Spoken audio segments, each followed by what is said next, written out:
Life is a process, no matter how you go about it. Mazi Okechukwu Nkere, Omalicha Nwoke, the Biafran Republic Government and Exile Finance Minister, is humbly campaigning for global Biafran financial support for the purpose of Finland Convention, Biafran Defense Forces, and redeclaration-related activities. I appreciate all Biafrans who have been supporting our liberation movement. I also urge everyone to massively support more than ever, especially in these critical times. Oh, my fellow lovely great Biafrans, let's come together and support our Prime Minister, Mazi Simon Ekpa, who is currently working tirelessly to hand over our freedom to us this year, 2024.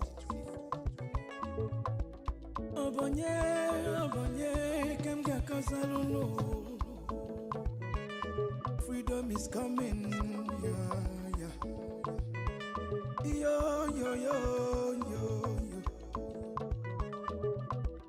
Mazi Okechukwu Nkere. Salute every Biafran especially. Yeah. Okechukwu kama. Okechukwu kaina yo no. Okechukwu kama. Onyamana gidi bakulo unu. Okechukwu kama. Welu ndidi chukwu kasebele. Okechukwu kama. Okechukwu kama. Mazi Okechukwu Nkere nekelunu. Okechukwu kama. Okechukwu kaina yo no. Okechukwu kama. Okechukwu kaina yo na nyasi. Okechukwu kama. There is no magic to progress and success in life.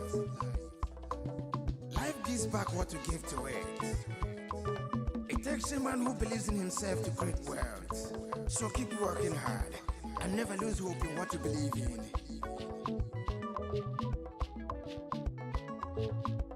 Ayakata. Life is not easy. Sigh. Make it take and judge. I want to use this special opportunity to recognize great Dim Odumegwu. I can't also forget General Philip Effiong, Okama Daloso, Kamchetakwa men underground, Umoma Kubigwe, Anyena Fuakolunu, Airborne, de facto government in homeland, a special recognition to every Biafran who have been supporting from day one. May Elohim continue to flourish you in your different endeavors. He says, Mazina de Gano, Ohamadike, one of Biafra, EKID. The Prime Minister, Obatobie, Okechukwu Nkere Simukelekio, Wokoma, Okechukwu kama. Okechukwu kaina yo no. Okechukwu kama. Onyamana gidi bakulo unu. Okechukwu kama. Welu ndidi chukwu kasebele. Okechukwu kama. Okechukwu kama.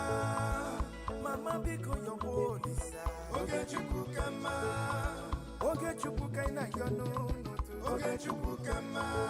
Okechukwu kaina yo na nyasi. Okechukwu kama.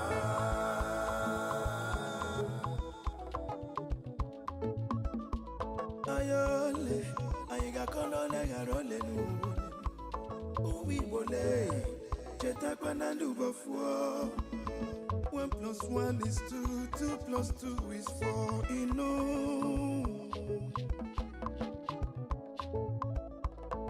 Onye puru chi uzo akwa no.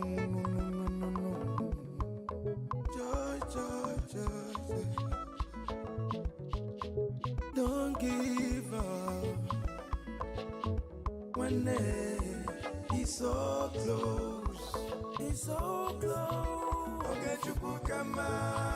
Never you give up, no, no, no. Okay, Chukukama. Believe in your dreams, brother. Okay, Chukukama. Never you say no, no, no, no. Okay, Chukukama. Okay, Chukukama. Okay, Chukukama. Never you down your bed, no, no. Okay, Chukukama. Keep your head up, keep on fighting, okay, Chukukama. Okay, Chukukama. A big shout out to Mazi Ogechukukere. I salute you, my PM, Mazi Simoniba. Life is sweet when you're patient.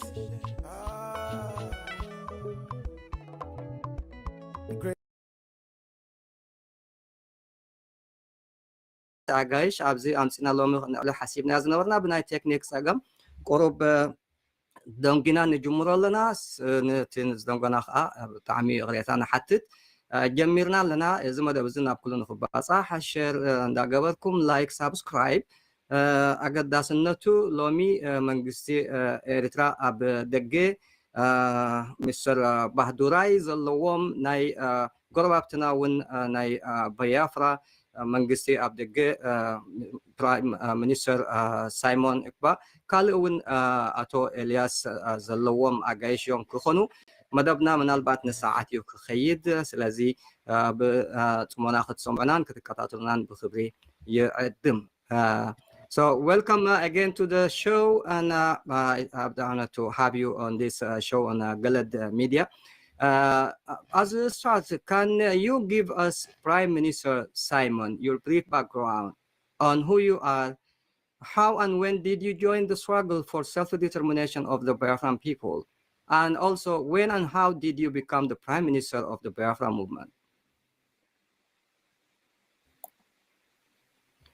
Are you mute? Thank you very much, Mr. Yabu. I'm very happy to be part of this historic moment today, speaking on your channel for the very first time in that side of Africa. My names are Ekpa Simon Njoko. I am a Biafran, and I joined the liberation of independent state of Biafra in 2019. And after the kidnap of the leader of the indigenous people of Biafra, Mazi Nnamdi Kanu from Kenya, and extraordinarily rendition to Nigeria in quest to end the Biafra struggle, I emerged as the leader of the then autopilot. The autopilot movement of the Biafra liberation metamorphosed to the Biafra government in exile and the de facto government in the homeland. And I was elected as the Prime Minister of the Biafra government, both in the homeland and in exile, on the 9th of April 2023. So I have been the Prime Minister of Biafra government since April 2023 to date. Thank you. Thank you, Mr. Prime Minister. Also, I would like to welcome the audience that are following us, especially the people from the Biafra. And this show is very much about the Eritrean and the Biafran people. And I think they have a lot of stuff, things related, So we are on the same struggle. And this program is one of the tools and means that we are using in our struggle. Mr. President Bahdurai as well, can you give us a background history of yourself and the transitional Eritrean government in exile? Great. Primarily, I think I want to thank you, Mr. Hiyabu, for having us here. And I also want to give the Prime Minister, Simon Akbar, so do Mr. Ilyas for being here with us. This is only the beginning of so many to come. So I think we are very happy to be here together. My name is Gabri Bahadurai, and I am the founder and also the president of the Transitional Eritrean Government in Exile. For so many years, yes, since even young age, I was one of the early victims of Exodus. That was 1977, since the time, if not only one time, for 30 years, because of the existing government. I couldn't even visit my family. I couldn't be back home. While I was even welcomed 2 weeks ago to go to Ethiopia. Therefore, we decided, after so many struggle through the political parties and many different waves of people's movement in other sense. So I didn't see much to work. So I came up with the idea a little bit different, which is government in exile. If you're going to fight a government, you might act and prepare yourself as a government so you don't become a failed state, because it's not only for the sake of changing the government. So what after changing the government? Anything you try to remove something, you must think about replacement.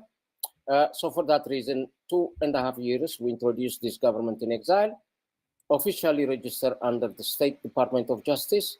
Going forward, even now, we are also working in order to elevate our program through the lobbying firm of Moran and Enterprise. And for that reason, that's why Mr. Elias is here, and he is the one to introduce both of us. So with that, I think I'll let it sit here. Thank you very much. Thank you, Mr. President, Mr. G. Going forward, Mr. Elias, Vice President of the Moran Strategies Incorporation lobbying firm. Can you tell us who you and who you are and what role do you play with the Biafra and the Eritrean government in exile? Thank you so much. I'm greatly honored to be here with all of you. As noted, I am a lobbyist with Moran Global Strategies, which is a lobbying firm founded by my good friend and colleague, James Moran, who served as a member of Congress representing Virginia for about a quarter of a century. Our firm has a great specialty in representing foreign clientele, whether it be foreign governments, foreign political parties, or corporations, amongst other clients, which include defense companies and a wide variety of causes. Our firm represents both the Biafra Republic government in exile. We also represent the Eritrean government in exile and the transitional president of Eritrea, Gebre Badarai.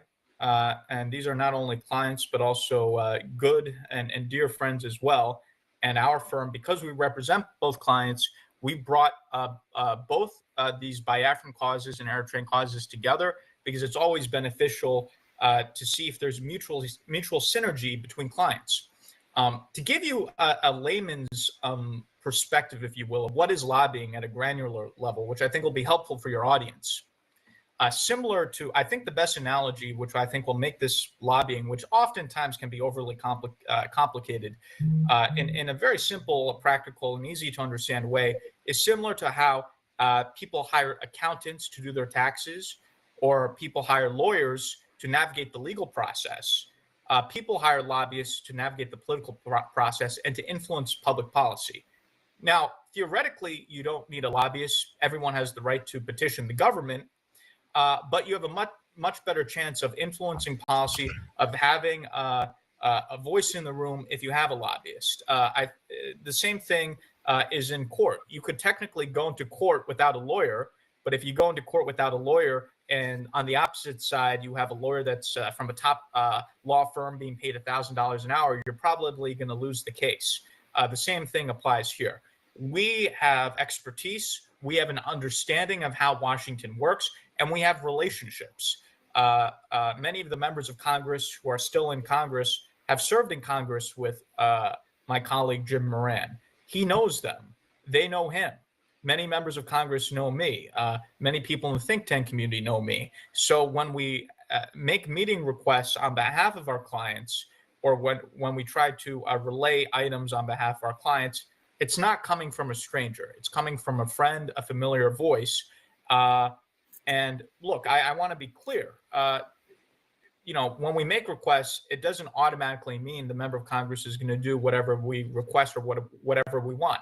But we're in a position where we could have direct access, where we could put our clients face to face with the member of Congress, with their staffer, with the think tank official, with the stakeholders, where they could have that direct access, which is very difficult to get if you don't have a lobbyist. I'm just being very frank with you, because these offices are inundated with thousands of requests a day from people, most of whom they don't even know. And so the reaction you're going to have when you have someone that is a known quantity versus someone you never heard of before, it's going to be completely different. And because of what our activities, we're already seeing the results. Most recently, for example, the American Enterprise Institute and one of its senior scholars, Dr. Michael Rubin, who I've known personally for many years, published a very influential article talking about the Biafra self-referendum.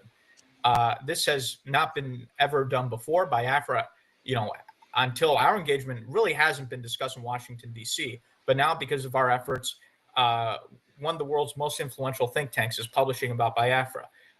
With President Badarai, we've had a series of high-level meetings with President Badarai. We've had a series of high-level meetings with Congressman Sherman, with Ambassador Nagy. Ambassador Nagy also met with the Biafran Prime Minister, and they published these meetings. They issued tweets, which generated enormous publicity and also have caused us to receive attacks from the Eritrean Minister of Information. So with our activities, we're able to directly influence U.S. policy on behalf of our clients and to get real results, which would be difficult to achieve otherwise. And so, I view us as the spokesperson, if you will, or the spokespeople for these two noble causes here in Washington, D.C. We've made enormous progress, and I think we'll continue to make a significant more progress in the next coming weeks and months. So I just want to give you the 60,000-foot overview of generally what is a lobbyist, what it is that we do, why we're important. And I'm sure your audience can understand, when a congressperson receives a call from someone they served in Congress with for 20 years, it's going to be reacted to differently than a random phone call to their office. So I think this should be an easy message to comprehend. I think it's an important one for your audience to know. And I'm happy to discuss more specifics in the course of our conversation, but I just want to give you and your audience a 60,000-foot overview. Thank you. Thank you so much. Thank you for all that, Mr. Elias, Vice President of the Modern Strategies. Going back to Prime Minister, the Honorable Simon Ekpa, can you give us some of the reasons why the Biafran people needed to be independent of the Nigerian government? Thank you very much, Mr. Haibu, for that question. Biafra was forcefully joined together with Nigeria, other ethnic tribe in Nigeria, other ethnic nationalities. And during this forceful union, which was named the Amalgamation of 1914, the people that made up of the Niger area, which is today Nigeria, were not consulted. And people did not consent to find themselves, into this forceful union. And it may interest you that it is only in Nigeria that we have what is called a dangerous diversity. And in this dangerous diversity, from 1914, we have seen Nigeria supervising death of millions upon millions of indigenous people, both those that were massacred and killed by the terrorists that are invading Nigeria from other parts of the world. Unchallenged, the history of the northern Nigeria which was conquered by a man called Usman Ben Fodio, is what they are struggling all the time to replicate in this modern century. So Biafra found themselves in this forceful union with a very dangerous diversity, the diversity of culture, diversity of religion, diversity of language, everything. We are pulled apart from each other. Of course, it is not just about this diversity, but also the killings for a particular targeted purpose. And everybody understands that during the pogrom against the Biafrans in the north in 1945, it resulted to what led to the war, because the leaders of Biafra then decided that we can no longer continue to watch our people getting killed every day in Nigeria. And that led to the declaration of Biafra in 1967. Now, fast forward. After the war of Biafra in Nigeria, the genocide ended,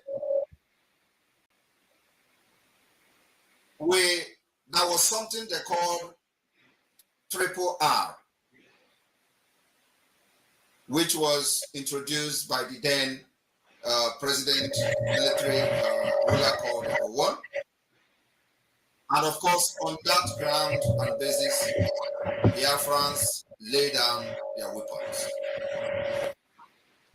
After that,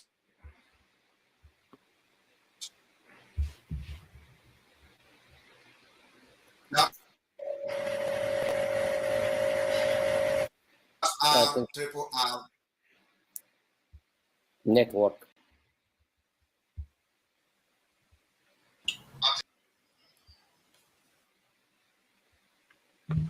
I think we're having some challenges. Yes.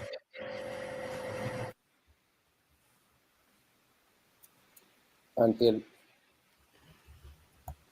Am I being heard? Yeah, I think yeah, we have some The network problems. Yeah, we can go forward and then yes, come and then back. you come back. Yeah. Yeah. Yes. Yeah. Come back to you. Yeah, I can continue. It is okay. Good. I can good. continue. Yeah. It is one of those things. Yeah, yeah. It is one of those things we see in a movement like this. You're gonna see cyber attack. You're gonna see all manner exactly. of yes. interruption. That's true. When the opposition and the evil enablers and their inventors are trying to disrupt this wonderful and historic program. So we are not going to be moved by all the interruption and all that. We will continue to focus on why we are here today. Whenever you stop hearing me, please call my attention. And when I also notice there is a problem on this side, I will also adjust. So going forward, keep the fight on, Mr. President, Prime Minister. Keep the fight going on. Yes, we will continue. Thank you. So going forward, Nigeria today no longer function as a law-governed state capable of resolving its political problem, socio-political problem, the diversity problem, the ethnic crisis, the invasion of the jihadist movement all over Nigeria. Nigeria have demonstrated that they are incapable of solving these problems. And so we have witnessed the massacre of people within the Nigeria state. We have witnessed the killings of indigenous people, and this killings is spreading very wide up to now to the southern part of Nigeria. And of course, these terrorists are struggling also to invade Biafraland. And they are being backed by the Nigeria state. As we see today, the Nigeria government is being controlled by these extremists. And then, of course, the Biafra people are completely different people from different background, different ethnic nationality, different religions, and all that. So we decided that we will not rely on Nigeria protection, otherwise the original plan of a man called Usman Danfodio will come to fruition. Biafra decided that we are going to take this upon ourselves, as the leaders of the Biafra in the 60s have created the awareness and, of course, tried to defend Biafrans that are getting killed all over Nigeria. And, of course, that particular attempt failed in what we see as a genocide. Nigeria have not been tried in any court for the starvation of Biafrans and the war crime against Biafra people. Today, Nigeria security agents are all infiltrated by Boko Haram and other terrorist groups. And these terrorists are being sent to different parts of Nigeria, either to directly attack and enable the conquest of other ethnic nationalities, or they are going to be there to supervise and share the terrorists while they sack villages and communities. On a daily basis, we witness hundreds and hundreds of people getting killed, many kidnapped for ransom, and Nigeria government does nothing about these crimes every day. So the Biafra government, both in the homeland and in exile, has taken up the responsibility for defending Biafra people, providing the security that Nigeria has failed to provide. And of course, in this particular quest for our freedom, we decided to use multidimensional approach because we know the complexity of a fight like this, especially in a globalization where all the political correctness, people who believe in political correctness are in power. You will see where people are getting massacred and you overlook it, or you want to use a soft word to either defend the perpetrators or to ask the victims to calm down and obey law and order. How can you be asking somebody to obey law and order where there is no law and order? If there is no law and order, if there is any law and order in Nigeria where we will be, asked to calm down and wait for law enforcement to take its course, you will not have people killed in the first place. The people who are supposed to enforce the law are the people that are killing. And they have become the terrorists because they have been infiltrated. The commanders, generals in the army are all affiliated to Boko Haram and Islamic jihadist movement. So Nigeria started as a secular state from 1960. It was called a secular state. Secular state in the sense that there is no official religion, there is no official language and all that, only language that ethnically, like dialect, and all that the general language, accepted language and official language become English. Today, as I speak to you, Nigeria from the back door have adopted the Islamic Sharia law without referendum.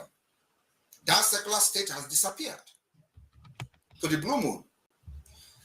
In Nigeria today, under our very own eyes, the northern state adopted Sharia law without referendum.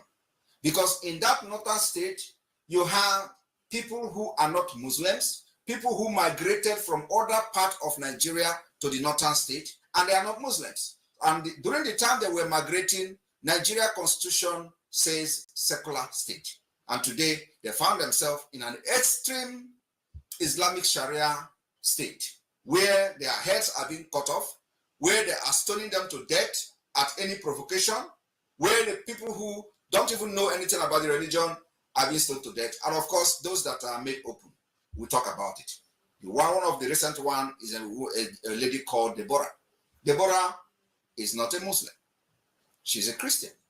She was accused of blasphemy, even when she's not part of their religious movement. She was stoned to death. We are not against Muslims. We are friends of Muslims. We have Muslim friends all over the world. But what we are saying is that let live and let live. If you must have a Sharia in Nigeria, and those people who have agreed to have a Sharia law in their state, they can have their independence. Not necessarily deceiving the people in the sense that they are in Nigeria, where you have a secular state, only for them to realize that if they talk anything against their religion, they're going to get killed and stoned to death. And they are still living in that delusional state of a secular state. Today, Nigeria is being recognized by the United Kingdom as one of the Islamic state. That was the exact word that Macron used, that Nigeria, an Islamic state, was one of those countries that were negotiating the ceasefire with Israel and Palestine. And of course, supporting the killing of Israel, the invasion of Hamas against Israel territory, which recorded killings and abduction of innocent women and children. Now, again, the danger of diversity is this. While Nigeria will go to the UN General Assembly to vote and support the state of Palestine, they kill us with guns just for coming out to protest and say that we are ready to also have an independent state. Biafra has suffered the highest, they have become the highest victim in order to continue to push the message and narrative of one Nigeria. We lost 3 million children, not to burn, not to bomb, but to starvation. And that was the war crime committed, one of the war crimes committed by Nigeria. And of course, they have probably escaped being tried for that crime because of the time the UN and of course the International Criminal Court came in place. Having said that, it is not enough that after these 3 million children died, today we are facing times 1,000 of what led to the war that supervised the death of over 3 million. Is it not reasonable for the entire globe, the entire world, those who participated in forcing Biafrans and killing Biafrans and advising Nigeria on how to do blockade over Biafra? Are they not ashamed of themselves today that the Nigeria they cherished and loved so much has collapsed? Nigeria has no other thing to do other than to kill, to lie, involve in international crime, fraud, internet cyber crime, and what have you. Terrorism is on the high rise. Internet fraud is on the high rise. Everybody in Nigeria, if you are not involved in war crime or the other, you will never survive. So Nigeria breeds criminals. And because some of us who have come this far to know how to build a state and make a society a better one, we have risen up to say we will end this particular subjugation of our people, making sure that we do not excel, making sure that we don't develop ourselves, and the only way that we can come out of this subjugation is to have our independent state or Biafra. And I want to make it very clear that we are not declaring independent state of Biafra. Rather, we are restoring the already declared independence. It was declared in 1967. So we have a history. And today, everyone have seen the nosedive Nigeria, how Nigeria is nosediving. And we are not the only country or the only nation that are following this path. It may also interest you that Lithuania, who is one of the powerful countries today in this part of Europe, was also facing similar thing in the past before they actually declared their independence. So the Lithuania was, the declaration of the Lithuania was actually the restoration of an independent state which they initially proclaimed in a relatively recent past as a then. And Lithuania redeclared the restoration of their independence. And that's exactly one of the paths the Biafrans are following today.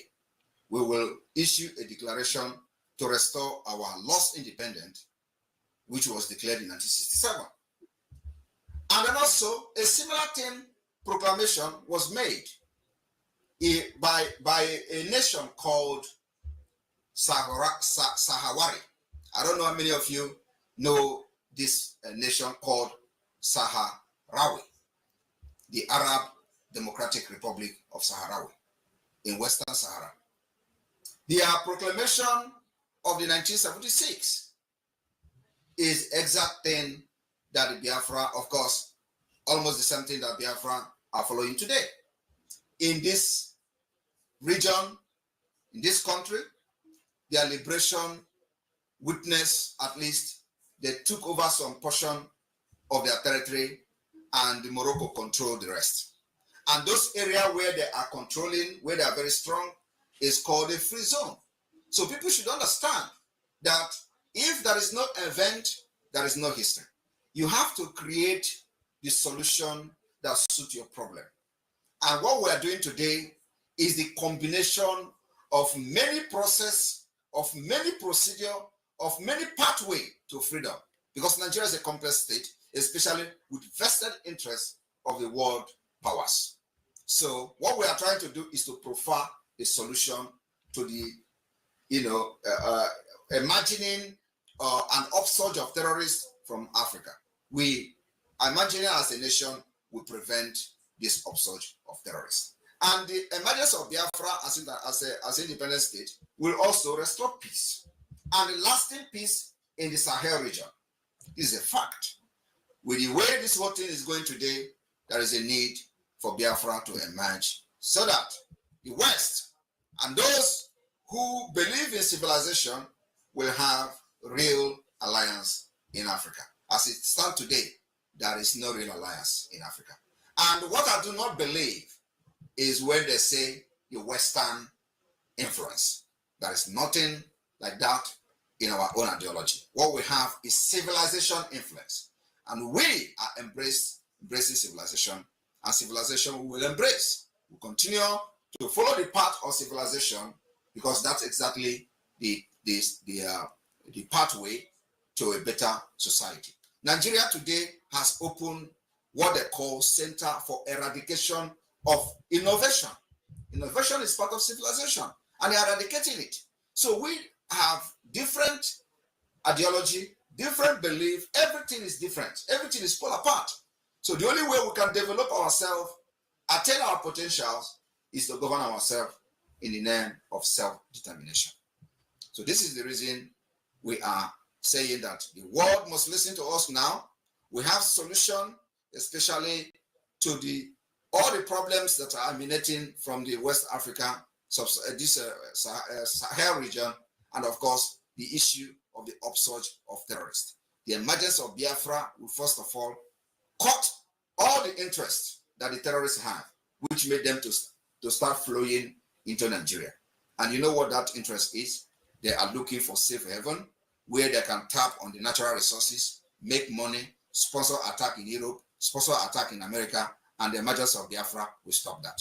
Thank you very much. There are many things to say, but I know that a lot of people are here who want to say something. Thank you very much. This is the reason. It's okay. It's okay. Or die is our logo and our slogan going forward. Thank you very much. Thank you so much for all this brief, Prime Minister Simon. And the next question will be Mr. President, Mr. G. Eritrea is an independent nation. So what is your government in exile struggle all about? And if you are not fighting for independence like the Biafran people, what is missing from the Eritrean people?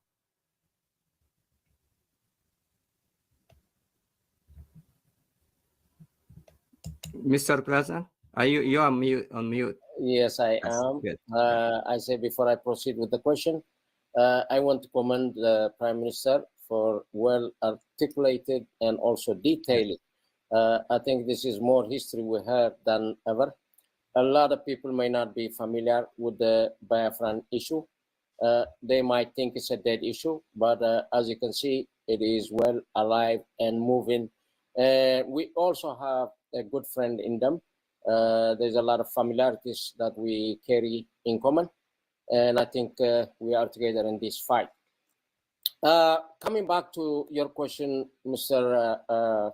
KHA, as you might know, yes, Eritrea is independent since 1991. And unfortunately, Eritrea has had high aspirations to govern itself as an inclusive, peaceful, and democratic administration is what we expected. In that particular 1991, not only Eritrea, Ukraine became independent the same year. They decided to go the democratic way. Unfortunately, we went to a dictatorship. And this authoritarian regime we have today, it hijacked the dreams and aspirations. And the Eritrean people have found themselves in a nation without law. We don't have constitution or even any necessary institution. At this juncture, for the last 33 years, no election, no constitution. Where in the world do we hear, where in the world that it exists except in this small tiny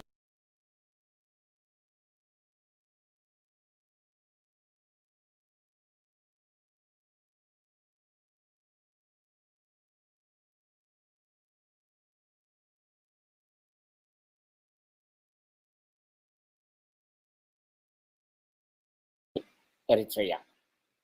You know, we earned our independence through a long bloody struggle, and we paid dearly, many sacrifices. But all this, Eritrean people, dignity, the freedom, it has been betrayed. The struggle hijacked by the oppressive regime only to serve the interest of the few. The economy depleted, and the people's social fabric fragmented. So in order to change this is why from that independence, we have people that are not free inside Eritrea. People that live in fear. People that are jailed without any good reason.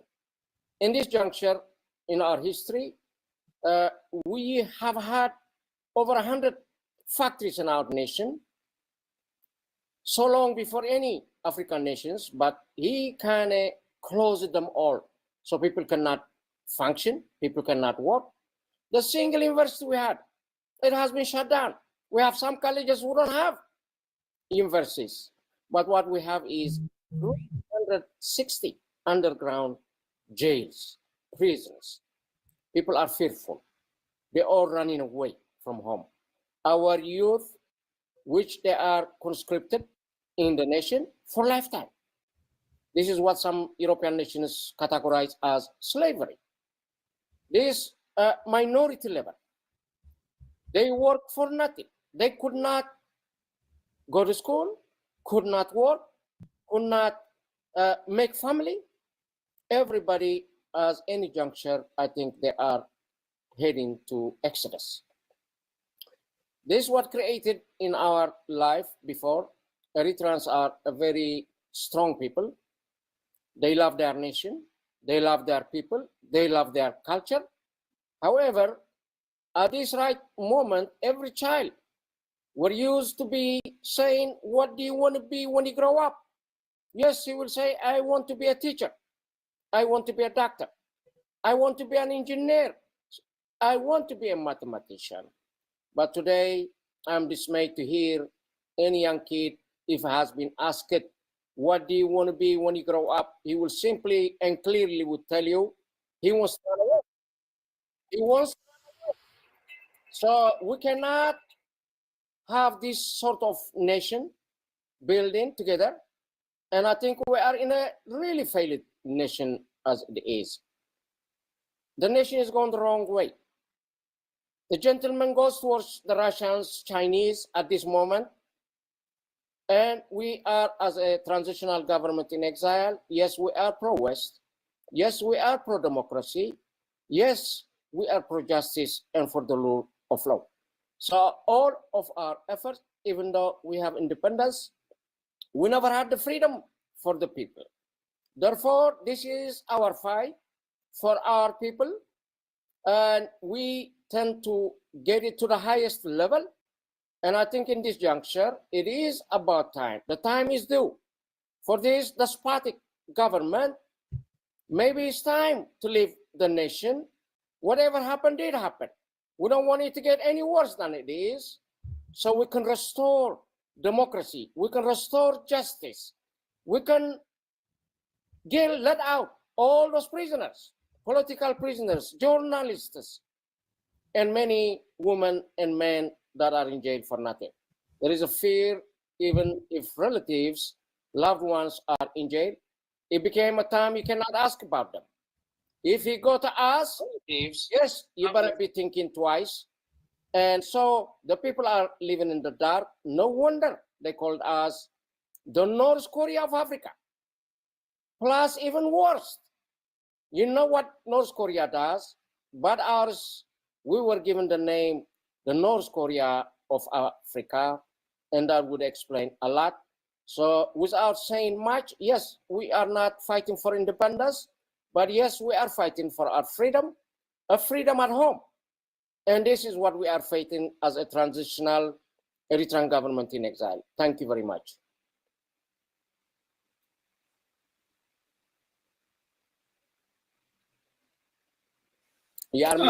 Mr. Hiabu, you're on mute.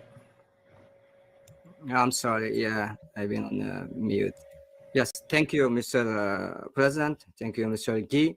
Mr. Elias, in a short period of the modern strategies involvement with these two governments in exile, you believe have been achieved? We've achieved enormous success for both the Biafran government and the Eritrean transitional government within just a 2-month period.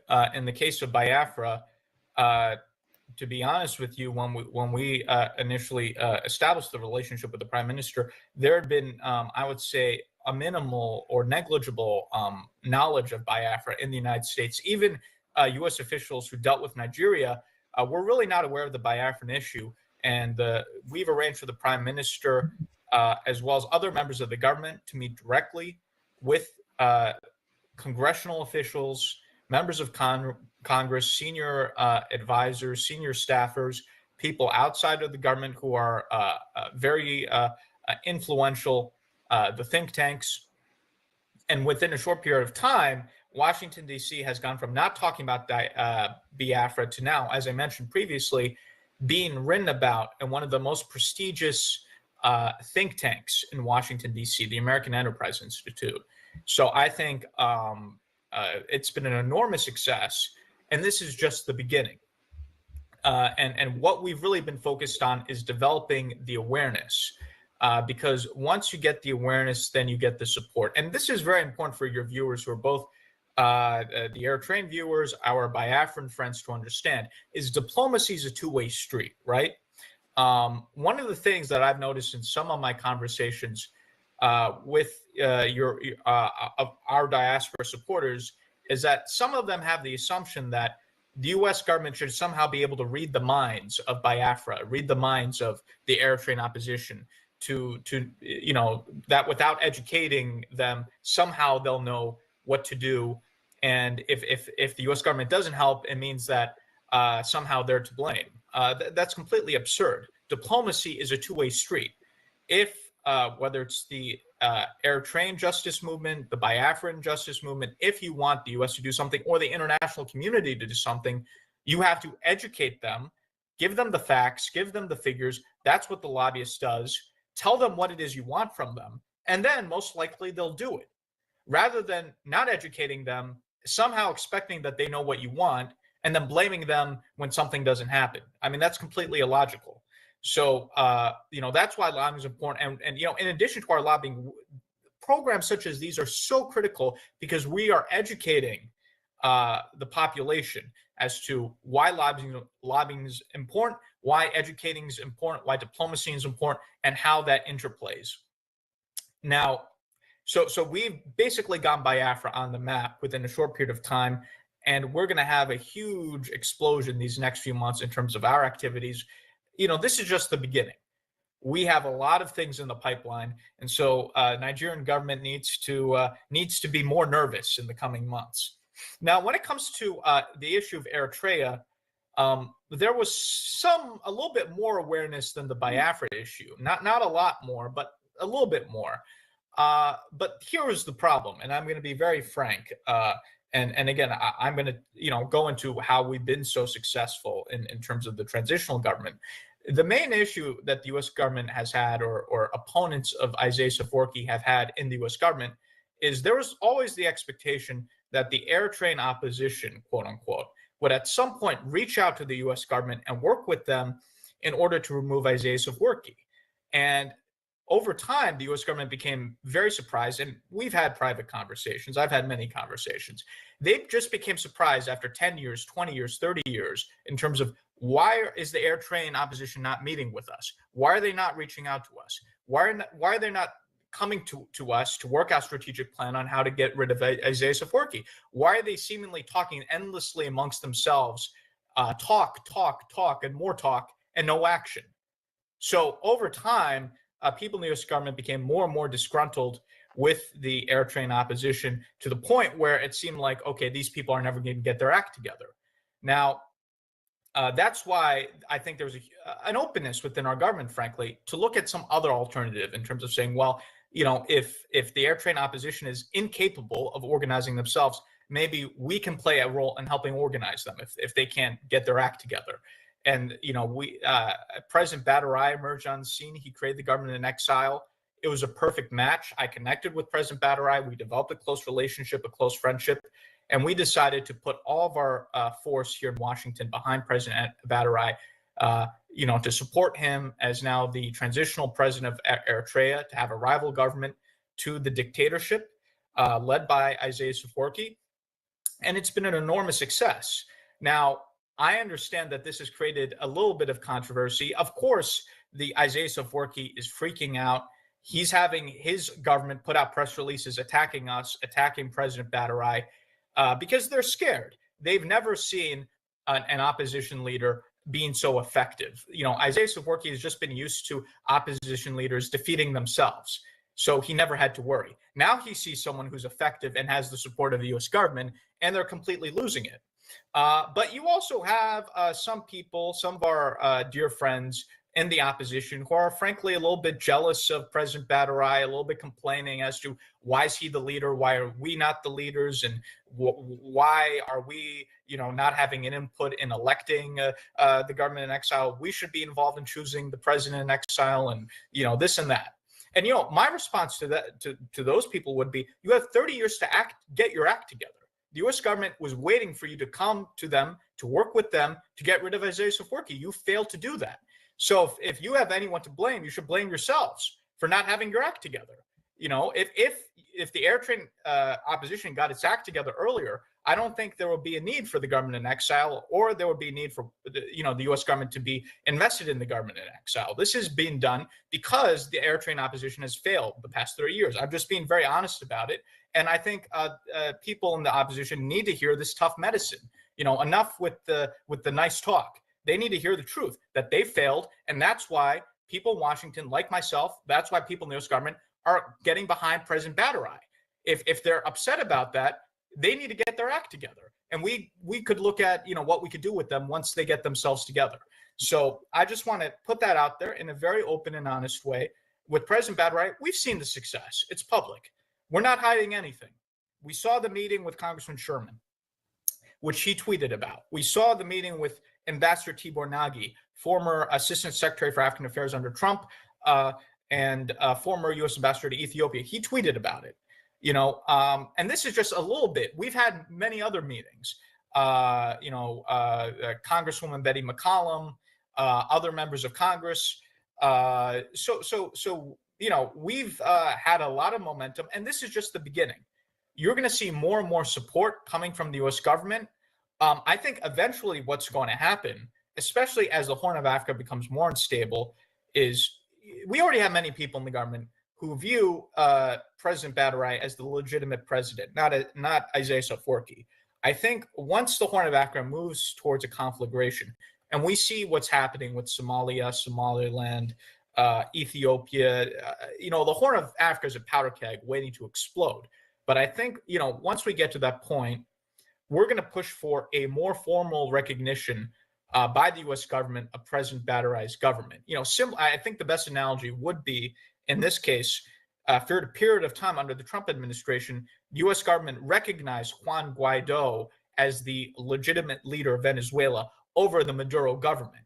So similarly, I think we're going to move in that direction where at some point the U.S. government's going to more formally proclaim that President Badarai is the legitimate leader of Eritrea and not Isaias Afwerki. And again, if there are people in the Eritrean opposition who are upset about this, they should blame themselves because the U.S. government has been chomping at the bit, eager to work with them, and they've never showed up to Washington, D.C. So again, I would say to members of the opposition, either get in line, get it behind President Badarai because the train is leaving the station. So either support us or stay on the sidelines. What they should not do is try to be bitter about this and make complaints about, why they're not, leading this and why President Badarai is leading this. They should not be doing that. Either they should be supporting us, and a lot of groups are consolidating around President Badarai, or they should be on the sidelines, but they should not be complaining. So, that's the context where we put Biafra on the map, enormous success. December 2nd is going to be the redeclaration of the Biafran state. We're going to get, all the support here in Washington for that. Nigeria is going to be toast, if not formally, but then at least de facto. And similarly with the Eritrean transitional government, we're moving towards a more formal recognition of President Badarai as the legitimate leader of Eritrea and over Isaias Afwerki. And then, when that happens, we'll decide, what to do from there. So, I just want to give you the overview, and I want to speak very frankly, because I think the time now is to have frank discussion. It's not to, play around the edges. And so I just want to put everything on the table for you, and I hope this was helpful. Thank you. Thank you for all of that. And my next question is going to be, I'm sorry, I have to go back to this. Are there any peaceful solutions on the horizon or political dialogue for independence, or do you believe it can only be solved by armed conflicts? If armed struggle is the solution, what sort of preparations are on the way? This, Mr. I think he's asking Prime Minister Simon. Yes, Prime Minister. All right, thank you very much for that question.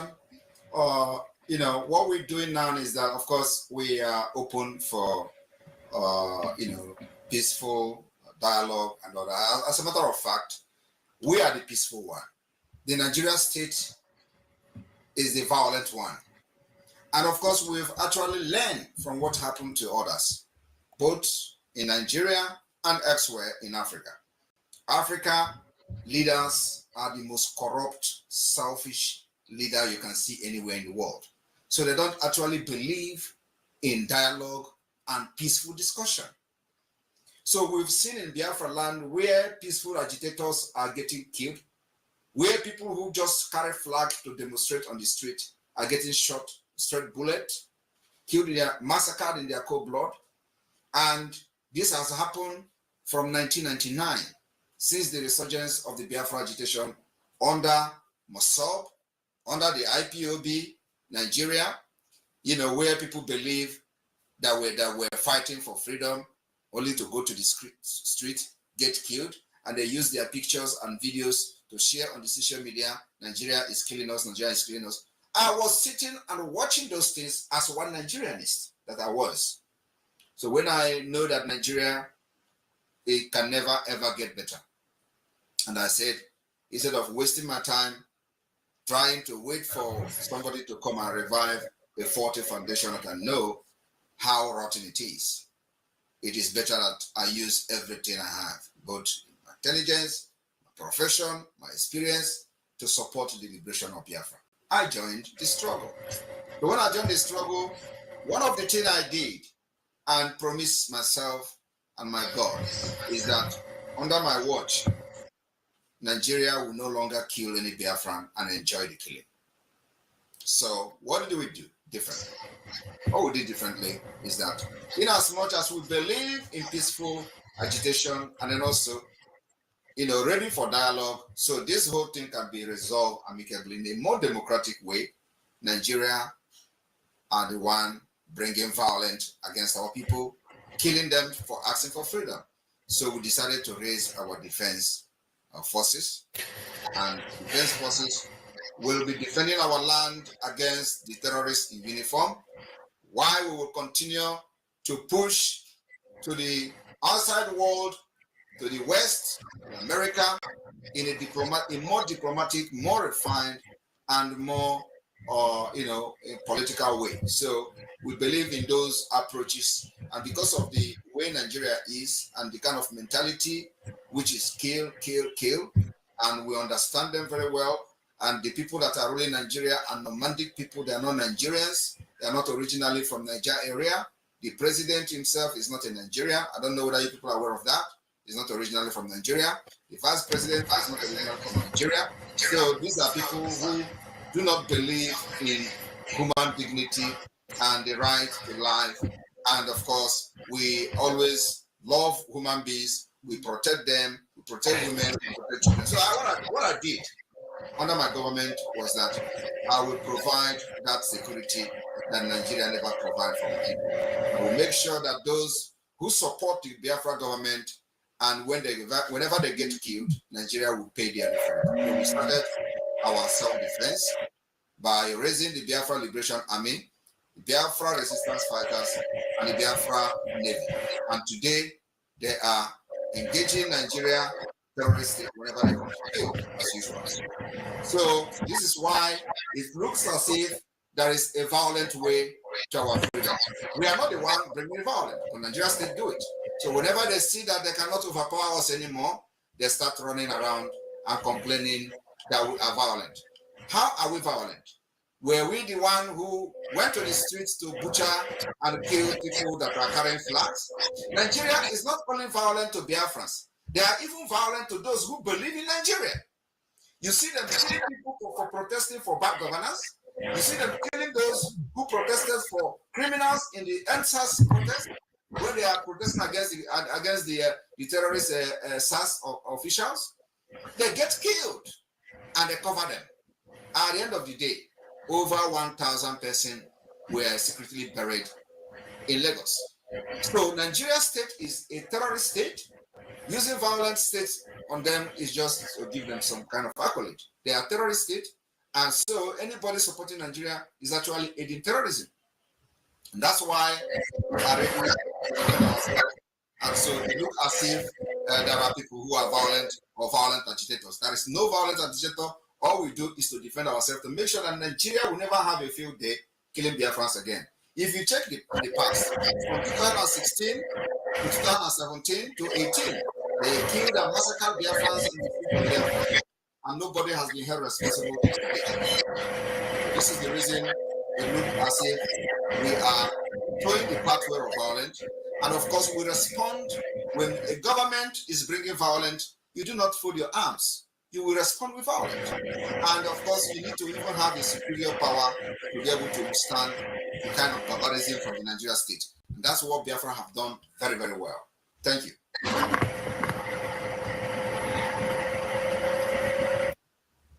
Thank you, Prime Minister, Mr. Simon. And this historical and joint interview, this historical and joint interview with the Eritrean government in exile is a milestone in our fight for freedom for the two movements, freedom for Biafra from Nigeria, and also for the government of Eritrea in exile, and government of Eritrea in exile, and of Eritrea inside the dictatorial regime in Eritrea. Can you tell us what do you have in common, both these sisterly governments in exile and the struggle for independence and the struggle for free Eritrean people from the tyrant administration in Asmara? Thank you, Mr. KHA. And again, thank you, Prime Minister Simon. And I would like also to commend Mr. Elias being straightforward in this 21st century. Right. We don't have anything to hide. When you're fighting for freedom, there is nothing to hide. Yes, everything on the table, Mr. President. Per me? Everything on the table. Yes, it should be on the table. Only a tyrant will have something to hide, but we have to be upfront because we're fighting for freedom. So we shouldn't have anything to be worried about by telling it like it is. On that previous question you gave to the Prime Minister, Simon, if there is a peaceful political dialogue, but with this dictatorship and the tyrants, the oppressors, they don't have any vocabulary that says peace. In our case, it looked like it's too late. It became to the point of no return. I don't think they will listen to that aspect. If there is a way, even today, after all this damage that has happened in my nation, Eritrea, if there is anything to be dialogue, if there is a peaceful way to exit, in order to reach or achieve our freedom, we want to do it with the minimum damage. We don't want any further bloodshed. We don't want to create a humongous military in order to battle the existing military. For God's sake, those military that are inside Eritrea is the people's military. They are not a private military. They belong to the nation. If I would remind each and every one of you, as you graduated from Sawa, you have a pledge you gave. And that says, yes, as a military, I will protect my nation and my people from external and internal enemies. Repeating, from external and internal enemies.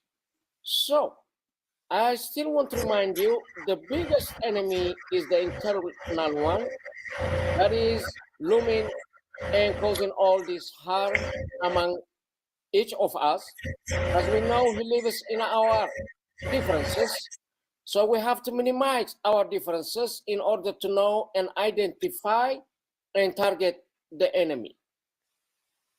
Coming back to your question though, what do we have in common? Well, injustice in one place is injustice everywhere. If we are claiming we've been unjustly treated, the same goes for the Biafran people. By the same token, something that we have in common also, the Biafrans are also indigenous people. So do we have 4 different indigenous people in Eritrea? That has been recognized through the United Nations. I think they deserve their freedom, their human right intact. I think they should be treated even well known throughout the world.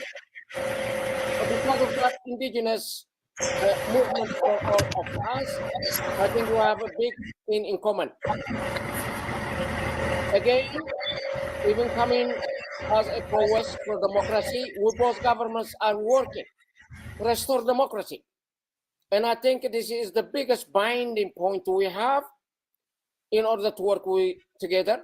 The minute we met through the Office of Moran Strategies, we decided, yes, in order to elevate each other, yes, we can work together. Yes, our causes are just. Yes, our causes are righteous for our people. Therefore, yes, there is a lot in common for us to work. And I think it is not about if, but when. Yes, we will prevail, and our people, both sides, should be free. With that, I will yield my platform to you, Mr. KJ.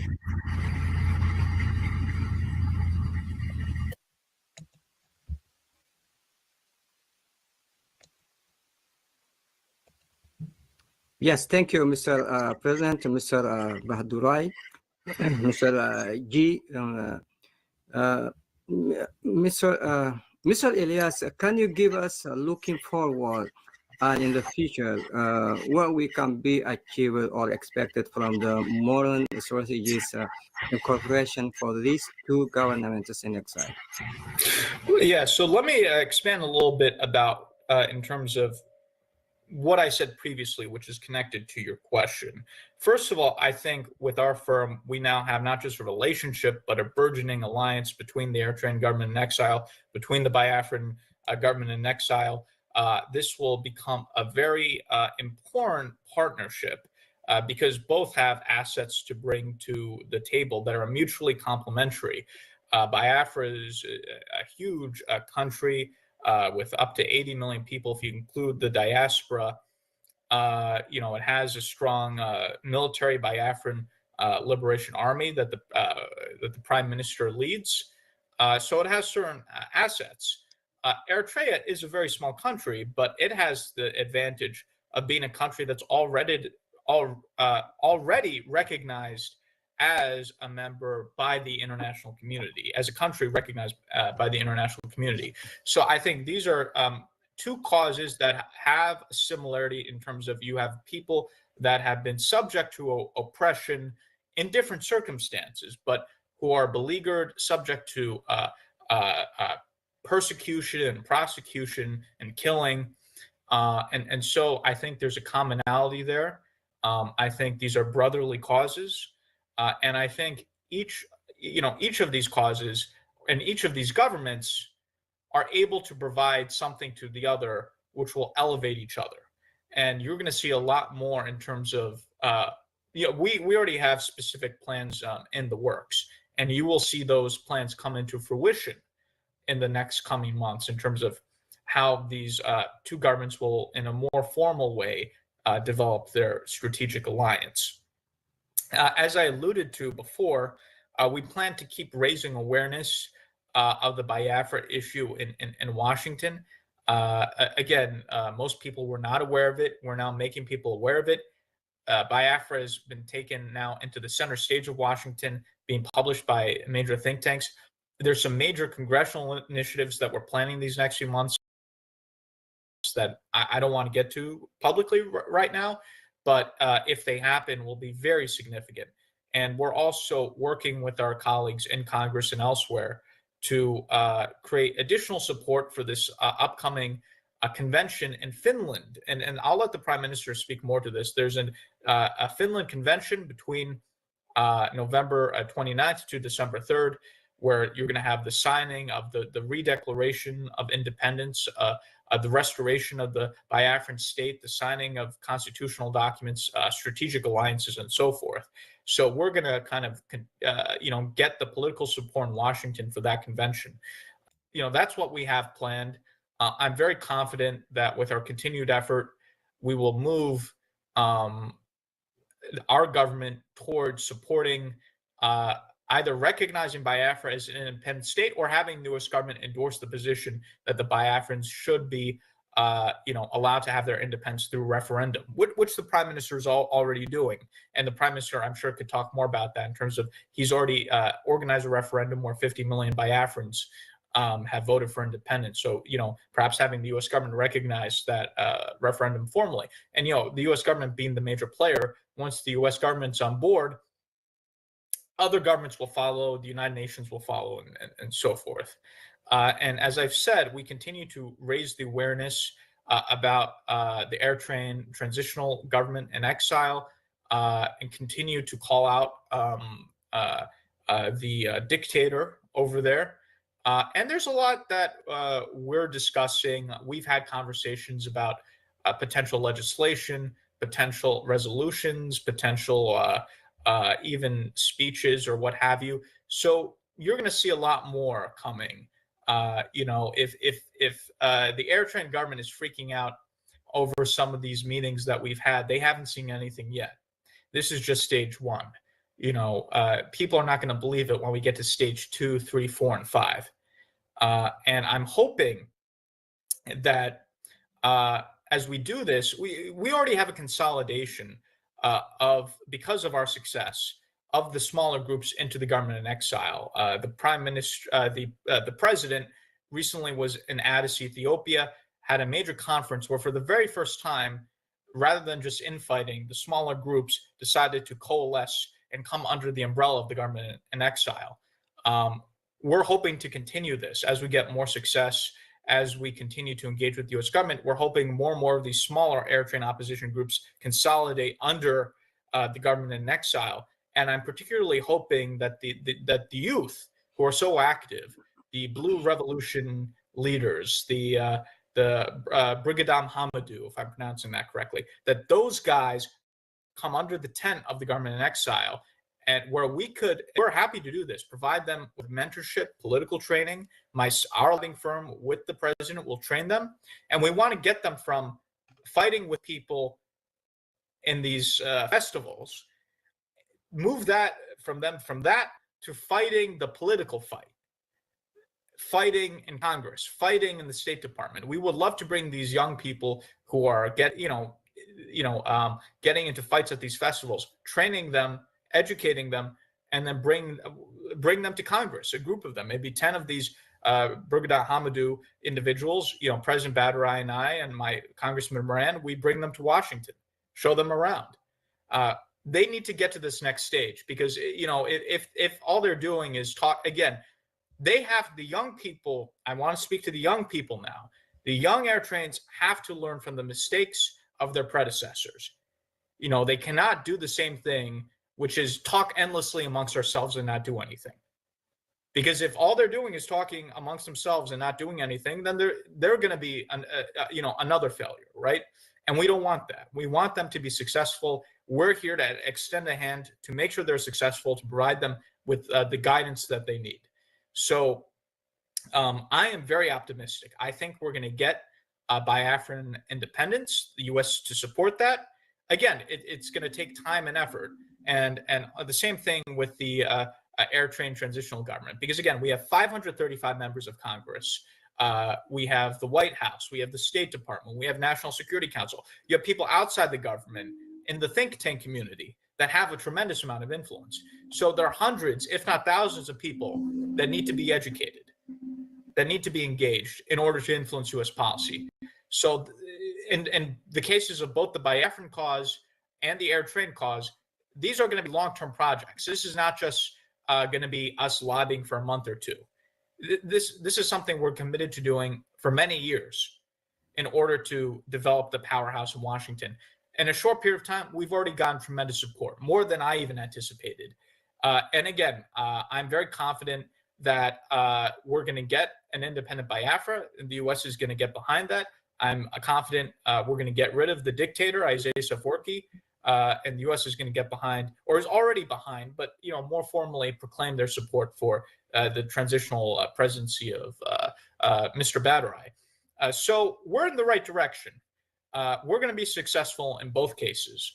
I think the only question is timeline, right? How fast are these things going to happen? And when it comes to that, there's some externalities that are outside of our control, right? We have an election coming up. We don't know what regional events might happen, but we're controlling the things that are under our control, and we're moving in the right direction. I'm very confident in both the Biafran cause and the air train cause. We're going to be successful. I'm very confident in that.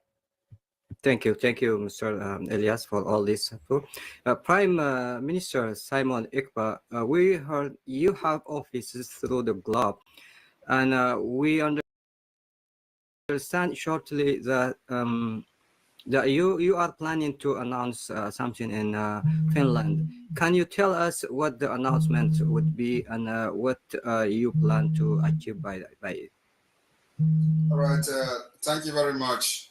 And if we all can be muted, so because there are some kind of interruption, so if everybody can be muted so that the noise will be reduced. Yeah. Thank you for that question, and thank you, Elias, for bringing up this issue of Biafra convention that is coming up in Finland, and we've have extensive discussion on that, and President BRGIE as well.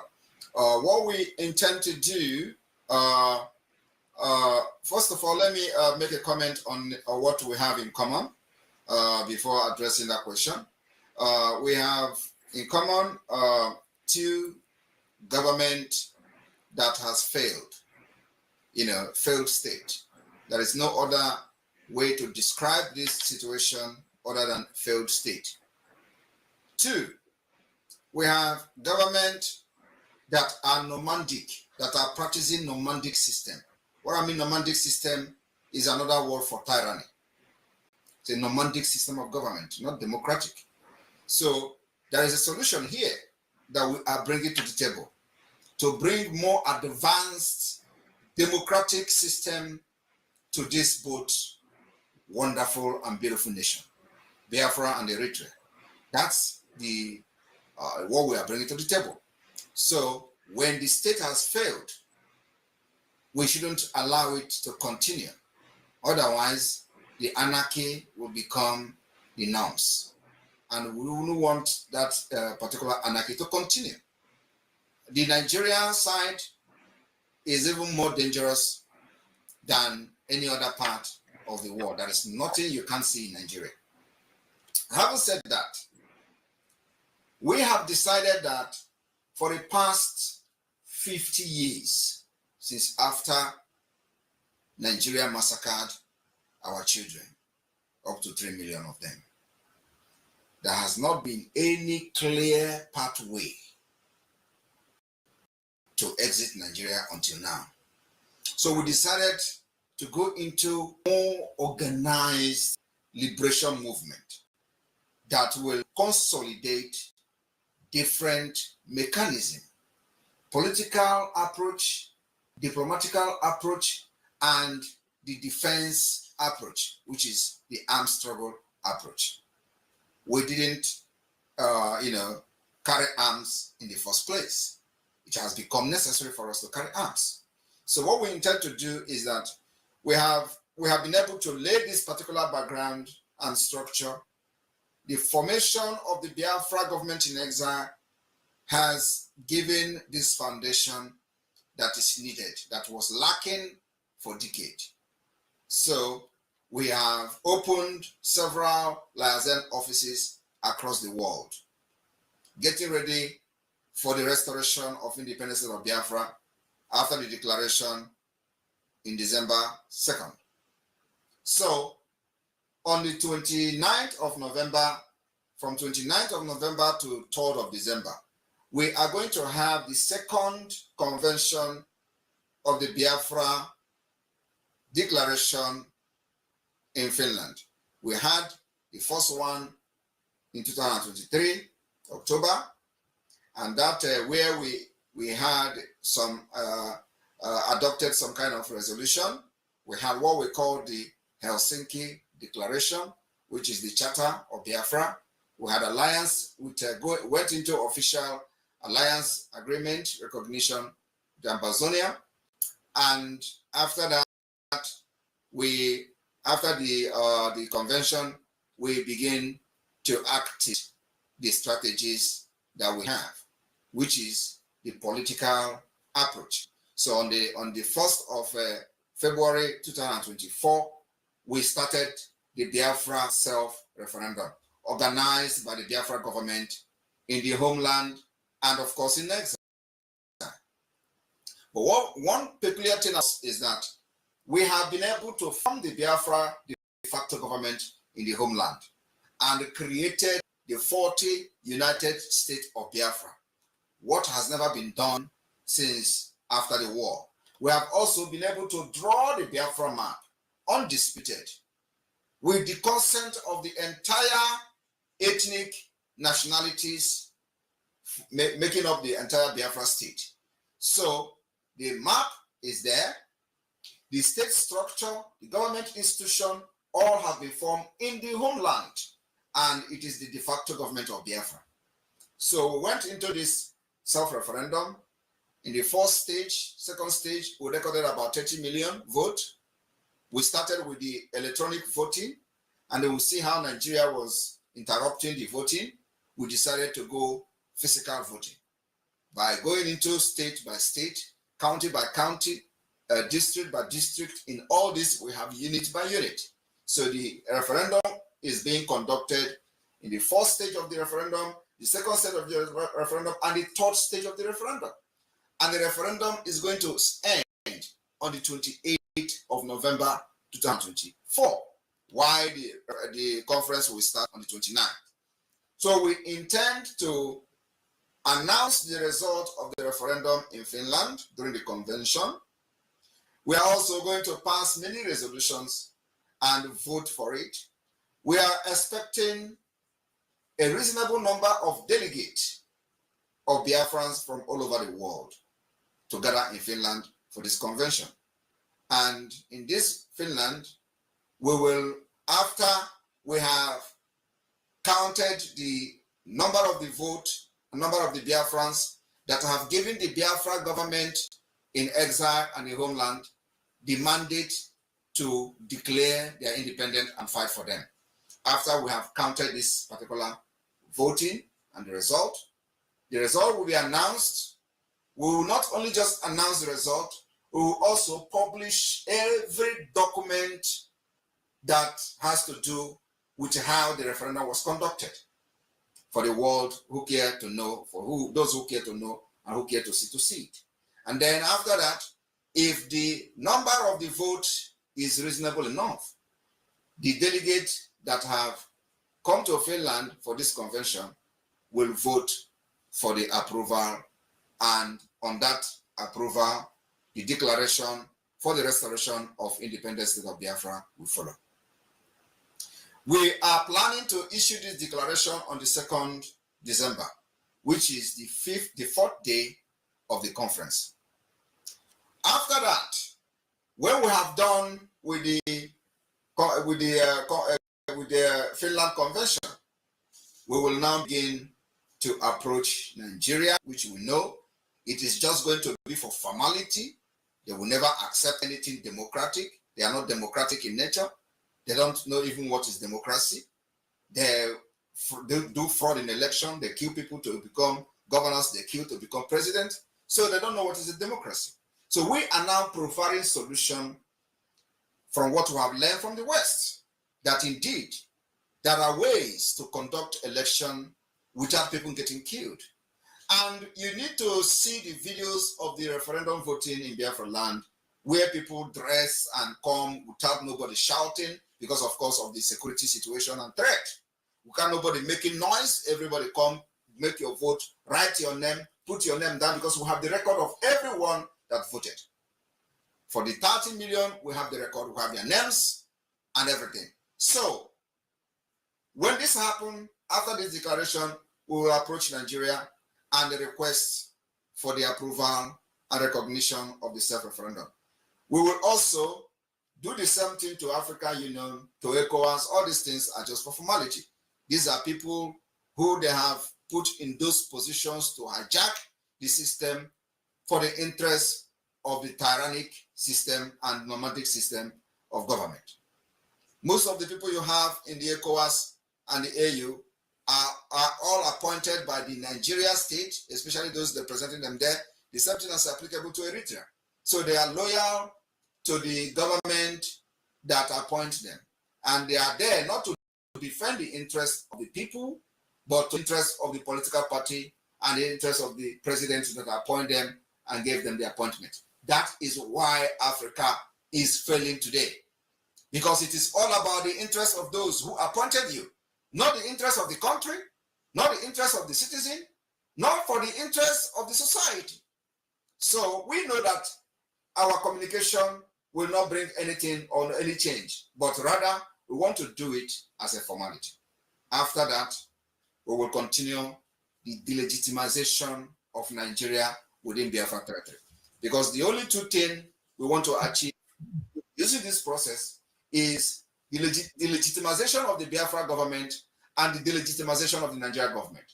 And this is going to be the beginning of the delegitimization and the beginning of the legitimization. The legitimization will follow and come in with the pursuit for international recognition, which is going to take time, which is the reason we are here discussing today, which is the reason we are coming to in alliance with Eritrea, which is the reason now the like minds are coming together from abroad, from exile, to begin to bring change in Africa, to begin to push for a different democratic system that will benefit everyone, to bring Western civilization to Africa, where everybody can participate and voted for without getting killed. That's what the President Badran is fighting for. That's what Samaneka is fighting for, and that's what everyone who is supporting this movement is fighting for. So we can have a better society to live, we killed, without fear of getting kidnapped or abused. So after that, the delegitimization of Nigeria state will continue as we continue to push with our lobbyists in the Washington, D.C., making sure that America understands the need for Biafra to emerge as an independent state for their own interest too. It is not just about us. What we are doing now is for the interest of everybody. Nigeria continue to stay as a country is going to be a threat to everyone, every one of us, whether you like it or not. And it is already happening. And I believe that many of them who know about Nigeria knows exactly what I'm talking about. So Biafra becomes alternative to make sure that we have long-term solution to the upsurge of terrorists. And after that, the delegitimization of Nigeria continues. The fight for legitimization of the Biafra government will now take them to the second stage. Like Elias said here, we'll continue to create awareness for the people in the United States, those who are in decision-making in the US, and of course in Europe as well and beyond, for them to understand that Biafra is the only alternative that will bring solution, bring peace, so that all this money they keep sending to sending money to Africa, when Africa is actually richer than them in natural resources, but they are being mismanaged and all that. So you don't need to be sending aid to Africa. We don't need it. We don't need the aid. The aid is actually, but so making all these people to be what they are today. So we don't need those aids. Rather, we need good governance, good democracy system, a true democracy. We need law and order, where the government will be held responsible when international law, international treaty is breached. Like Nigeria today, they go kidnapping, they go to Kenya to kidnap somebody, kidnap the leader of indigenous people of Biafra, and nobody has sanctioned them. Everybody is fine with it. That is not the kind of society we are fighting for. Nigeria have done this in the 80s. They went to London, to the United Kingdom, to kidnap somebody called Marudiko. And the United Kingdom jailed every one of them that are involved. Today, look at where they are. They have not jailed anybody for kidnapping their own citizen in Kenya. And not only that, even their own citizen is still languishing in the DSS dungeon in Nigeria. And there is nothing have been done. Money have changed hand. Nigeria have bribed all of them, and nobody can talk. So we are not looking for that kind of system to continue to live in that kind of system. So what we are doing is that after this Finland Convention, where a lot of things will be unveiled, in alliances will be signed and all that, we will go into the next stage. As our lobbies are educating the United States policymakers, we will be busy delegitimizing Nigeria within Biafra land until our voice is heard by the highest authority. Thank you very much. Thank you, Prime Minister, Mr. Simon. Mr. President, any comments on that? And also, I would like to bring a comment from our audience. That was, I think, I displayed it earlier, and just bring it back to the stage so you can comment on that also, Mr. President, Mr. G. Not reading any comment from the Eritreans. So this is, I think, a big question.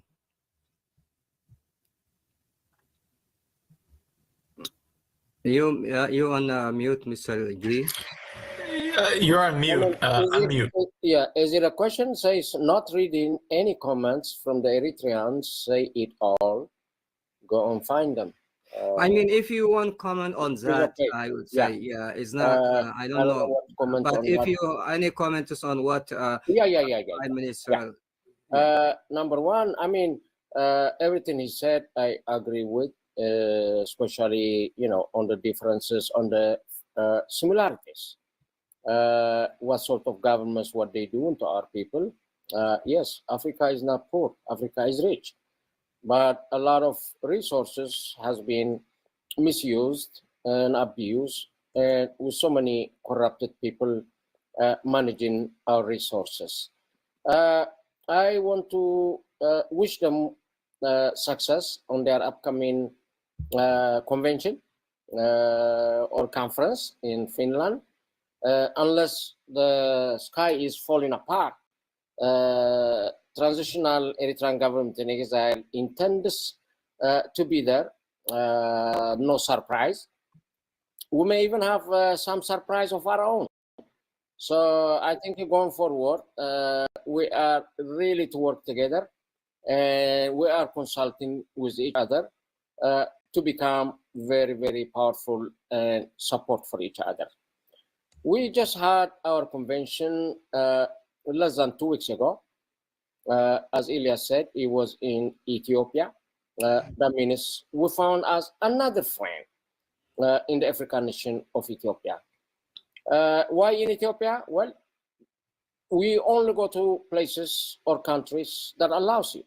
Can't just go, if come tomorrow, whether Djibouti, Somaliland, Sudan, or others, if they allow us or if they invite us to do the convention with heartbeat, without any hesitation, yes, we'll accept the offer and do the conference wherever they allowed us. So in the conference, believe it or not, it was successful and more than what we expected. All these small factions, it is well known, our problem is our fragmentation. We fight for the same reason, our goal is the same, but everybody trying to push the table from every different, maybe 10 angles, and the table not moving anywhere. Therefore, knowing this, those small groups, they were receptive to begin with, and we kind of consolidated to create one central command. It is amazing. This is the largest population of Eritrean youth, 300,000, and the next one would be in Uganda. All these are victims of exodus or running from the military, lifetime militarism in other sense. So they agree to come under our tent, which means we are building that team one step at a time. They agreed to come together. This was a big success and a historical milestone. It never happened before. We enter into a conference peacefully and conclude peacefully. But this was one in the history. In the previous occasions, there were several conferences, including in Ethiopia, and they just came out splitting more with no success.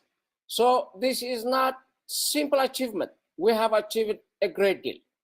And not only that, the Ethiopian government primarily and the people of Ethiopia would like to thank them for allowing us. And because of them also, we were able to consolidate our people. There is one indigenous group from the Afar group, and they were the whole Afar group was in our team, which means under one leadership, we can make it happen. Some of these ideas, which is based on democratic principles, yes, we can incorporate them. Yes, we can make them inside our family. Yes, we can make them inside our tent in order for all of us to live in peace and harmony. Yes, little bit stuff that we need today is in order to overthrow this government. After that, everything can follow. Yes, so many things can be done ahead in order to comfort our people. So they all need to come in this tent, even those all groups. The political powers, we need to come under one tent if we want to succeed. If we are really feeling the pain of our people, yes, we have to set aside our egos, our personal interests. Yes, we need to come in this transitional Eritrean government in exile. Yes, come and help us. Come advise us. Come support us. But if come the worst, you couldn't do all of the above, at least stay out of the way. You need to stay off at our way. We need to win. For that reason, we, with this occasion, I want to call on all of you to come in, to come and join us. With that in mind, I would say thank you, and that also concludes my comment on that Biafran conference. Thank you.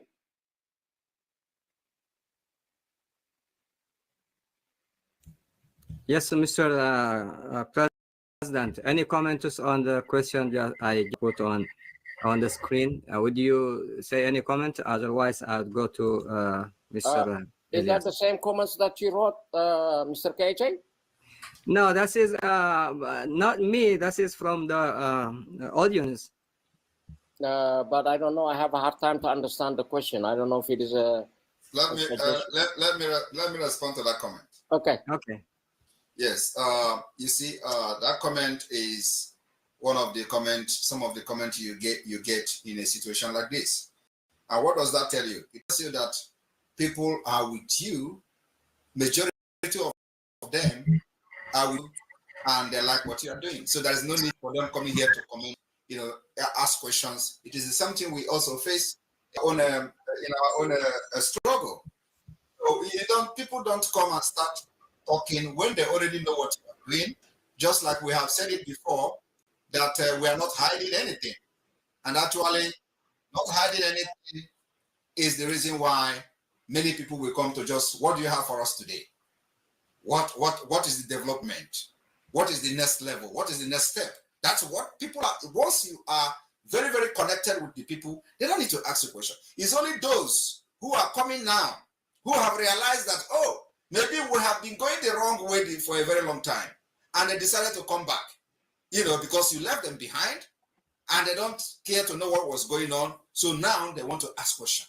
These are kind of the people that will come to make such comment, because they are never part of the movement. There are those who dine with the enablers. They're either directly or indirectly, and they support those who are, destroying the life and the future of the people.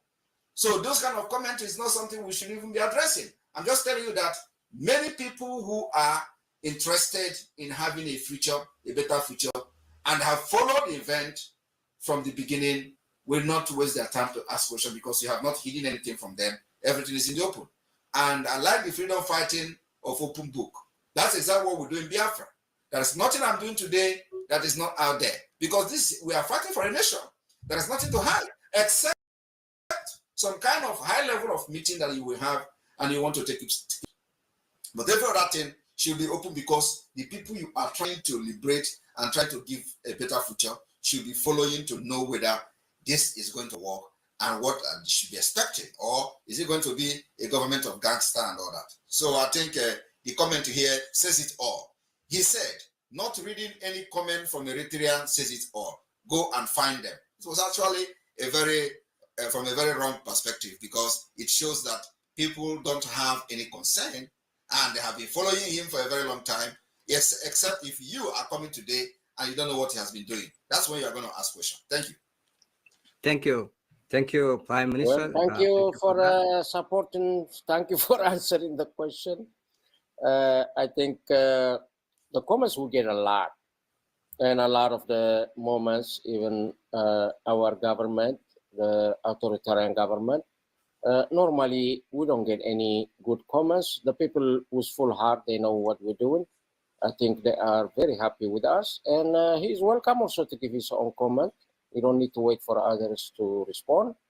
But however, regardless these days, I do copy a little bit from the Prime Minister, and that is when you have a job to do, we're not going to back down. Talk is talk. Yes. Talk is cheap. Either act or get out of the way. Either act or get out of the way. Because we're not asking you, we target the government, for God's sake. And what we do, it also involves you.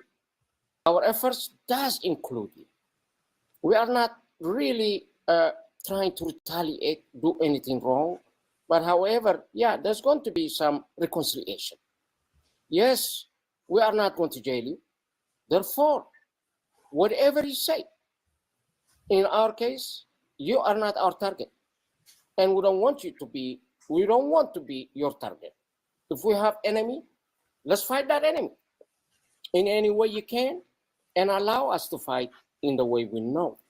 So because of that, whatever been said, for God's sake, I only say, I do excuse my people.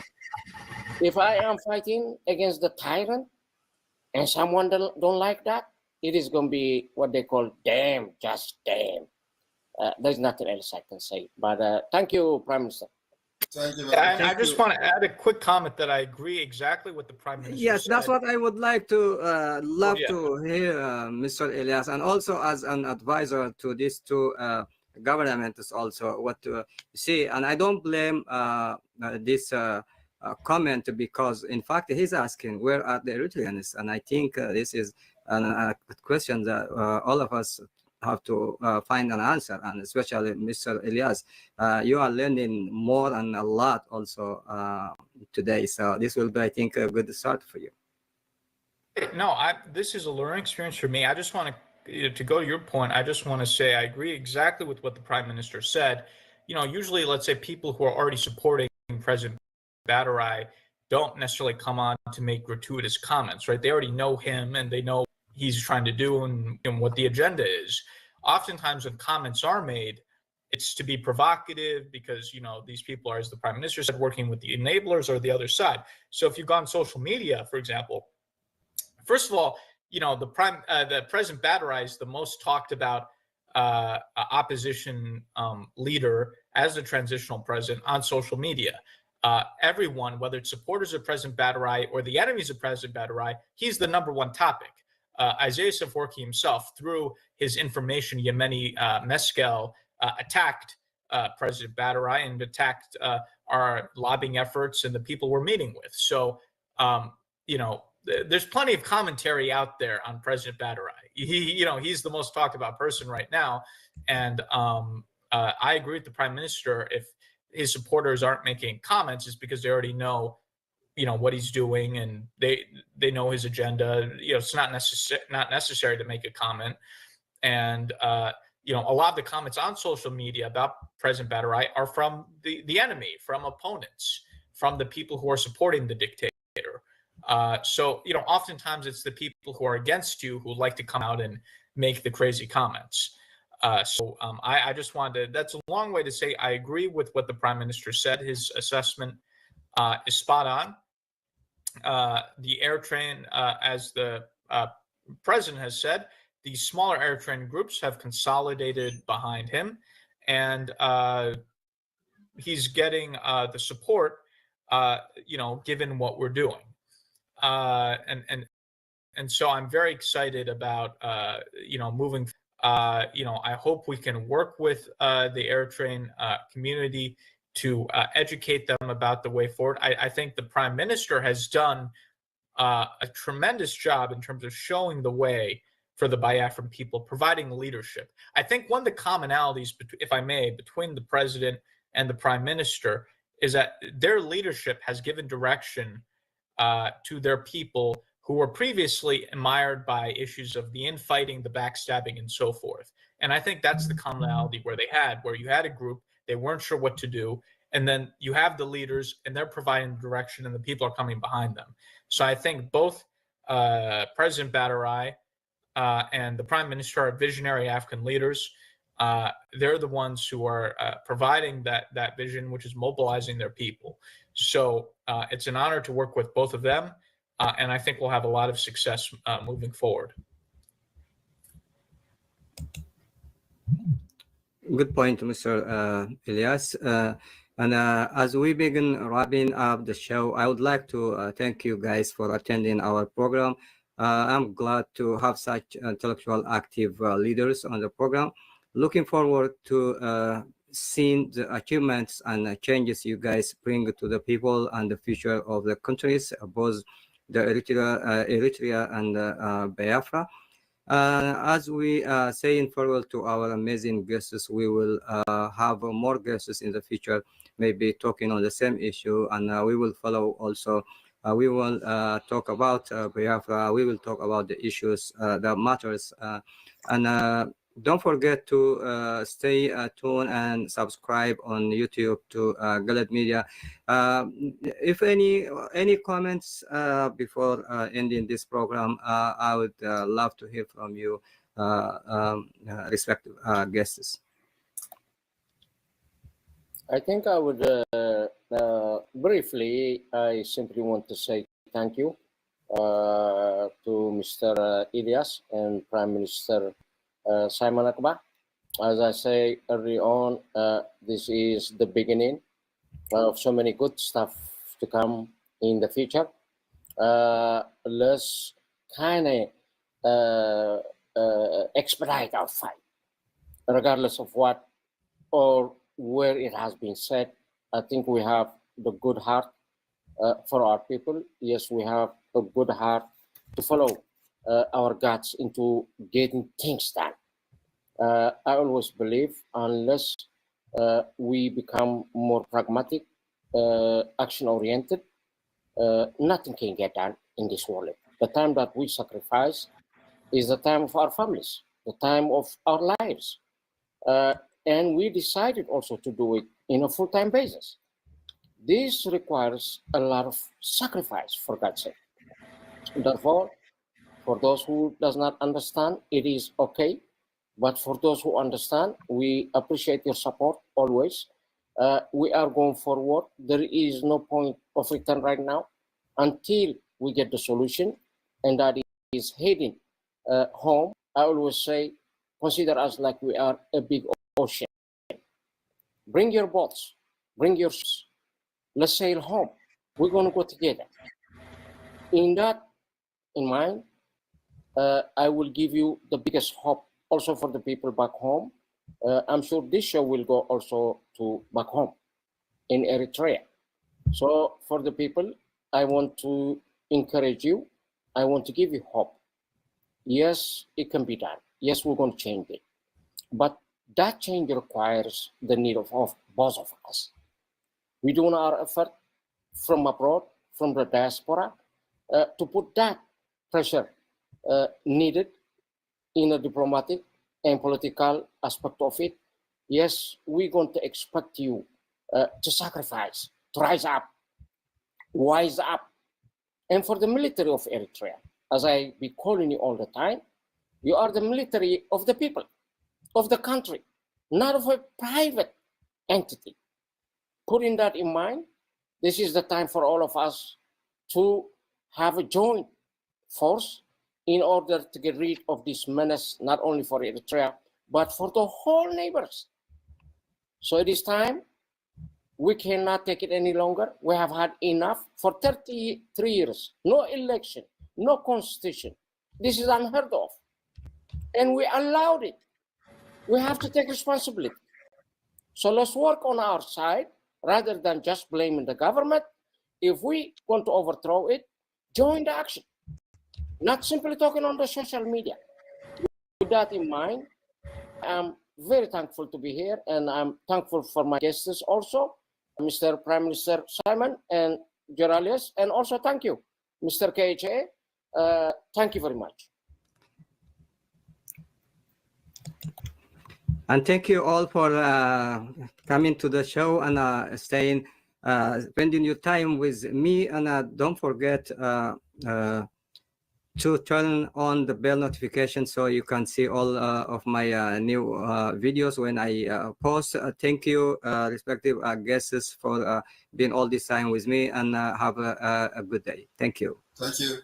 Thank you very much. And BIAFRANS, please stay behind your gadget, because the Biafra government cabinet will be having emergency session, and this emergency session will be aired live. For the very first time, we are going to have live emergency session of the Biafra cabinet. So every Biafran watching this program, all of you, about 10,000 are watching live on Twitter. You have to stay behind as we will come back live again for the live coverage of the Biafra cabinet emergency meeting. Thank you very much. And just one quick comment, I just want to make that I've got to know both of these two leaders very well. On a personal level, I want to say I respect them, I admire them. I think they're individuals of extraordinary character and leadership. Again, they're not just clients, but I consider them very good friends as well. And, the followers of the Prime Minister, followers of the President should know that these are two good men that they're following. So I just thought it was important to say that. And also that, these are two individuals who've been very loyal to me. And I'm a very loyal person. Loyalty is important. So I feel very loyal to them as well. So we have a very close relationship, and it's something I greatly value and look forward to continuing. That is great. And also we will follow. Yes. Yeah, go ahead. Thank you. Yeah, and also we will keep in touch with you guys, and we will follow any achievement, anything you may do later on. So we can come back again on the stage and see what is going on. Thank you so much. Thank you for your time, all of you. Thank you. Thank you. Thank you. Thank you. Well, it's time now for our Sunday specials. Now, do you know there is a Euro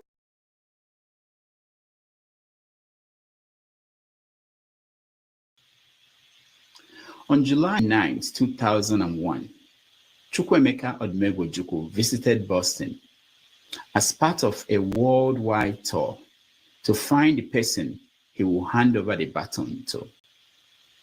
During that trip, I interviewed him. I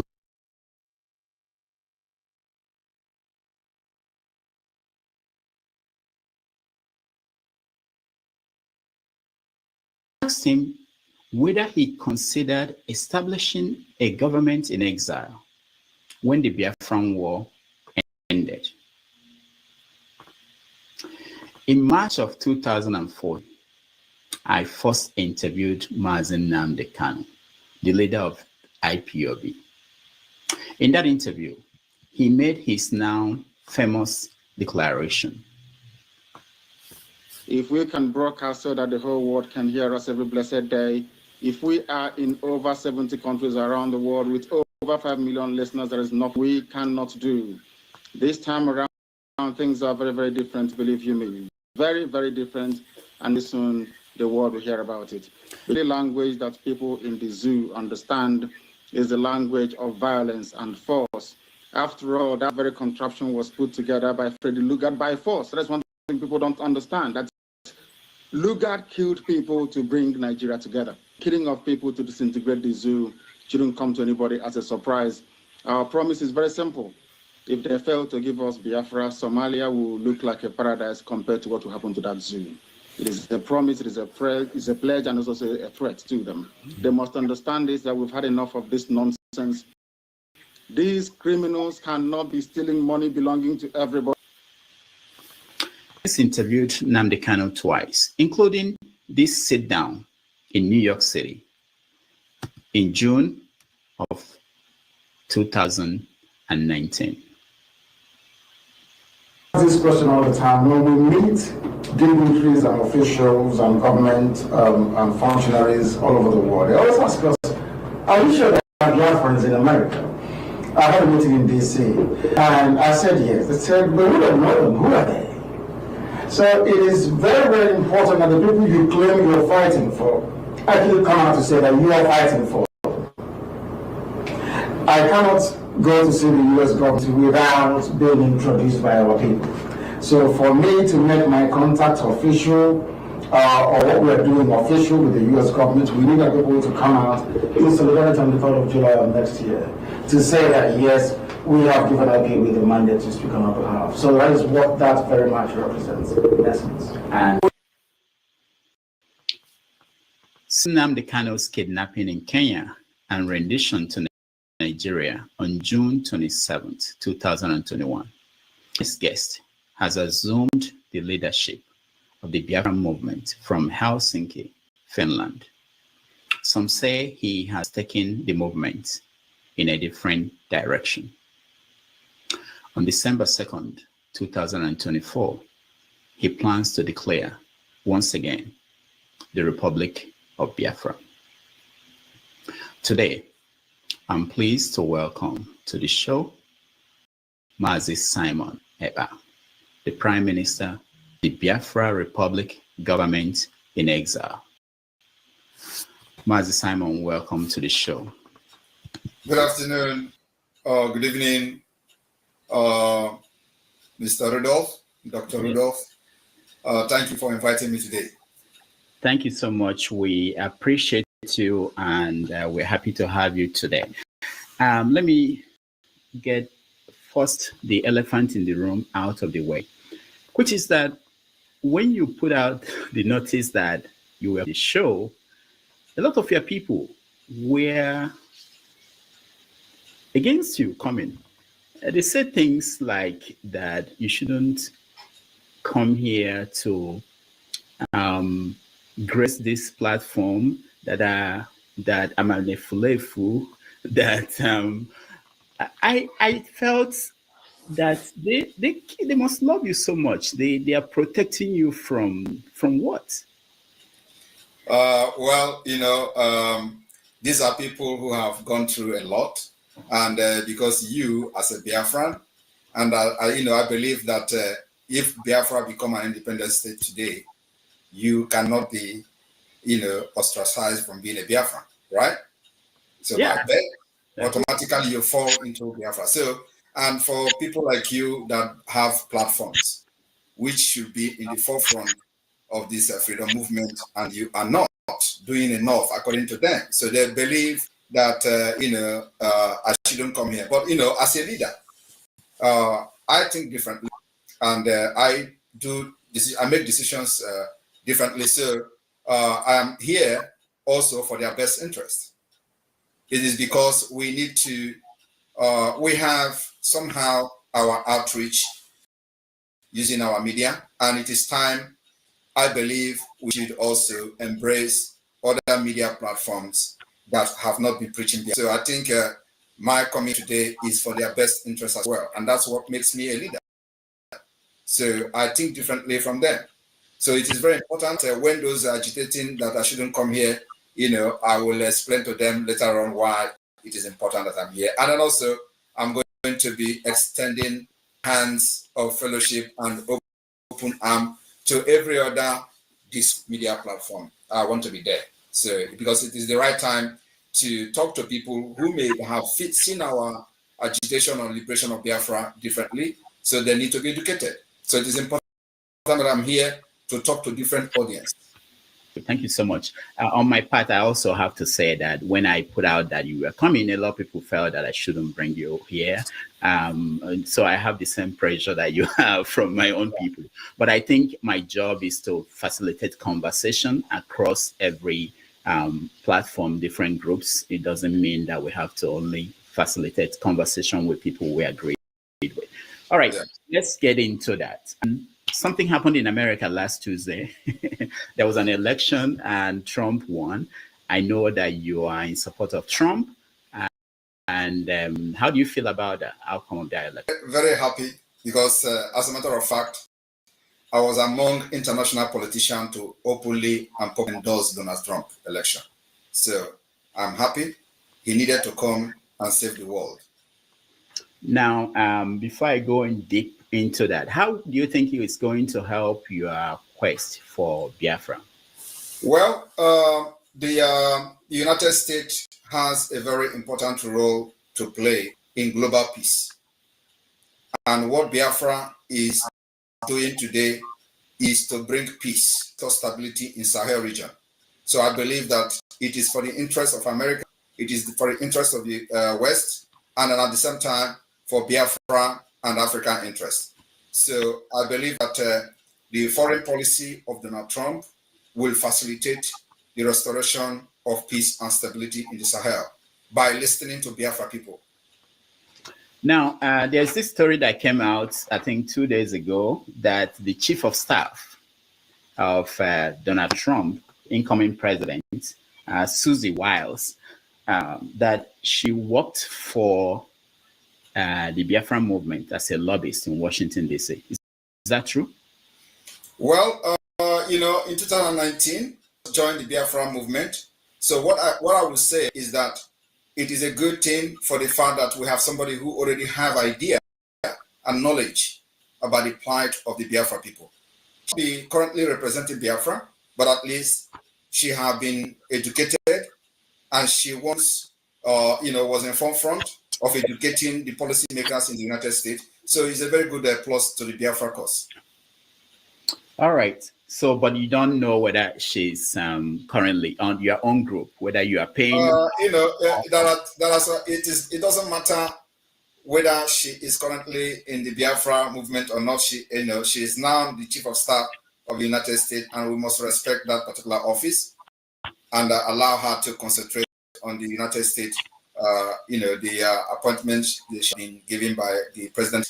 So let us not drag her into the Biafra controversy and all that. So the point is that her firm have represented the Biafra movement in the past, in 2019, and my happiness is that she is well grounded on the issue of Biafra. That's enough.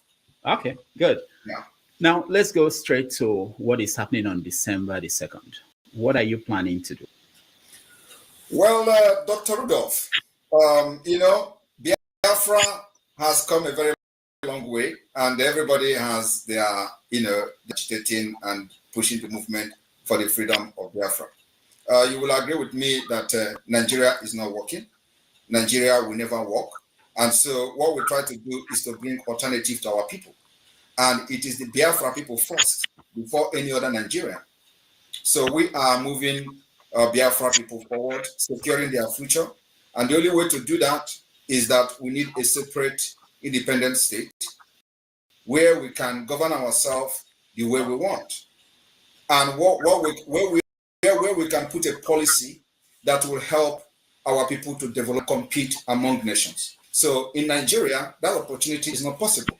In Nigeria, the innovativeness of the Biafra people and their career are getting killed by the Nigeria system. So we need a better system and a different system entirely that will allow our people to develop themselves and compete among nations. So what we're doing in Finland is a part of the generating a document, which is going to be a base for the pursuit for the recognition of independence state of Biafra to be recognized as a sub-state.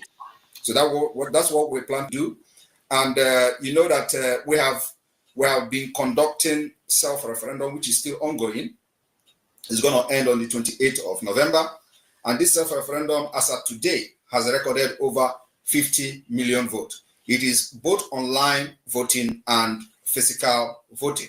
So, so far, from the record we have from the official that are responsible, we have, recorded over 50 million votes. So this vote now will be one of the legal ground to give the Biafra government in exile and the de facto government a mandate to restore the lost sovereign state of Biafra. Just like every other nation have done it in the past. For example, Lithuania and co have one time lost their sovereignty. So Biafra also lost their sovereignty to Nigeria state by force, by the barriers of gone. So today we are here to restore it. And what is happening in Finland is not declaration of Biafra, but declaration of restoration of independence of Biafra, because Biafra has been declared and recognized in 1967, recognized by different countries. So that sovereignty were forcefully, lost, and Nigeria took it back. So we are here to restore it back, because after that war, nothing has changed.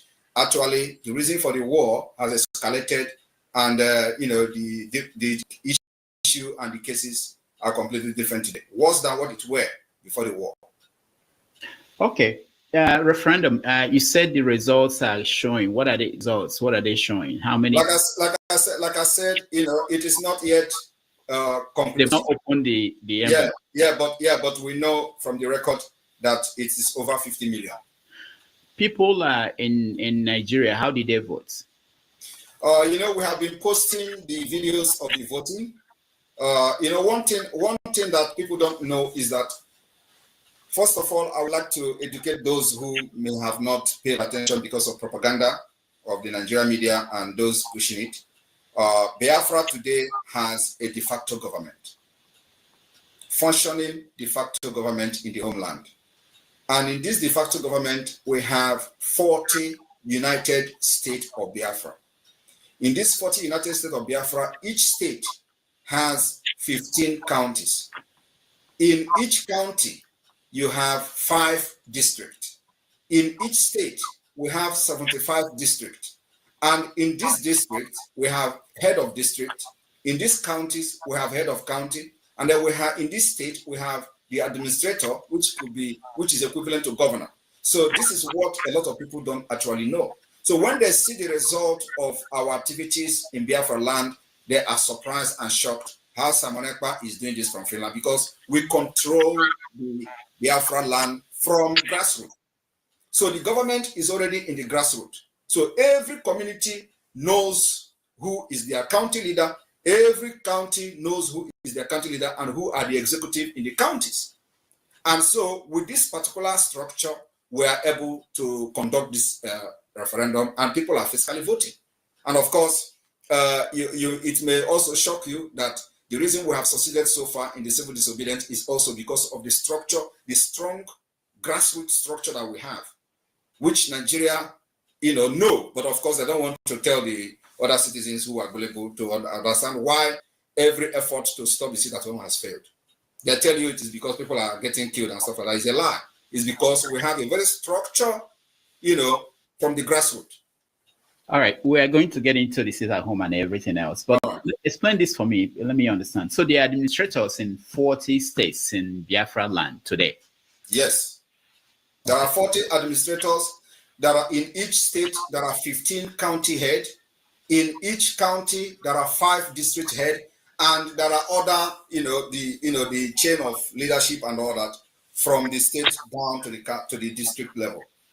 Do these people interact with people? Do they know them? Of course. They are completely in charge of Biafralands. That's what is going on.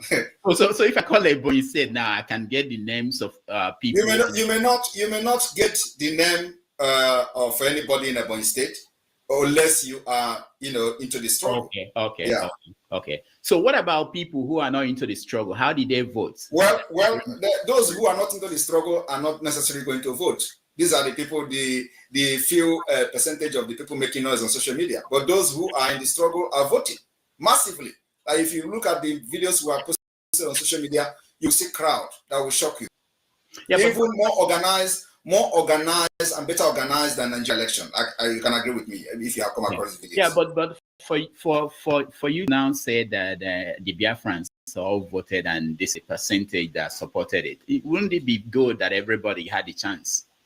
Well, that is the point. We gave everybody the opportunity to vote.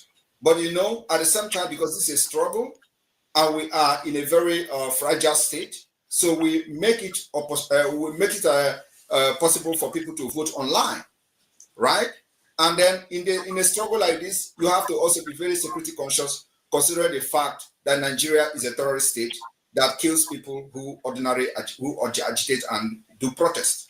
So we don't want to endanger the life of our people, by trying to prove that everybody have to participate. Everybody must not participate. Even in the Nigeria general election, not everybody voted, and somebody is still a president.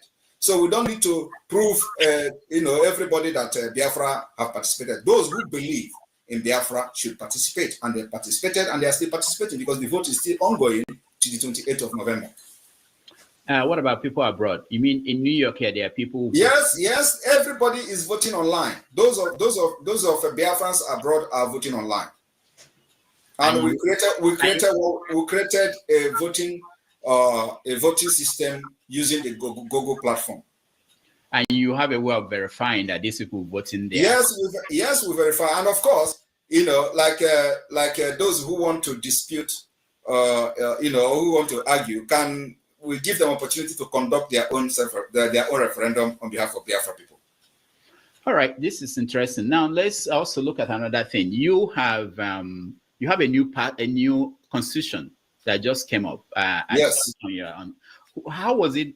Who wrote the constitution? How did the constitution was drafted by the representative from the entire 40 states of Biafra. So we have people, every state volunteered the people to participate in writing the constitution. And that is some of the problem or the confusion that people don't actually understand. Everybody must not be part of the constitution at this point, but those who believe in the struggle presented and volunteered to be part of the struggle, are part of the constitution. And so that's how we arrive a constitution that is still open for amendment. You know, constitution is never complete. So you have the names of the people that drafted it. Do we know? Yeah, we have the names of the people that draft constitution, and then also listen. It is not only the constitution. As a matter of fact, we have what we call the declaration drafting team. The declaration drafting committee also cut across board from all states. People volunteered to be part of the drafting committee. So that you bring your idea, everybody's input will be taken, but it has to be somehow consolidated into the declaration. So the declaration itself is like a document where we have we try to bring in every idea, every grievances that Biafra people who are representing their different states brought into the committee. So we try to bring everything together, and there are different kind of grievances that we are on that ground. The declaration of the restoration of independence state of Biafra is happening in this December. So what we are doing is to carry everybody who believe in this Biafra government along. We don't need to go and drag people who don't believe in the government. So you have to, first of all, believe in the government, volunteer to be part of what we are doing, and you are welcome. So we are not discriminating anybody or pushing anybody away. So those who believe in what we are doing are parts of it. Now, the states, back to the states. Did you go beyond, because I get a lot of comments about the Biafran. When I posted that you were coming, people wrote and were saying, remove us from this year Biafran talk. How did the states go? Is it the 5 eastern states that you broke into 40 different? No, sorry. This particular structure of 40 states has already been there. It is not my making. So what I did was to bring everybody who are involved in the Biafra struggle even before I came in. So I told them to bring in the structure that they have, and we start working on that. So it is every state brought in their state map. They brought in their state structure. It is not my making. So what I did was to harness the already made structure from the 1967 down to Owazurike Mosob, down to IPOB, and to what we're doing now. So we consolidated everything and make it to be more, organized structure as it is today. So it is not my making. It is the making of the people. Every state brought their structure, brought their county structure, brought their district structure, and that's why it is called, it's going to be the Confederated State of Biafra, because we're going to practice confederation, where these states who brought in their state structure are going to go. So what about people who are saying they don't want to have anything to do with Biafra? That is part of that life, and it's part of democracy. Even in Nigeria, when Nigeria was fighting for independence, North didn't want to go independent, right? But today they are the one who enjoy it most.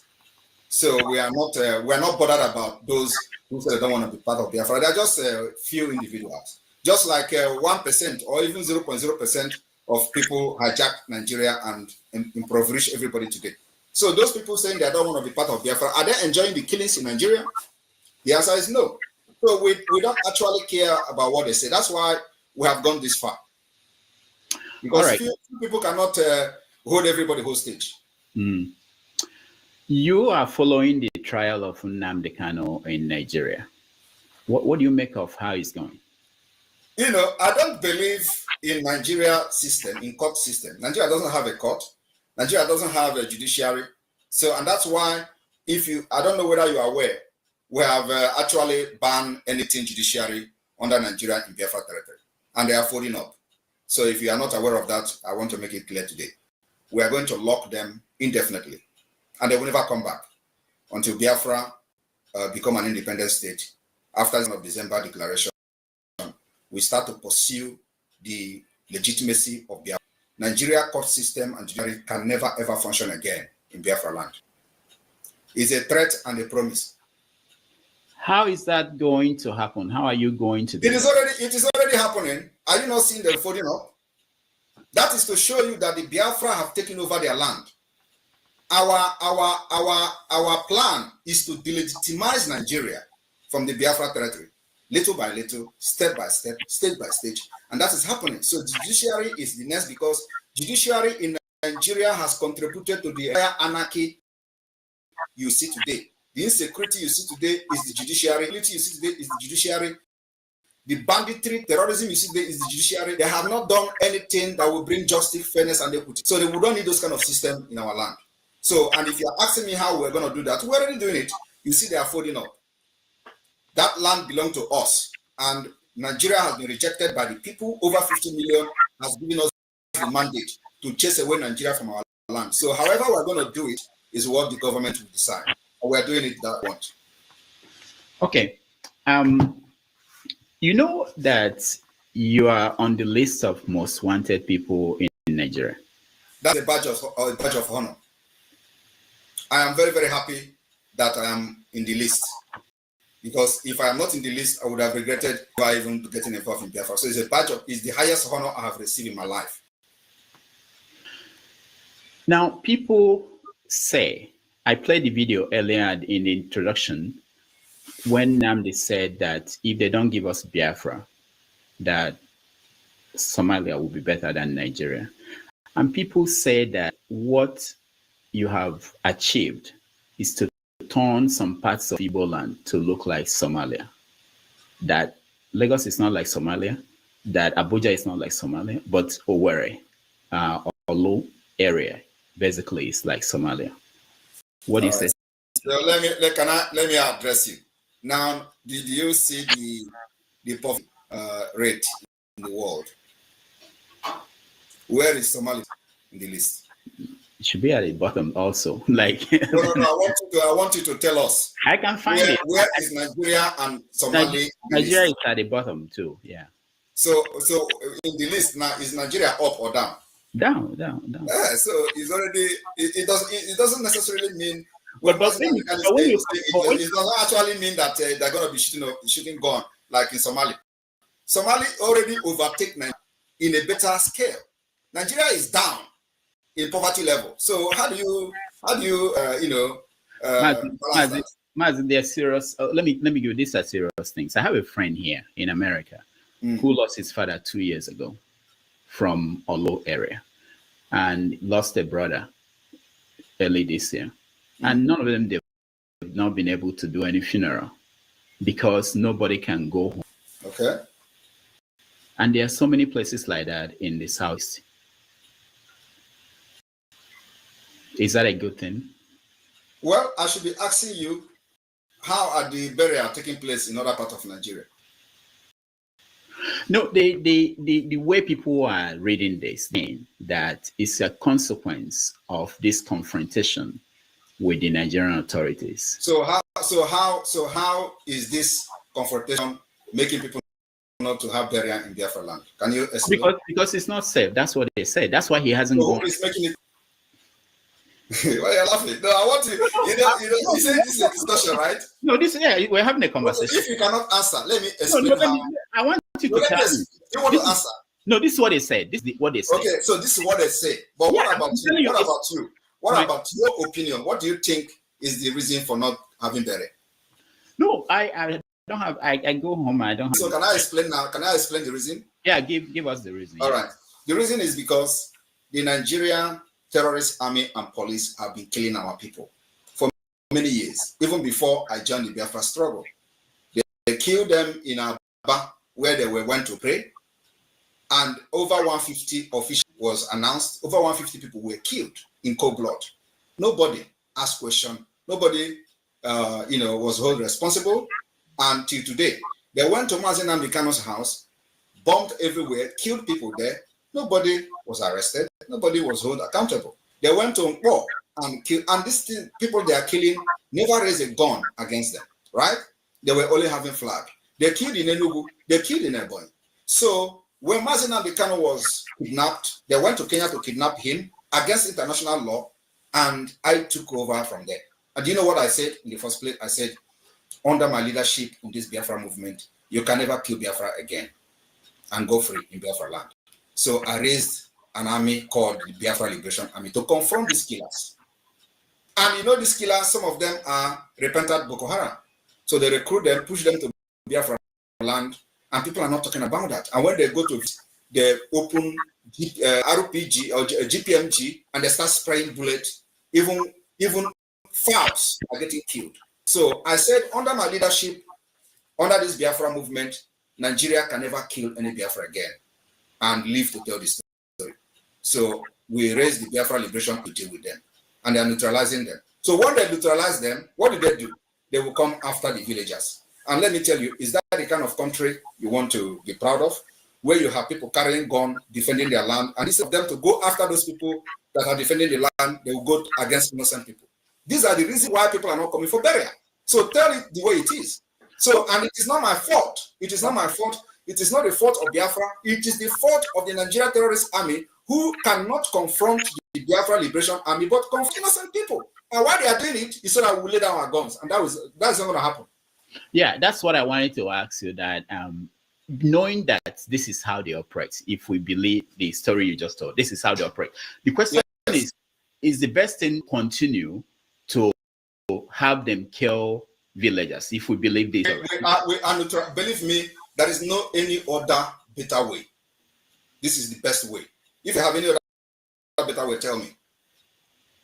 The better way is what we're doing now is the better way. When they come to kill our people, we kill them first. And if they come, we will resist them as much as we can. And let me tell you, it will continue like that until none of them will be in Biafra land.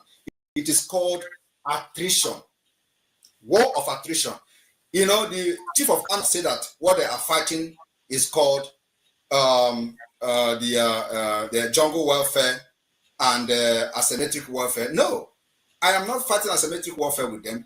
I am defending Biafra people, and what we have actually declared now is war of attrition. Go and Google it. It is, you are going to be fighting until nobody is remaining, and it is not going to be on our side. They are running away. You know the kind of atrocities people have committed in our land? Is that how to run a government? Government that will come and you don't go after people carrying arms, which you invited with your actions and atrocities? You go after on armed innocent women and children? Is that the kind of government to support?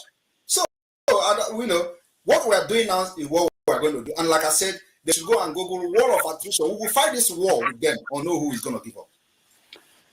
When I interviewed Nnamdi Kanu in 2019, I asked him, how many people have you lost? The question was how many? He said thousands. Let me ask you the same question. Since this started, how many soldiers, let me use the word, the Biafran, your own soldier, have you lost? If we lost people, you see them on social media. Now they are posting some of the people they are claiming to be. We don't lost soldiers. I have to be very sincere with you. We don't lost soldiers. They know it. Let me tell you, we are fighting a very different war with Nigeria terrorist state, and they are confessing. Have you ever, in the history of Nigeria, have you ever, even during the war, it was only during the war, actually, that the issue of Biafra was discussed at the National Assembly, and the entire security chief are crying. We are training, I have a military experience. We are training the Biafra fighters, and they are engaging Nigeria in a very war that they have never fought before. And you see, I didn't say it. You can hear it from the horse's mouth. Musa have cried several times. And let me tell you, if they think that in self-defense is a crime, they should go and read international law. Because the point is that nomadic system have taken over and nobody is thinking correctly in Nigeria anymore. You come and kill people and expect them to defend themselves. We are defending ourselves. And like I said, if I have access to bomb today that will go to Aso Rock, I will first of all engage Aso Rock. But until then. How many people, not soldiers now, regular people have died? They should give you that report. They are the government now. They should give you how many people they have killed, right? They are the one who killed the people, and all we do is to defend them. So they should tell us how many Biafra women and children have been killed. Because at least you have never in anywhere, in any news, that Biafra Liberation Army invaded a village and killed everybody there, just like we see in the north and see in the other part of Nigeria. But the military are the one killing. We saw them people in the Onokoma community. They're born everywhere. Nobody is talking. So when they say that people kill soldier in Ukoma, nobody know what led to killing of the soldier in Ukoma. But you know what? Everybody was proudly saying, "Oh, the military will come and burn this." We don't want to be kind to be part of the system where they will not go after criminals. they will come to where a crime was committed and they go after innocent people. That kind of system should be abolished. And that's what we are abolishing by pulling out Biafra from that Islamic terrorist state. The sit at home every Monday that you support, how has it been helping? The sit at home is has been very successful. What people don't know is that when we started the sit at home, the point is that they don't know why. They don't know why we keyed into the sit at home very much. It is going to achieve, or have actually achieved, several things. Is that it crushes the economy of Nigeria. Nigeria. Wait, hold on. I'm telling you, Nigeria. Not Eastern Nigeria, Nigeria. If you know the point, if you're listening to IKIBIBIO as dumb as he is, he said that the sit at home is affecting everybody in Nigeria. And nobody is paying attention to that. They have lied and used to propaganda to say, oh, is the economy. What have the economy in the East done for over 50 years? Nothing. Now let me explain. I'm still explaining the sit at home. Now, it crushes the economy of Nigeria. 2, we are delegitimizing Nigeria government from Biafraland because it is one of the ways to prove that they have no control over the people. 3, they have to that sit at home that demonstrated that they have lost legitimacy over the Biafra people. You don't know what is happening. So you are very close to Sowore. You should ask Sowore, why did he say that the Southeast has, systematically left Nigeria? It is because of the sit at home, because they have lost control over the people and they're listening to only the Biafra government. It's a packed way to our freedom.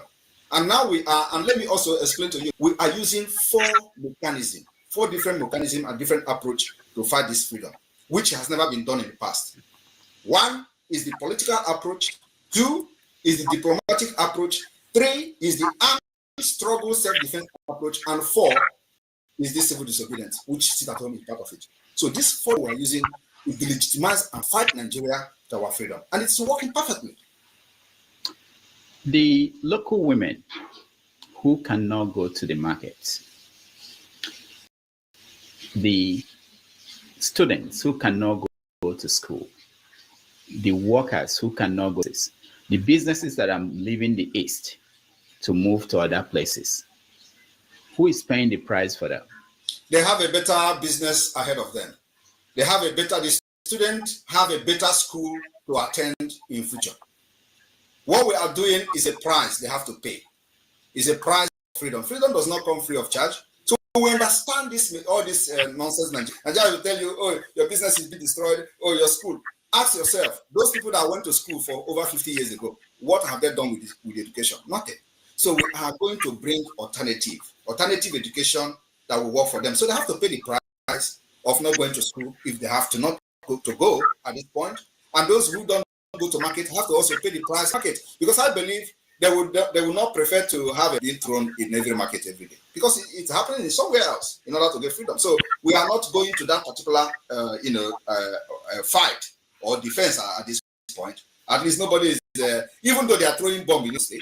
I don't know whether you're aware of that. They are bombing and all that. We are hitting them with our anti-aircraft. Even though our anti-aircraft may not be the modern sophisticated anti-aircraft, but it is doing something. At least they don't fly 10 minutes, more than 10 minutes, and they will run away. So these people that are complaining about school, they should give us a break. It is the price that these people have to pay. Those people complaining about not going to shop, stuff like that, they have other days to go to shop. Every Monday is a sacrifice that we have made to make sure that we speak to the entire world and prove that Nigeria has no control over Biafra territory. That's what we want to achieve, nothing else. That particular civil disobedience. Now, Igbo people at home, they say that people like you abroad, you are enjoying your life. They see videos of you dancing, drinking. They say, why is it that they are the ones paying the price? People in Lagos, people in Abuja, Igbo people, they are not. They should be more worried that I left those particular enjoyment that I'm doing, including going to club that I used to go, including all the enjoyment I used to travel everywhere. I'm not doing that anymore for them. So concerned that why should I live all this life I was living? Why should I not just enjoy myself? Because I have conscience. I have come to this country not by my power, but God brought me here so that I will live and bring something back home. And I don't want to bring politics back home. I don't want to bring any thing. I want to bring freedom back. Because many people travel abroad and all they do is that, I want to bring something back home. Ask them, what do you want to bring back home in Nigeria? How many Nigerians have traveled abroad, studied, become PhD professor? They went back home. What's been their contribution in Nigeria system? Nothing. If you go there, the Nigeria kills you. The system kills you. You can never, even if you are a saint, once you go to Nigeria, you get corrupt. So I did not come here to learn politics, to learn something to bring back to Nigeria so that Nigeria will corrupt me. I give freedom to my people because that's what they need most. When you see Nnamdi Kanu appear in court and say that he would like the sit at home to end, do you ignore that, or do you? I ignore. Why? Because he's not a free man. So what will it make you believe what he's saying? He just played his voice when he was a free man talking with you. So what you heard in the court, does it sound the same? I will listen to him when he becomes a free man. I'm not only a free man, to Finland and sit one-on-one with me before I can listen to him. That is my condition. Because the reason why he is being incarcerated today is because of what I'm doing. It's because of the Biafra. So he cannot be captured because I know the reason they captured him is to end Biafra, and then you expect me to dance to their tune. It's not possible. Even if they bring him out today and he stay in Nigeria there and say, Simon Ekpa, stop, I'm not going to stop. So are you planning to Nigeria? People say that... I don't go to Nigeria, I go to Biafra. Yeah, but are you planning to go to Biafra? Of course, I will go to Biafra. I will go to Biafra. Why am I fighting? I will go to Biafra to be part of building a system that will work for everybody. When? When Biafra is recognized. By? The international community, by UN and all other... Now, if an American official who is sympathetic to your Biafran issue hear you speak, do you think that they will be inclined to openly come out and say we support people? They don't need to openly come out. They should. Most of them have had meeting one-on-one with them, and the way I talk with them is differently from the way I talk here. So they listen to me and they buy the idea. How do you talk with them? I talk with them presidentially.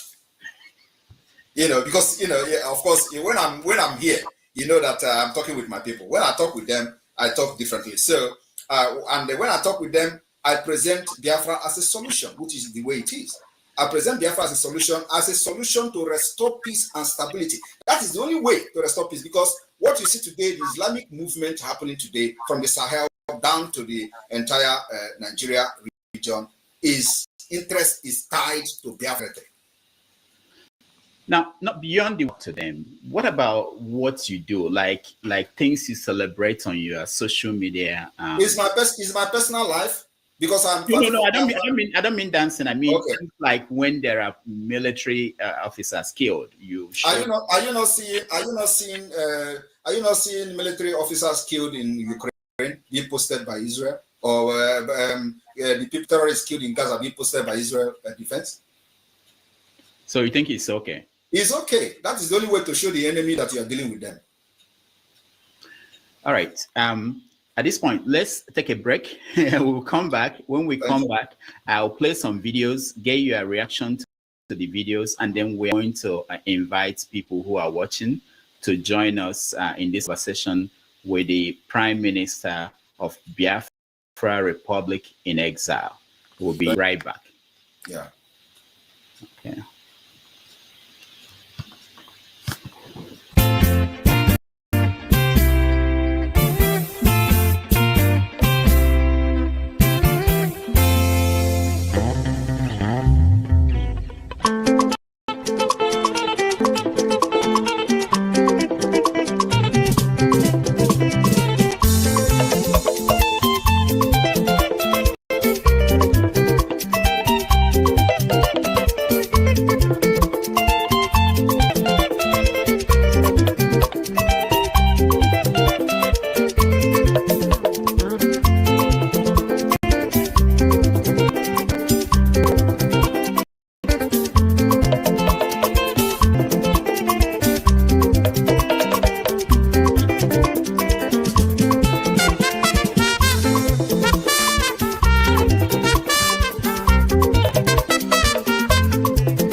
Welcome back, everybody. Thank you for joining us. We are here with the Prime Minister of the Biafra Republic, government in exile, Mazi Simon Eba.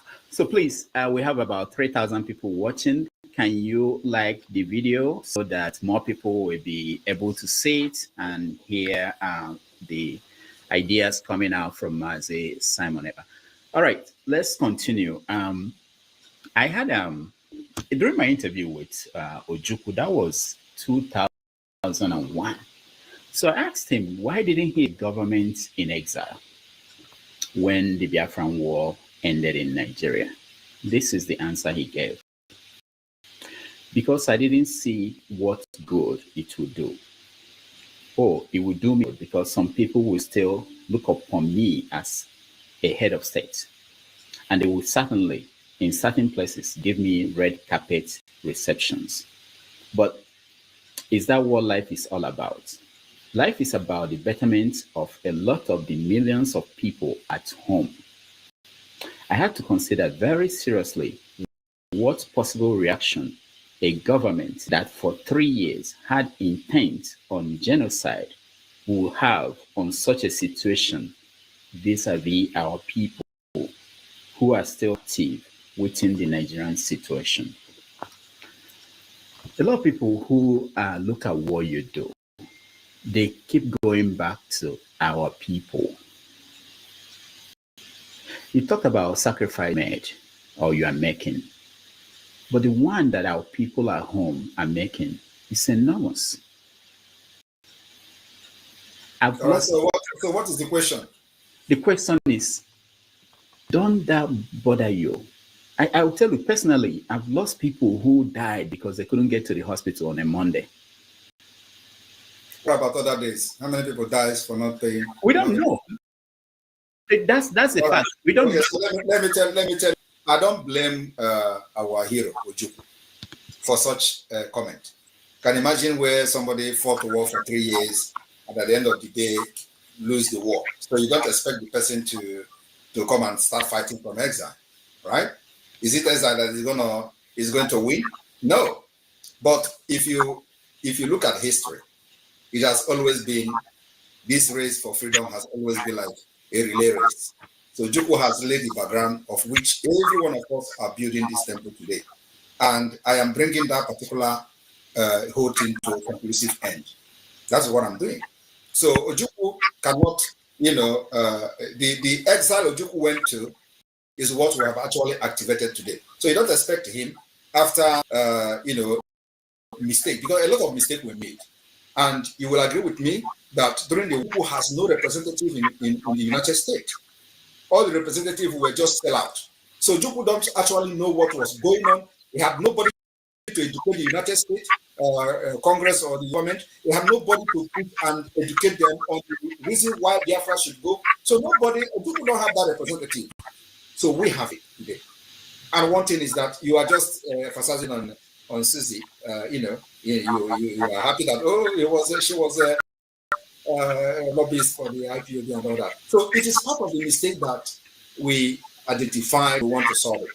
Now, during the war, at a point, the United States was shifting ground to the Biafra side. And the Biafra leaders don't have knowledge about it. So if it's somebody that they have knowledge, that they have people representing them, they have good lobby. I don't even know whether they have lobby at all, they don't have. So you're assuming that they have lobby firm representing them in the United States, educating the policy, the policies, the Department of State, the US Congress and all that. I don't think, although that's how God wanted, I would not want to change the wish and the will of God. So God wants it to happen that way. Today, we are, using that particular foundation that was laid, that mistake that was made. And today, everybody have seen that actually, they are Ojukwu, because the thing he saw that Gowon didn't see have consumed his people today. Gowon today, having Ojukwu and Biafra people, cannot even stay in Nigeria. He ran away to the United Kingdom. At age of 80 or 90, who does that? He should be proud to stay in his village where he killed Biafra, 3 million people through starvation for Nigeria to become one. But why is he running away? Because the country failed. That thing Ojukwu saw, because it was Biafra people that were paying the price in the northern Nigeria. Every given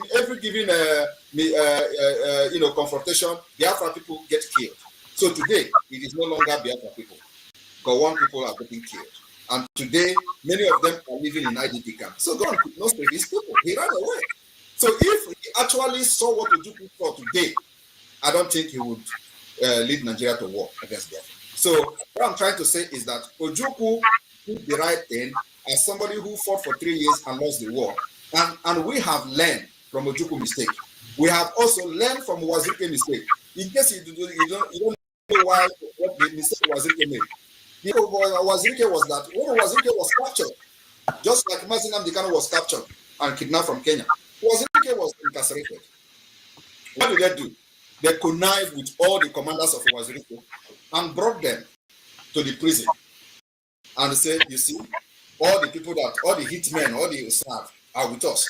And who did it? Andy Uba. Right? So from there, during Obasanjo time, from there, Wazirike gave up. He said he looked at all the people that he was fighting with, all the men he had his hope on. All of them came with Andy Uba, a politician, to the prison. So what can he do? He gave up. The same thing they want to do to Mazi Nnamdi Kanu. They capture him in Kenya, and all the commanders of the Eastern Security Network, they started killing them. I came to rescue them. That's what I did. So I saw those mistakes, and I built defense to make sure that it never repeats itself again. And so what did I do?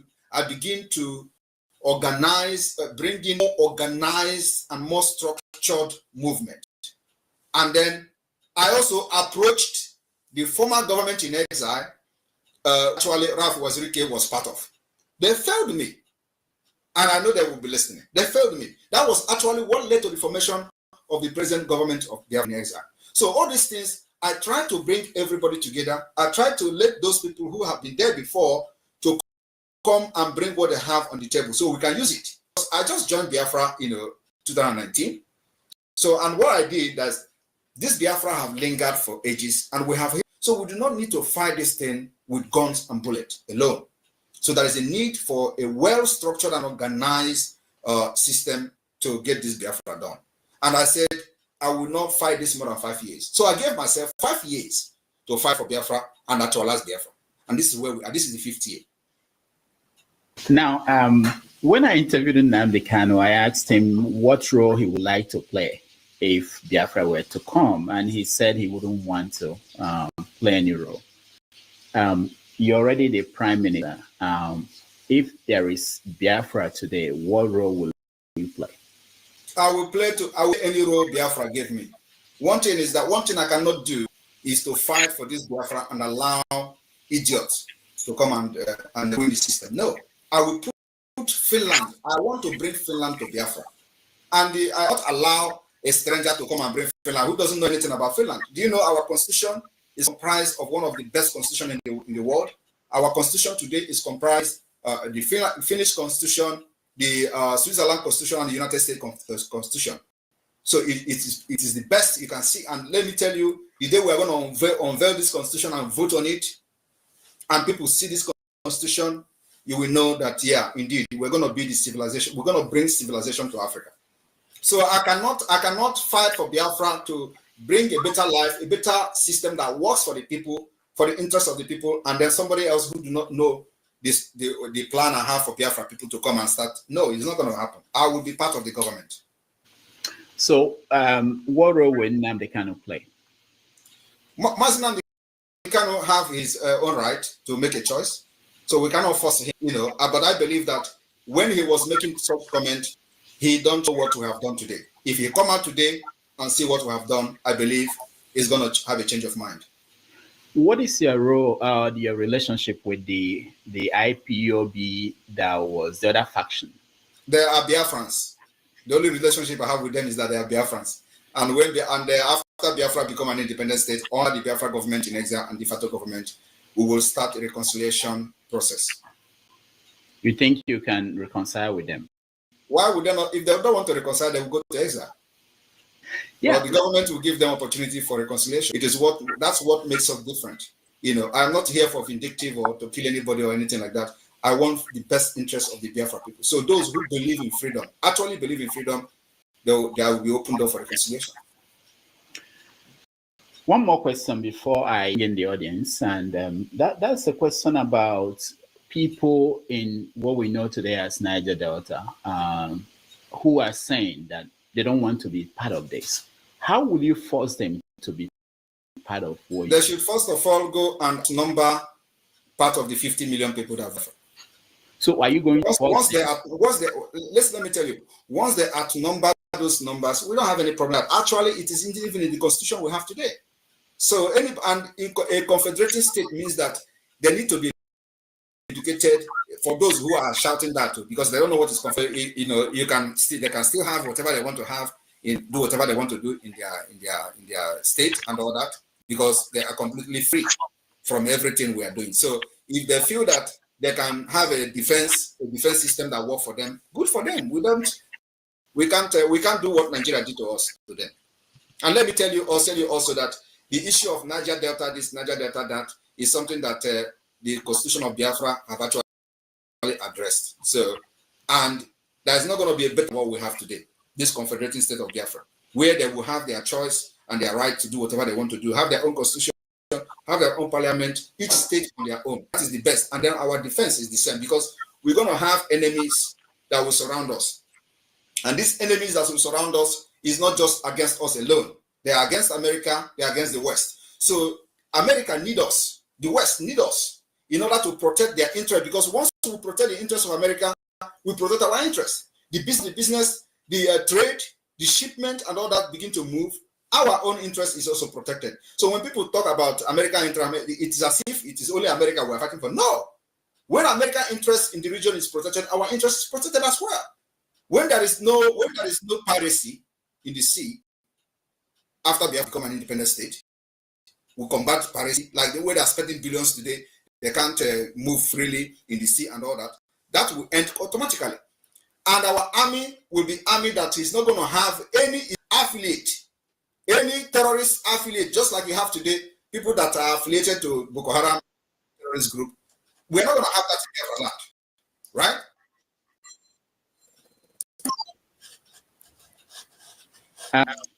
Why is it that the Nigerian government, despite their efforts to get you extradited, that they've not been successful getting Finland to work with them? Finland doesn't work with a terrorist country. All right. And they will never work with terrorist country. That I can assure you here. But you know that they are making moves. Which move? The Nigerian government. They can make moves for all I care. I am here standing very strong, because I know I'm not doing anything wrong.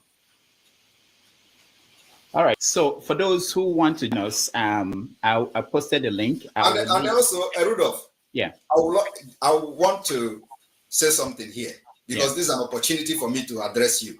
Okay, go ahead. And, so I want to say this, some of you have made bad decisions in the past, a very bad one.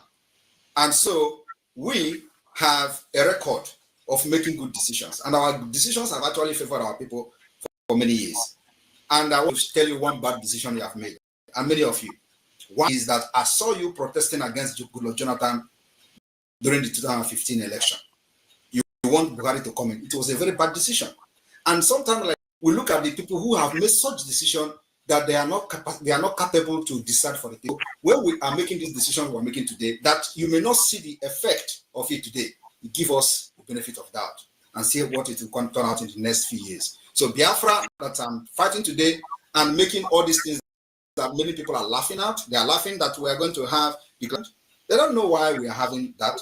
They are laughing that we are going to, I'm declaring Biafra. They are laughing that there is a national football team. They are like all those things. And that is exactly what Gandhi said. They will laugh at you, they will mock you. At the end of the day, you win. So I want to say that some of us that are making this decision, best interest of Biafra people, we see what people don't see. So you should be able to give us benefit of that and support the decision we make. We kicked against Buhari it backfired. You people supported him. We kick against this Tinubu. You people, many of you supported him. And so it is very, very hard for people like us to come and listen to advisors that have made bad decisions in the past. It is very difficult for me, and I believe many people. So I just want to tell you this today because I may not have the opportunity to tell you again. Thank you. I appreciate that. But I don't remember protesting against Jonathan. Rudolph, I saw you carrying play card in the United States. Saying what? Protesting against Jonathan. Me? Yes, when they organized Occupy Nigeria, I saw you now. I will post it. Okay, yeah, post it, please. Share it. Let me remember because I don't remember that. But anyway, thank you so much. I really appreciate you taking time coming here. I will still ask you for more questions, but I want to give our viewers a chance to also weigh in. So when you come in, please, you have to make sure that you have camera on. I just want you to ask one question only. You have to be respectful because you are talking to the Prime Minister of Biafra Republic, a government in exile. So it's very important. And if you don't do that, we take you out. And there won't be any arguments. Just ask your question, listen to the answer, and then we find the best question you have. There are a lot of people who are trying to get in. And so when I bring you in, just be able to come up with some. All right. Righteous Man here first. Yeah, good evening, Prime Minister Simon Ekpa. I've been watching and following you for 2 years now. Is this? How do you consider your safety as a priority? And should anything happen to you, who takes over from you? Allow Biafrans and myself to worry about my safety. I don't have any problem with my safety. Thank you, Righteous Man. Let's go to Ernest. Ernest, Ernest, unmute yourself.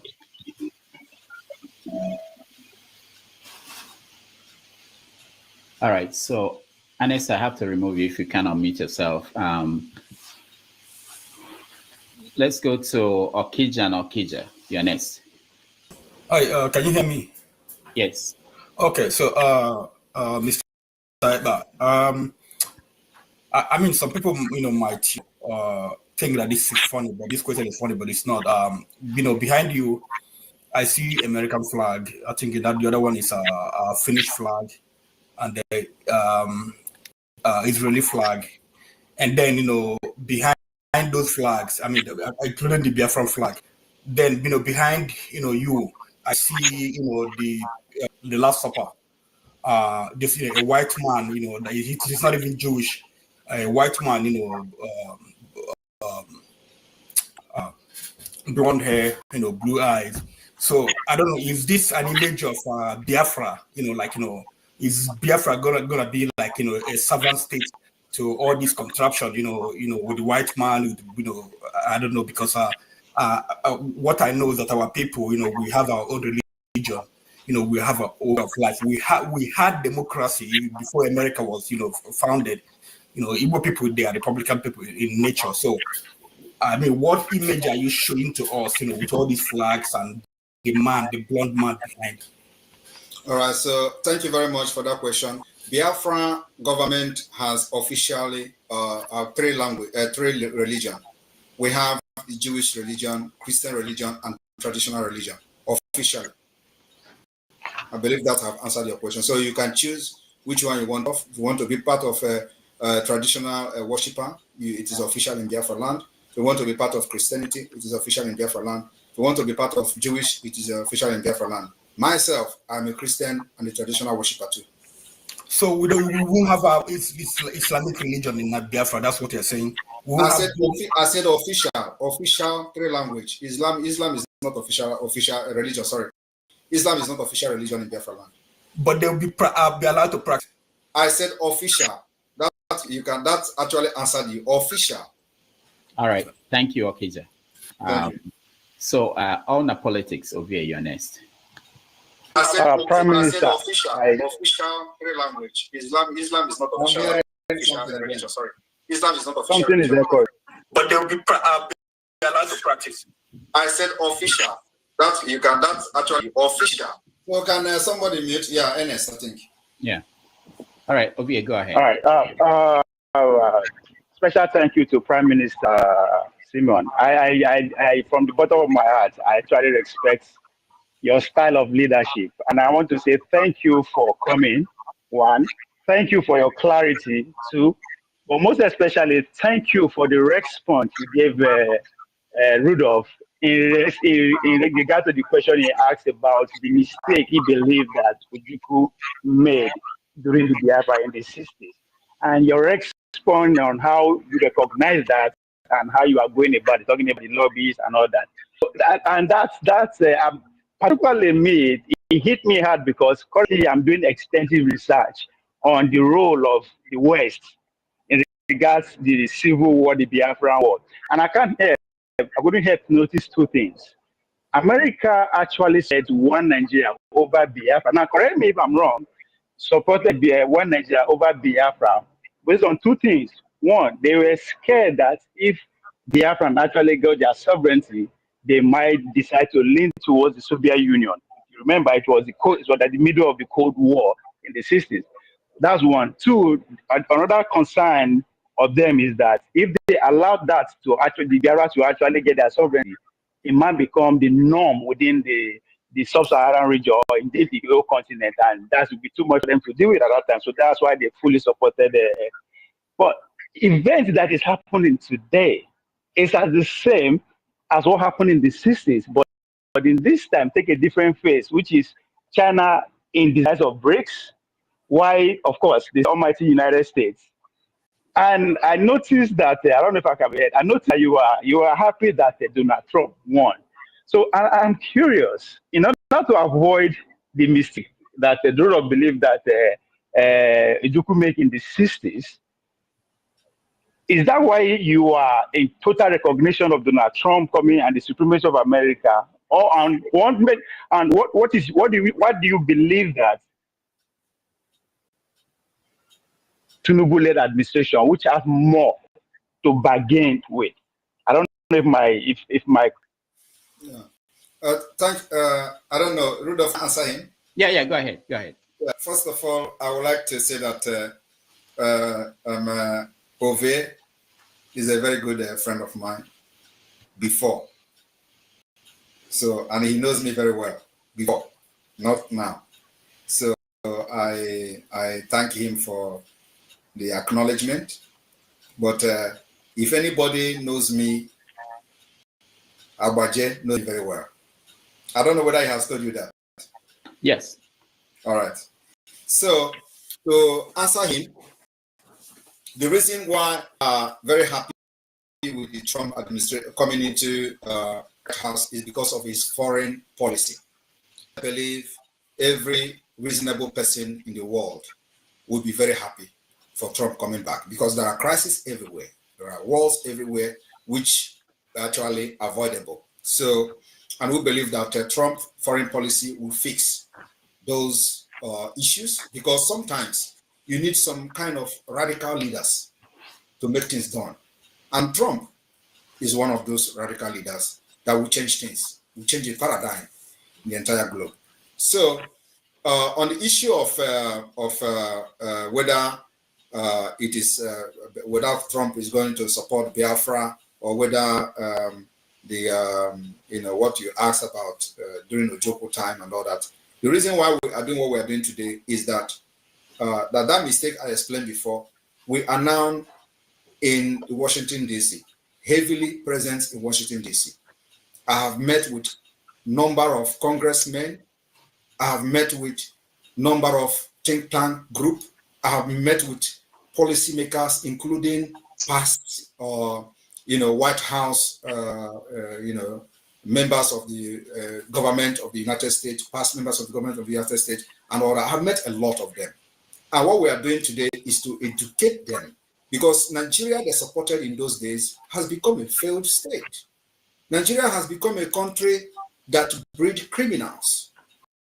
Nigeria has become a country that supports terrorism. Every policy of Nigeria today is going toward nosediving to a complete failed state. So America will not be proud to support this kind of failed state and especially Trump with his policy, foreign policy, especially on protecting the Christians and the minority group, we believe that it is going to be for the interest of the Biafra people and people who have suffered severe killings and ethnic cleansings like us, that Nigeria have done to us. So we believe that, first of all, if you remember that when Biden came in, what they did was to remove Nigeria from the country of a special concern. And it was condemned by everybody. But Biden and his administration did not listen to that. Even when there were no reasonable ground to remove Nigeria from the country of a list of a concerned country, they still remove him, remove the Nigeria state. So we believe that Trump coming to power will put Nigeria on their toe. And as you can agree with me, even before now, we have information that many of you do not have. We know that Nigeria have, supported the re-election of Kamala Harris secretly and and openly. So why are they supporting this re-election? Because of the way they have ignored the atrocities of Nigeria. And so you should be asking yourself question, why was Nigeria removed from the country of special concern? Nobody has been able to address and answer that question till today. So we believe that Trump coming to power, first of all, he is going to hit hard on a terrorist state like Nigeria. And then also look at what we are bringing to the table as alternative to restore peace and stability. Trump is coming to restore peace, not only in the Sahel region, it's also in Ukraine and in Gaza. So, and somebody has to do it. So we are bringing this particular solution, alternative to what they have on ground. And that alternative and solution is Biafra as an independent state. And I want all of you to understand that Biafra is not only going to benefit Biafra people, it is going to benefit the entire indigenous people within Nigeria area, including the Duduwas and other indigenous nationality within the Nigeria area. The emergence of Biafra as a nation will put an end to upsurge of terrorists. It will disintegrate the interest of the terrorists while they are coming to Sahel. It will also cut ties immediately. Just that Biafra has been recognized, only the pronouncement will make the entire region calm down, because the terrorists will start fleeing. Why would they be fleeing? They will be fleeing because their only interest is to capture Biafra territory, which is the majority Christian-dominated area today in the entire Sahel region. I don't know whether you're aware of that. So this is in Biafra land, not actually in the northern Nigeria. So, but they want to, first of all, cut our wings by cutting the neighbors, and then after that, they will come to us. And that's why we started resisting them ahead of time. Thank you. All right, thank you so much. Let's go to Ikolola. Thank you. Good evening, Dr. Damages and Prime Minister of Biafra, Simon Ekpa. I was just wondering, do you have to look so good to be a Prime Minister? Good to see you. Thank you. That is so good. At least I don't want to look like the ancestor in Nigeria. I'm a young man, so I have to look good. Thank you. Okay. Right. This is my question to you. Are you hell-bent on secession? Must we secede? Must Biafra break away? Is that the only solution to the Igbo problem? And please, that is the only solution. I think breaking away is not actually. But let me finish. Let me finish. You get the whole context. Okay. If you're not hell-bent on secession, let's imagine you're not hell-bent on secession. What do you really want to see that the Nigerian element puts into place before you say, okay, then this is a pathway to unity? That is, if you're not hell-bent on secession. Did you get my question, sir? Yeah. Okay. Now let me answer you. With all due respect, this is not the time for us to contemplate on whether there is a solution for us to remain one or not. This issue of whether we are going to remain one is something that we cannot revisit again, because the agenda of the Nigeria state is not for developmental purposes, is not to help the people, the citizens of Nigeria, is not to bring any innovative ideas, is not to build infrastructure, to bring security, to build road, give hospital, schools. No. So it is only one agenda, which is the most important thing, is the Islamic agenda. And you will agree with me that since 1989, after we call Abuja Declaration, what was Abuja Declaration? Abuja Declaration was the gathering of Islamic scholars, Islamic countries in Abuja, where the decision was made that the only thing they have to do is not to pursue development in any region within the Sahel region, but also to install all Muslims in different position and strategic position for the Islamization of that region. So that particular implementation of the Abuja 1989 Declaration is already 90%, if not 100. And that's why for the very first time in the history of Nigeria, you have a Muslim ticket. And people did not see anything wrong with that. In fact, before this Muslim ticket, a lot of people said it is not possible. It is not going to happen. Even the people who call themselves pastors and all those preachers, all those liars, they were saying that God told them it is not going to happen. If it happened, they say, make the thunder fire all of them, make fire burn them. They pray all those prayers, all those nonsense. It did not. It still happened. There's no Muslim ticket. It is called the implementation of Abuja Declaration 1989. And I want people in Nigeria to go and read Abuja Declaration. They have altered those content, the content of the declaration, but everybody who knows it knows the content was to install Muslims in all strategic position for the Islamization of the entire region. So the Biafrans are resisting that because we understand that very well. So if you tell us, let us come down now so that it is everybody will be one, they will come harder on us in the next 10 years, and we don't want to go back there again. So what are we saying? We are saying that we need a country where there is going to be rule of law, justice, fairness, equity. We need a country where our women will go to hospital without paying money, doctor will attend to them. We want a country where our students will go to school and nobody will kidnap them. We want a country where we are going to have good road, transportation, good social amenity, and possibly provide social security for our people. It may also interest you that as a government in exile today, we have the strongest national identity card. As a government in exile, the only country that will compete with us today is South Africa.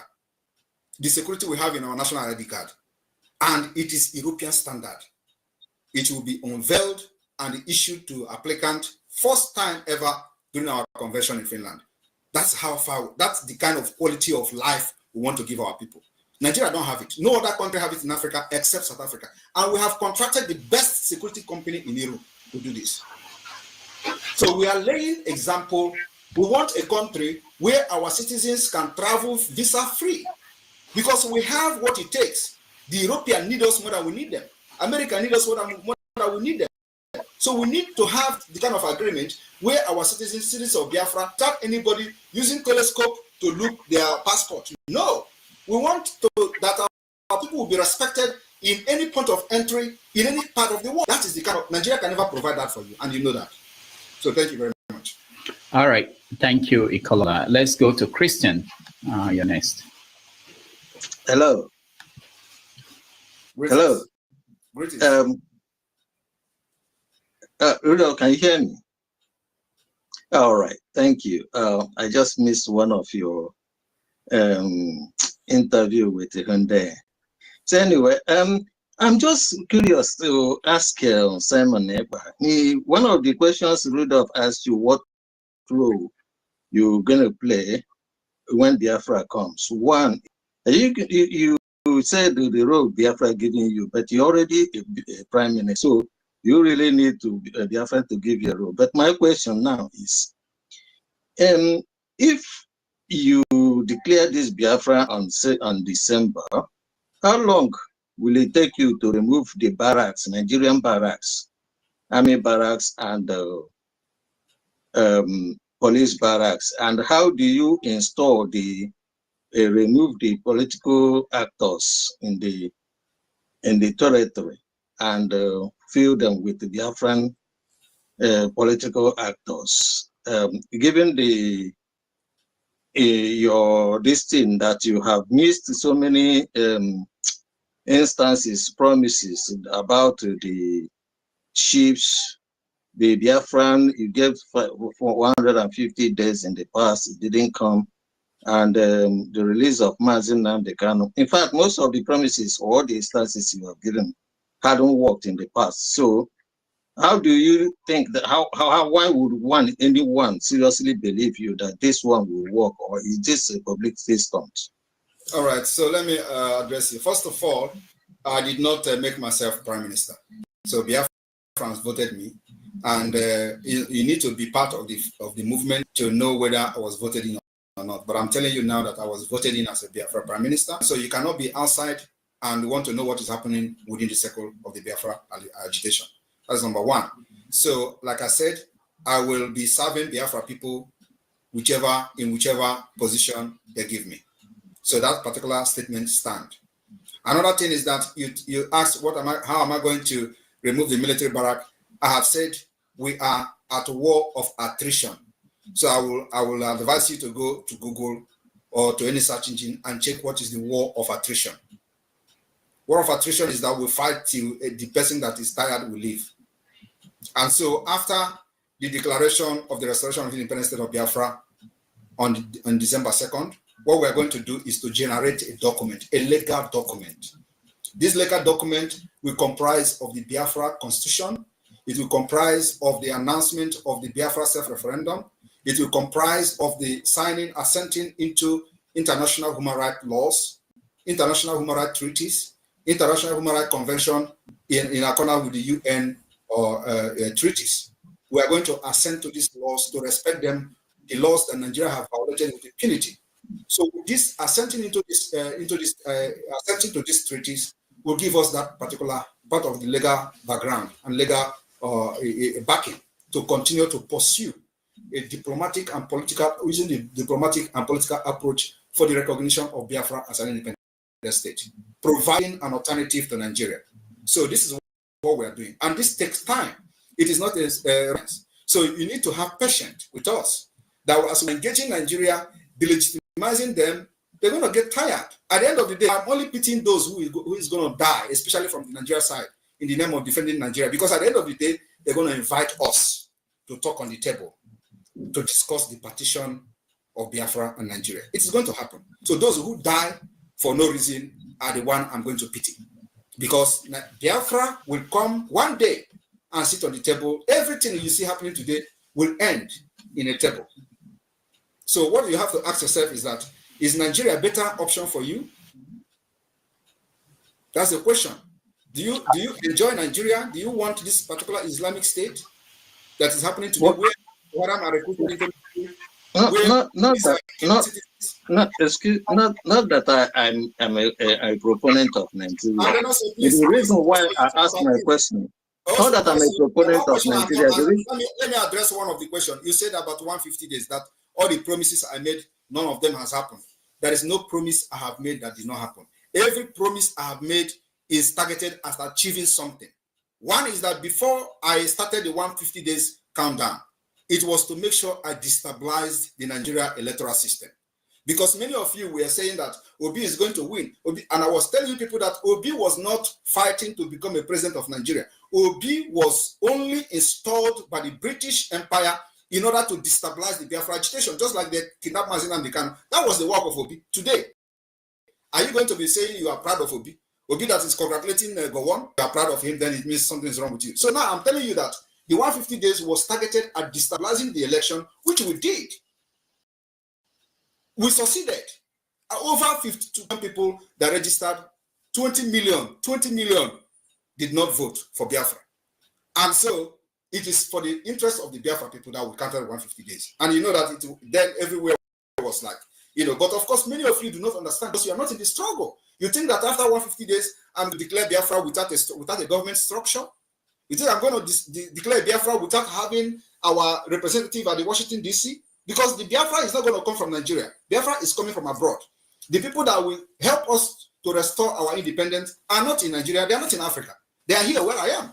So why should I be coming there, and why should I, so what I'm trying to say is that we need to put these structures in place, which was not there, and now it is here. We have all government structures. We have also de facto government, functioning de facto government. We have the Biafra database security. We have every institution of government today.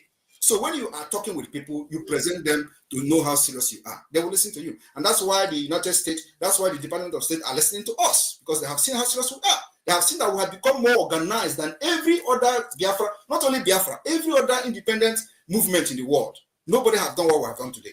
If you have any country that have done what we have done today, and they got independent, even though they got independent, tell me which country, from Bangladesh to Lithuania, to all those countries, tell me which country have actually laid the foundation the Biafra government have laid today. Nobody. We have done, better than any other country. And what it needs to be done, because Nigeria is a very complex state, and we know the Nigeria status in the global community. So it needed something sophisticated to be able to break through, and that's what we have done. That's why everybody is listening to us. All right. Thank you so much, Christian. Let me ask a question from the comment section. I do get questions from here. So this one says, do you as Prime Minister have a relationship with Nnamdi Kanu's family and lawyers? People should understand, and they should know how to differentiate the Biafra movement from Nnamdi Kanu's family. Nnamdi Kanu is an agitator like me, like every other person. He's a Biafra, he's a leader of the indigenous people of Biafra. So the Biafra freedom is not tied to his family. So did anybody know my family? Did anybody know Wazuke family? Did anybody know Ojukwu family? Ojukwu have family too.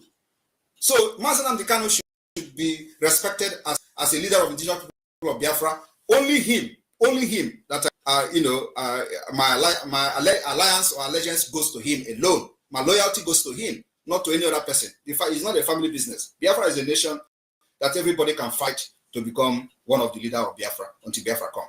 So people should stop this whole the kind of family, this one and that. No.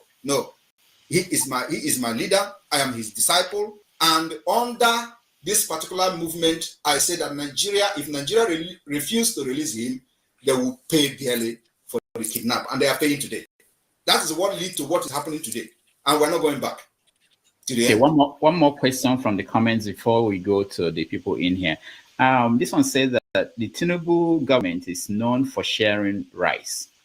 Does this movement support the people in Biafra land with palliatives to ease the suffering? We support palliative, but it is not all about palliative. Palliative cannot solve any problem. But sometimes we do palliative to help the people, but it is not, we are not basing this agitation or liberation based on palliative, no. And people have come to understand that they needed the freedom more than any palliative. You know what they used to tell you in Nigeria in the past is that, you cannot stand against, the government designed this whole system so that people cannot rise up against it. When you rise up, they say, you don't have money, you don't have food to eat. We have been able to defeat that. Who can believe that Biafra will lock their shops? Nobody will believe. But today, they are doing it because they have come to understand the importance of freedom, that they need freedom more than anything. So it is not about palliative, but whether we do palliative, yes, we do. All right, Henry, you're next. Yeah, good evening, Mr. Rudolph. Good evening, Prime Minister Simon. Yeah, let me go first on this. From the beginning, I supported Nnamdi Kanu, even though I'm not a Biafran. I support this movement because it was before it was talking about one Nigeria then. Before Nigeria turned against it, Nigeria was not favoring its people. Then it changed to be it changed to be to fight for Biafra. So it's unfortunate they went to kidnapping from here. They bring it back to Nigeria. My problem is, do you believe some of those people in the Igbo not against Nnamdi Kanu still being in prison now? Because I see no reason why they keep him there, because there's no crime be committed. The government could not charge him to say this is your crime, prosecute him. They still put him there for how many years now? So what you don't think some of these Indian Igbo they are against him? You don't think this? And secondly, I will not be happy when I see people, they force some videos I see to sit at home. Those people who are beating, or I don't know what, I will not use that word here. Those who are aggressive to these people don't close their shop in Biafraland. Is it proper like that? Is it by force to close your shop, or is it, you have to be free? They should be free to choose what they want to do. It's not is it not wrong to force people to close their shop? That's my question. All right. So nobody is forcing anybody to close shop in Biafra land. Biafra are closing their shop willingly. And if you can also share the video of them responding to Soludo, not just the video of Nigeria agent trying to blackmail what we're doing. Share the video of the Biafra business people responding to Soludo. That is the video you should be addressing. Because there are many videos where people are telling Soludo, come and drag us out of our house now. Why are you not addressing that? That is the real Biafrans, not those that Nigeria hired in order to blackmail me, thinking that when they start beating people in the market, I'm going to run away. No, we know those games. You should be addressing when Biafrans are talking. Biafrans are those who were making video telling Soludo to come with a trailer of key to lock their shops. Those are Biafrans. They are sitting at home willingly because they understand the fight we're fighting. It's just like many of you understand the fight, but the only thing is that you are too livered to do what they are doing today. So when they are doing it, you are concerned. Why are you not worried about people that have killed in the other part of Nigeria? Why is Biafra more interesting to you when people are not actually getting killed? Even if those who come to blackmail us by hitting people with a stick and that, is that more cruel to the people that are getting killed in all over part of Nigeria? Why are you not worried about them? Or are they not Nigerians? There are people who give birth to IDP in IDP camp in Benue State, and their children are 19 years old now, living inside IDP state, which means they have been living in IDP camp for more than 19 years. And there is no plan of them going back to their ancestral land. This should be your concern, not Biafra people sitting at home. No, sorry, Rudolph, sorry. Rudolph, sorry, please.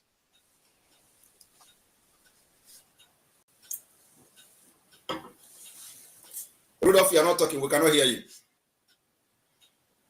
If you have had a chance to ask a question, please don't come back into the studio. We want to make room for other people. So I keep removing people who come back again. And also, please make it one question. We don't have a lot of time.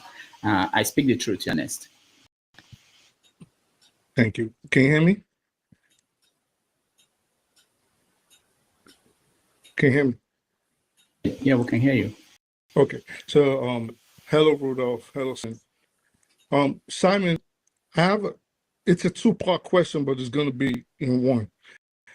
You've told us about your plan for 40 states, but what I think you haven't been clear about and what you haven't really told us is which states presently will encompass this new nation that you envision, because while you said earlier on the show that it will be made up of a confederate group of states, will these states just be the 1967 Eastern region, like you referenced, or like Nnamdi Kanu said, expand to places as far as Kogi? Because if so, me playing devil's advocate, if I was a military strategist or a leader from the old Western region, and we've admittedly said, this will end on the negotiation table, I would be antsy that you are not only on my border in the event of a potential military skirmish, but that you will also control both sides of the River Niger. So where exactly in the geographical space being disputed today will make up Biafra? Thank you. Thank you very much. I don't know if you have been following the Biafra movement, but we have a defined map and we have a defined territory. So if you are confused about where is the Biafra territory today, I will urge you to visit the Biafra government website, where you have the current map of Biafra, that those maps were done by people, the indigenous people in those areas, not Simon Ekpa. So the people that make those maps are the people, the indigenous people of those lands. It is not by Simon Ekpa. So if you are disputing the map or you don't want to be part of Biafra, then you have one vote. You have one vote to say, no, I don't want to be part of Biafra. And in a democratic system, it is always majority carries the vote. So like I said, and I have said to every other person, if you can bring somebody or a group of people or millions of people to outnumber 50 million so far, you win the vote. Thank you. I speak the truth. Let's go to Man of Prestige. Yeah, greeting everybody. and great to have you here, Simon Ekpa. Let me start with my my statement to your question. I think it's an illusion for you to have this idea that Trump is going to come and liberate a Biafra. Trump is a neo-isolationist. He doesn't care about Africans. So let me just, I live in America, California, to be precisely. You are just riding on an illusion. That's not going to happen from Trump. He doesn't care about Africa. So that's one. But whatever your ideology to actualize Biafra, whether it's going to come to fruition or not, that's debatable. So I'm not here to contend on that. But my main focus is mayhem you are causing to the Southeast. I mean, how are you going to realize Biafra when you finish killing the Biafran people already? So what country are you going to have? That's my question. You have not joined them. You have not been killed. So I think when you are gone, Biafra will come. And number one. Number two is that you are not part of Trump. You are not personal advisor to Trump. And I didn't say that Trump is going to give us Biafra. So don't come here and say something that is not right. Trump is the president of the United States. There are people that influences his foreign policies. These are the people I am engaging. The Department of State influences the Trump foreign policy. The Congress influences Trump policy. The CIA intelligence agencies influences foreign policy. These are the people I'm engaging. I'm not engaging Trump. Thank you. Thank you, man of prestige. Let's go to Alwin Bond. I used to know your name. You changed your name. Yeah, thank you. Hey, Dr. Damages. How are you? Good evening to you. My Prime Minister, Simon Ekpa. Good evening to you. Greetings. And I would like to say, may God continue to bless you. I am the Okene of Biafra because my mom is from Aba State. She's an Angwa woman.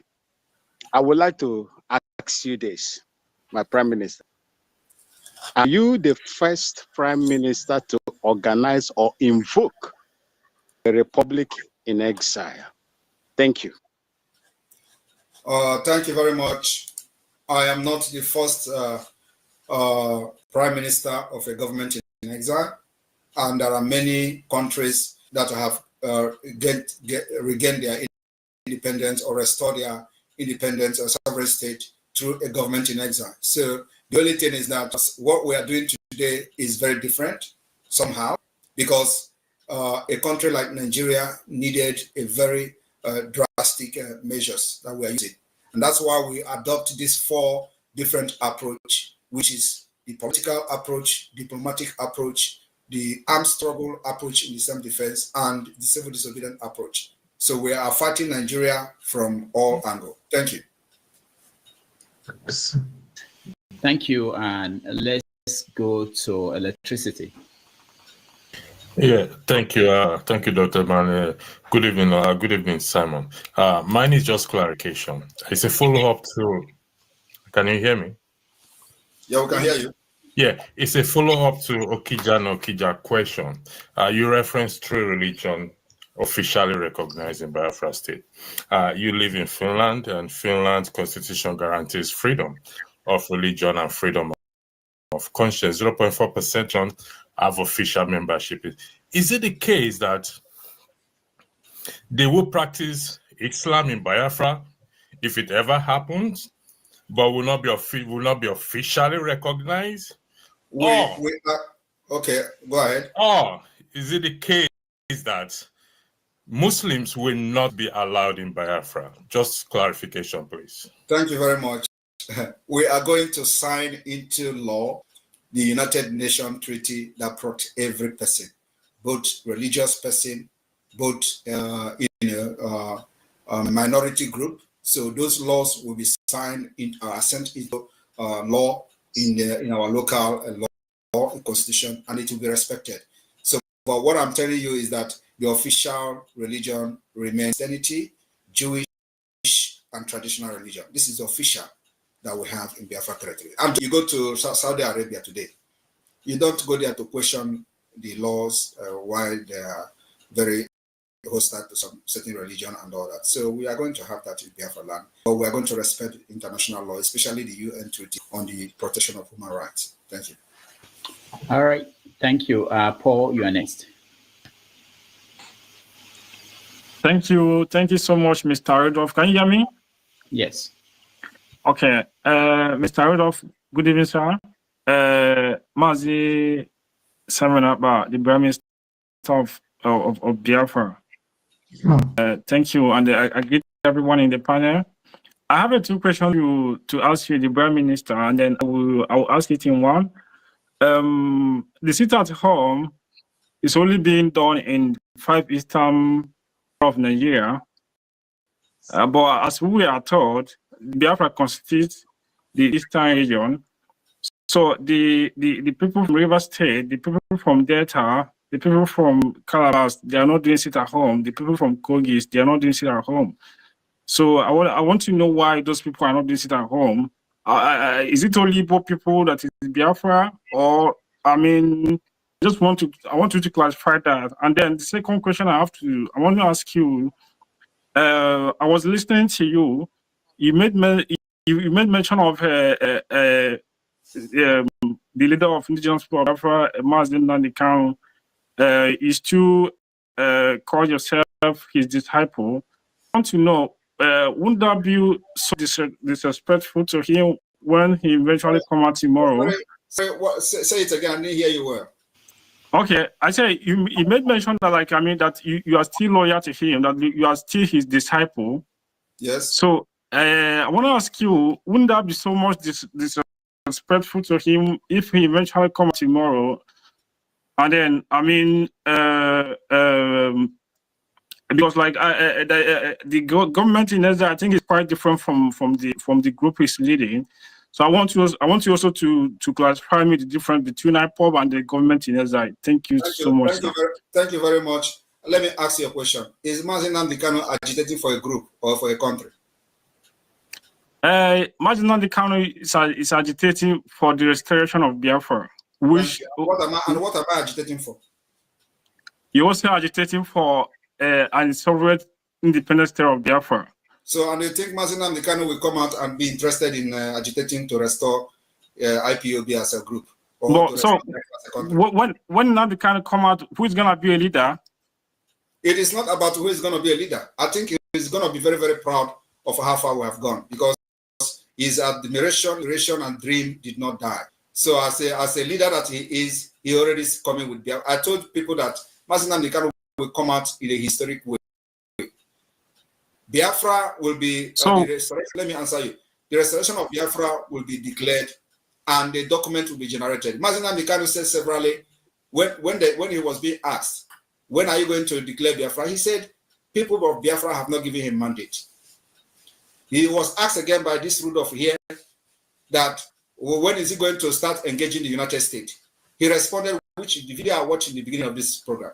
He responded that the people have not sent him to go to the United States. Well, right, Rudolph, if I'm wrong, that was what he said here. So here today, the people of Biafra have given me mandate and given the Biafra government mandate, and he's part of it. So if he come and distance himself, that's a different thing. But for the fact that he's fighting for Biafra, and because of Biafra, he's being incarcerated, I believe he should be proud of how far we have got today within 2 years. Within 2 years, we have been to that America under the mandate of the Biafra people, 50 million people of Biafra given to us. Where for the past 8 years, or before he was granted that interview, I don't know which year was that, but at least he said that the Biafra people have not given him the mandate. And that was the early stage. So today, over 50 million has given us the mandate. And that's why we are engaging the United States officially. That's why we are having this convention officially. That's why dignitaries from around the world will come to Finland for this part. If you don't know that, you know it now. That are going to be dignitaries, they're going to be policymakers that will come to this convention, and it's going to be live. So everybody will see them and know who they are. Okay. All right. Let's go to Ernest. Yeah, greetings, Mr. Ekpa. Right. My thing here, let me just make clear before, so that you know where I'm coming from and who I am. I am a full-fledged Igbo man. I'm from Anambra State.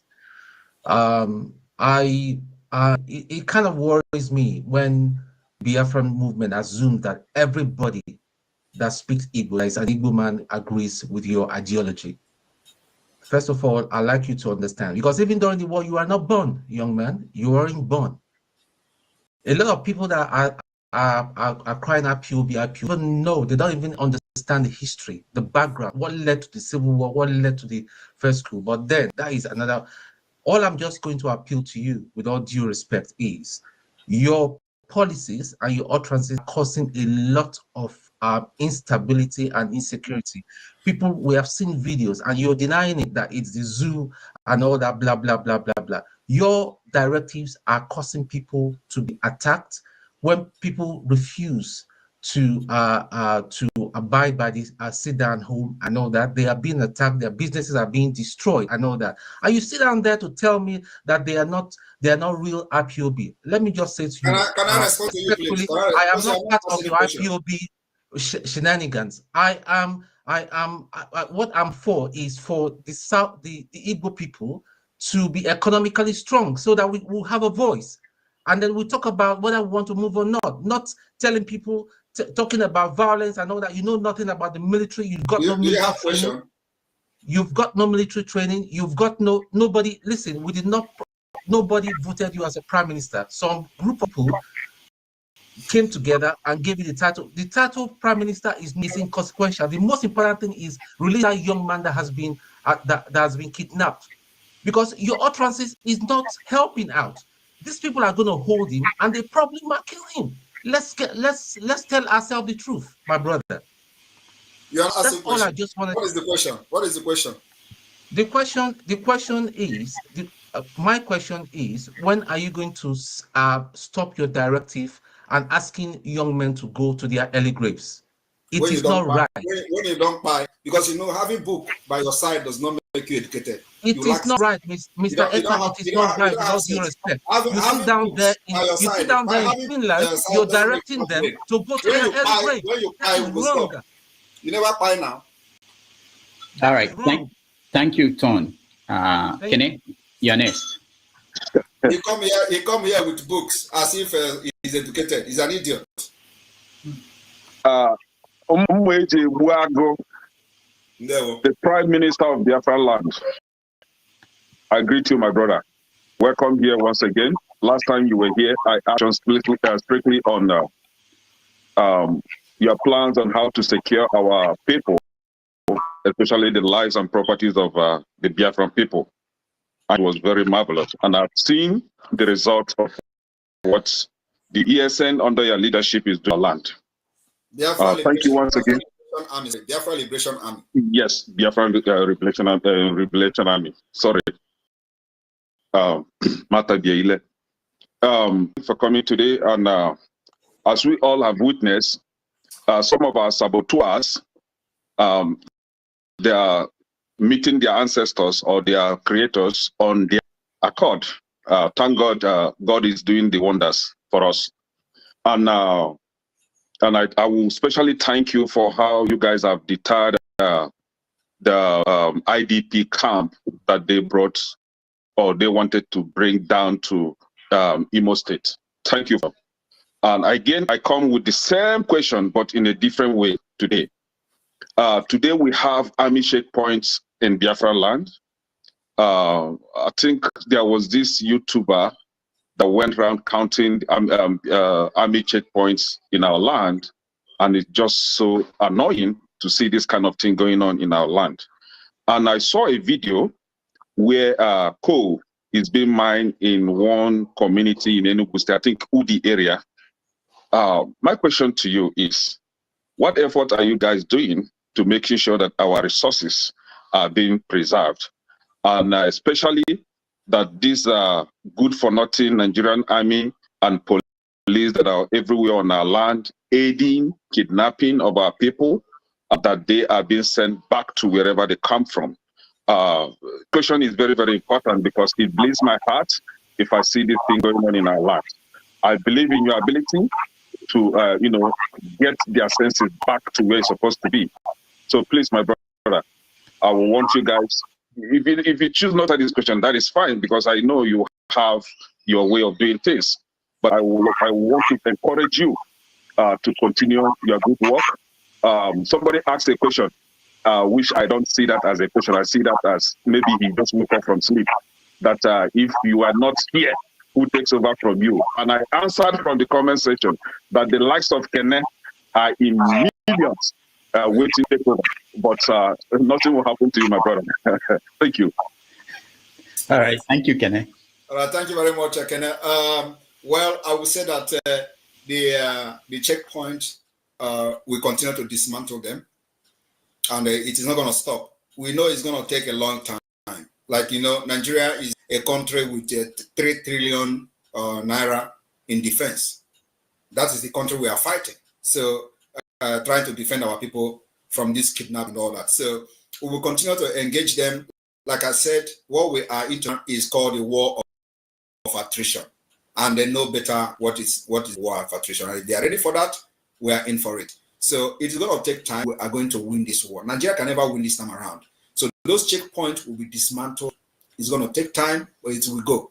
The only thing I say is that those who are coming to those checkpoints to enforce the disappearance of Biafrans, I don't know what they are going to do at the end of the day, where we are going to sit on the round table to discuss the partition of Biafra and Nigeria.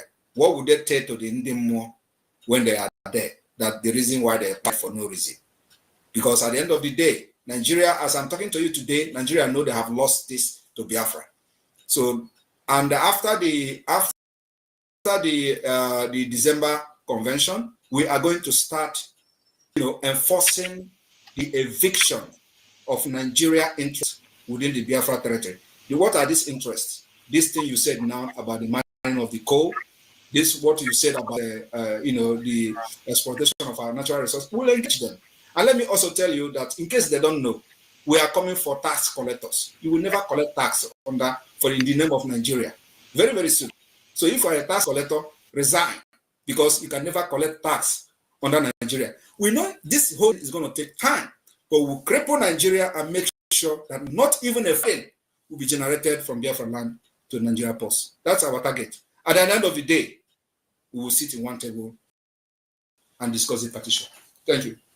All right. Thank you, Kene. Let's go to Miracle Kingsley. Thank you, Andrea. You're in the dark. So go on. Kingsley, can you hear me?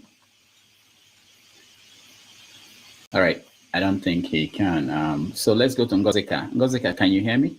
Kingsley, you have to unmute yourself if you can hear me.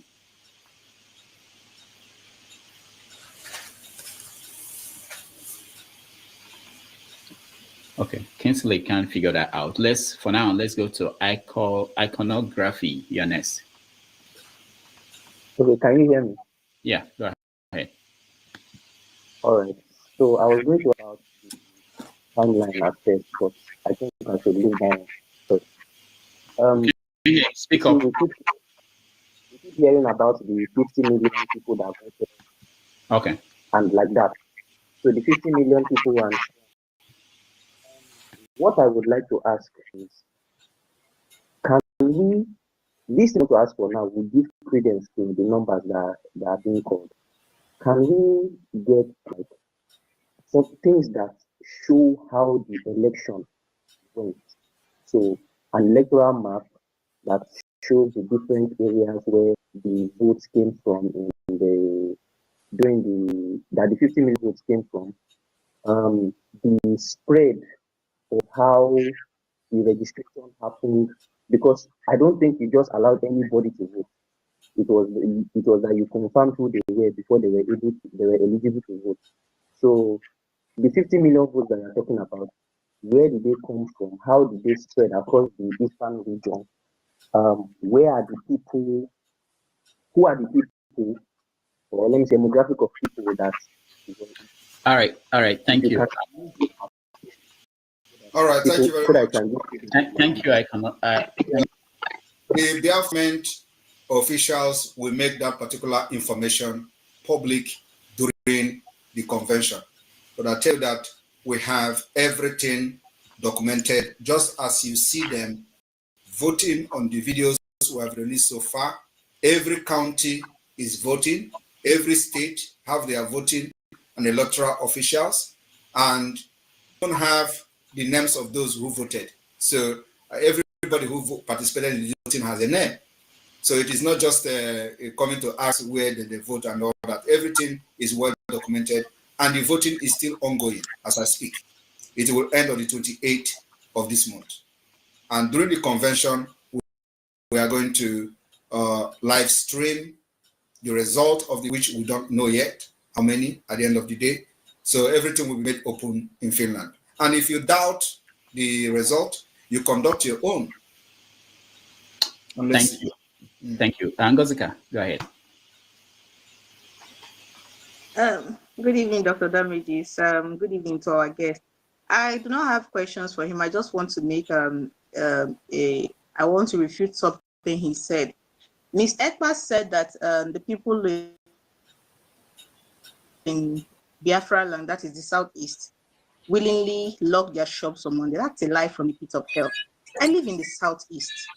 People are not locking their shops out of solidarity, Mr. Ekpa. They are doing it out of fear. If fear instilled by your people, stop lying. That is all I came to see. Okay, I don't know who is lying. I am not there, but I have seen videos of people challenging Soludo that he should come and drag them out of houses. So you are just one person there who is a one Nigeria. So it's a normal thing for you to come here and talk. But we have seen videos of BIAFRANS that are business people who are actually closing their shops, and they are challenging the governor to come and drag them out. They even went ahead and told the governor that if he's coming to lock their shop, he should come with a trailer load of key. So are you more Biafran than them? Thank you. And of course, I'm not surprised that like you will come here with a Nigerian mentality when we are struggling to save you from the evil entity called Nigeria. You call it rubbish. All right. Otakago, you're next. Sorry. Thank you very much. Can you hear me? Yes. All right. Good evening, Dr. Damages, and then good evening to Mr. Ekpa. My question is, I mean, somebody raised it earlier. So somebody asked you about previous promises that were made that have not been fulfilled. And you said that you've kept all your promises. But I want to draw two in particular to your attention. So about 2 years ago, you made a tweet asking for 50 people who donate $10,000 each. And then that if they do that, then within the next 6 months, we'll see Biafra. And it's been 2 years now. So I guess my question is more, is it that you've not gotten the 50 people, or they didn't donate, or that that promise has not been? Then you went ahead to also talk about a match between Biafra and Ambazonia that would happen soon. And it's been about 2 or 3 years. I haven't seen it yet also. So, I mean, clearly, if we follow this, it means that you've really not been keeping the promises that you've been talking about. And then going on to this war of attrition. Can I address it before you make me No, forget? let me finish. When I finish, then you have all the time to address me. Then this war of attrition talking about. All right, Dr. Damage, let me address him. First of all, he talked about Ambazonia, the Biafra match, and I will put it to him that which one is more, more recognized thing between Biafra and Ambazonia when we have what we call Biafra and Ambazonia Helsinki Declaration in 2023 here in Finland, in Helsinki.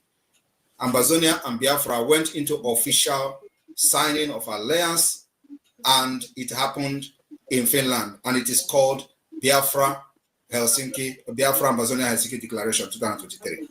So is it football that we did not play because of one reason or the other that is going to be more, that is going to discredit what I'm doing? And then also he talked about what is the other thing he said that did not happen? What is it again? Can somebody remind me? Because that's why I want them to put these questions after the other. Yeah, I think he was talking about I don't know, coin. I'm not sure. I was trying to control. You see, that is the point. That is the point, because I want to address that as well. Yeah. But anyway, so the point is that every promise I have made, I have all fulfilled all of them, and even better. I remember now. He talked about the money, that 10,000. Okay. So I wanted to ask him a question. if he actually paid 10,000 to me, because that is only when he will have the legitimacy to ask and inquire about what I did with his 10,000. But if he did not pay me 10,000, I will not answer that because it is irrelevant. Those who are in the studio, if you want to just find one question, one of the best questions you have, so that we don't have to remove you. Divine Ebube, you're next. I think he was talking about.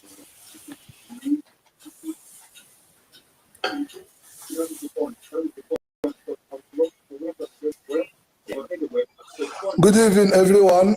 Good evening, Simon Eba Maze. At the first time when all this was happening, I was not supporting Biafra, but at the time, I sat down and watched.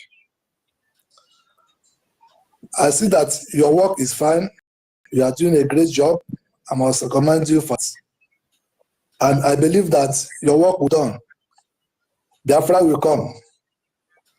I want to use this opportunity to tell you that we need to close every political party secretary in Biafraland. Because I believe in your work, I believe in your action. We need to close every political secretariat in Biafraland to show them that we don't want that their policies, that's their dirty policies, terrorist policies. We don't need it from land, and that will be okay for us before December 22, December 2nd, the declaration of Biafra. All right, thank you very much. Of course, it is part of the delegitimization of Nigeria that we are doing. So at a point, it is a step-by-step. So we are, you think that at this stage where we are now, that election is going to be holding, Nigeria will conduct election in Biafraland. It's not possible. We will give them chase at the end of the day. And there was a question somebody asked about sit at home. Why is sit at home is not in other part of Biafra? It is not only that is not in other part of Biafra. Also, the armed resistance is not yet open in other part of Biafra for a reason. The reason is one, the resource reason. Two is that we want to steal Biafra from a particular place. So, and the place we choose to start liberating Biafra is in the hinterland. So now, if you listen, if you watch what is happening, we have actually almost liberated the Biafra from the hinterland. We have the Biafra government is completely in charge of the hinterland, and that's why the governors are crying. And so, if you follow what Sowore said just recently, you understand. Practically, the Southeast have actually left Nigeria. It's part of this particular. Can I ask a question? Let me ask only one question. After the declaration of Biafra, what is next? How do you think this will be? Will this lead to war? No, we're already at war. The only thing you'll be asking is that are we fighting? Are you not seeing that there's bombardment in Biafraland? There is a Tokuno jet bombing people, bombing villages. We're already at war. The only thing is that we are defending and resisting them. So it is going to continue like that. After the declaration of Biafra, what we intend to do is to use the document that we're going to generate from this convention to pursue the diplomatic and political means of the recognition of Biafra as an independent state. And it is going to be everything is going to be working together. We are pursuing the recognition of Biafra. We are also trying to evict and delegitimize Nigeria within Biafra territory. That's how this freedom is going to come. Thank you. Victoria, welcome from California. Thank you, Namokonkwa. On board, on board, on board. What I got to say, about 98% of whoever had come in this, please, my fellow panelists, I don't follow nothing, but I will hit around and get it. I look all of you. Other than Kene, nobody has said or asked, what do I do to get this done? Come on. The only thing I'm going to say is this. Take it as a question or anything. I told you, my prime minister, there is no name under the air qualifier here. I told you that. So, I'm saying,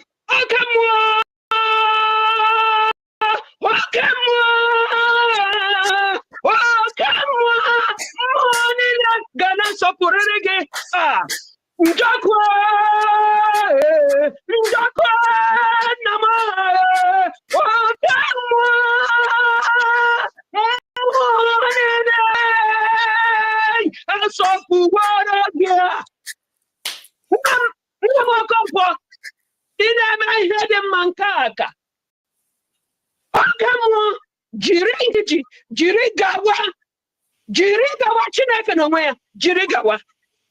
Ekelem. Thank you, Boria in California. Let's go to Magic also in California.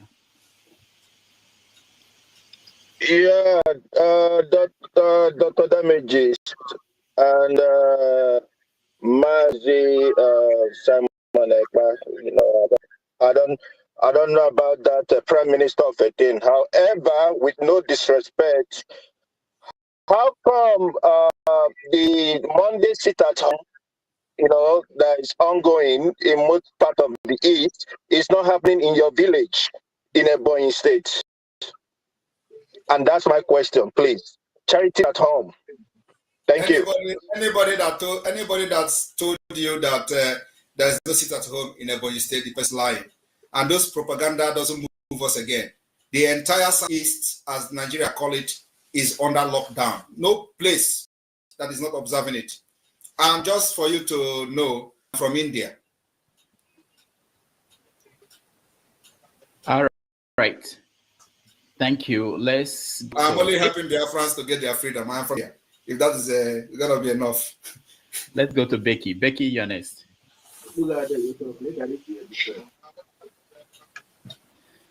Thank you, Dr. Damage, for giving me the opportunity to come to your studio. I'm here to honor His Excellency, our Honorable Prime Minister. What really triggered me to come up here, our Prime Minister, thank you for everything you are doing for us. God bless you. And you will live long and eat the fruits of your work. What really triggered me to come up is a question that somebody asked before and said, who are those 2 million? I come here to tell you that me and my entire community in all the Edo states, I am not an Igbo, but I am from Edo State, Edo Biafra. I am an Edo, I am born in, I'm a Biafra, but from old Edo State, which is now Eden State. Me and my entire community, we voted for the referendum of Biafra. A lot of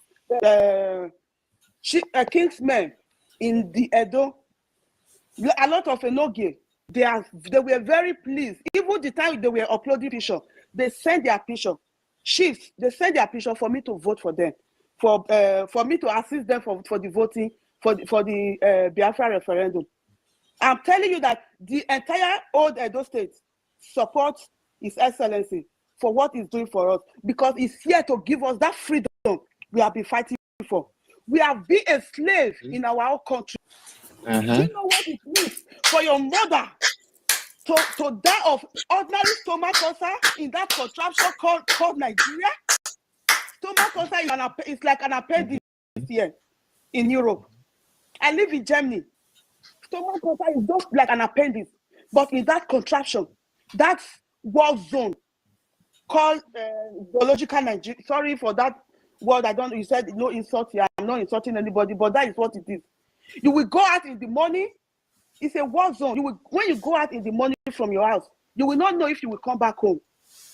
Do you know how many people have been kidnapped in my community? Fulani killed in my community. So I see somebody that come out and fight for me and fight for the future of my unborn children.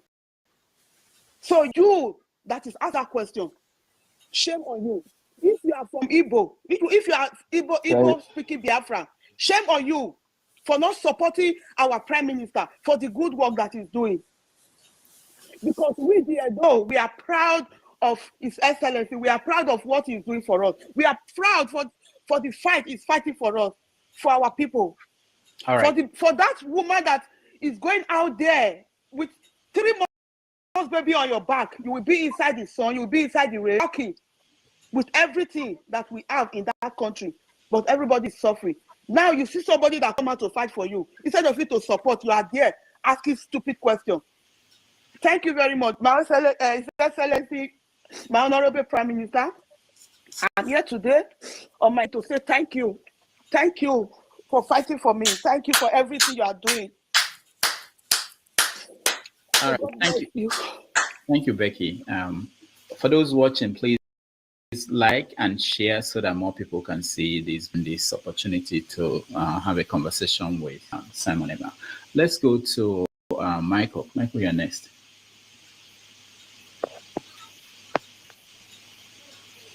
Michael, can you hear me? Okay. Yeah, I can hear you. Good evening, everybody. Okay. Yeah, go ahead. Your question. Okay. My question is for Biafran Prime Minister, Mr. Simon Ekpa.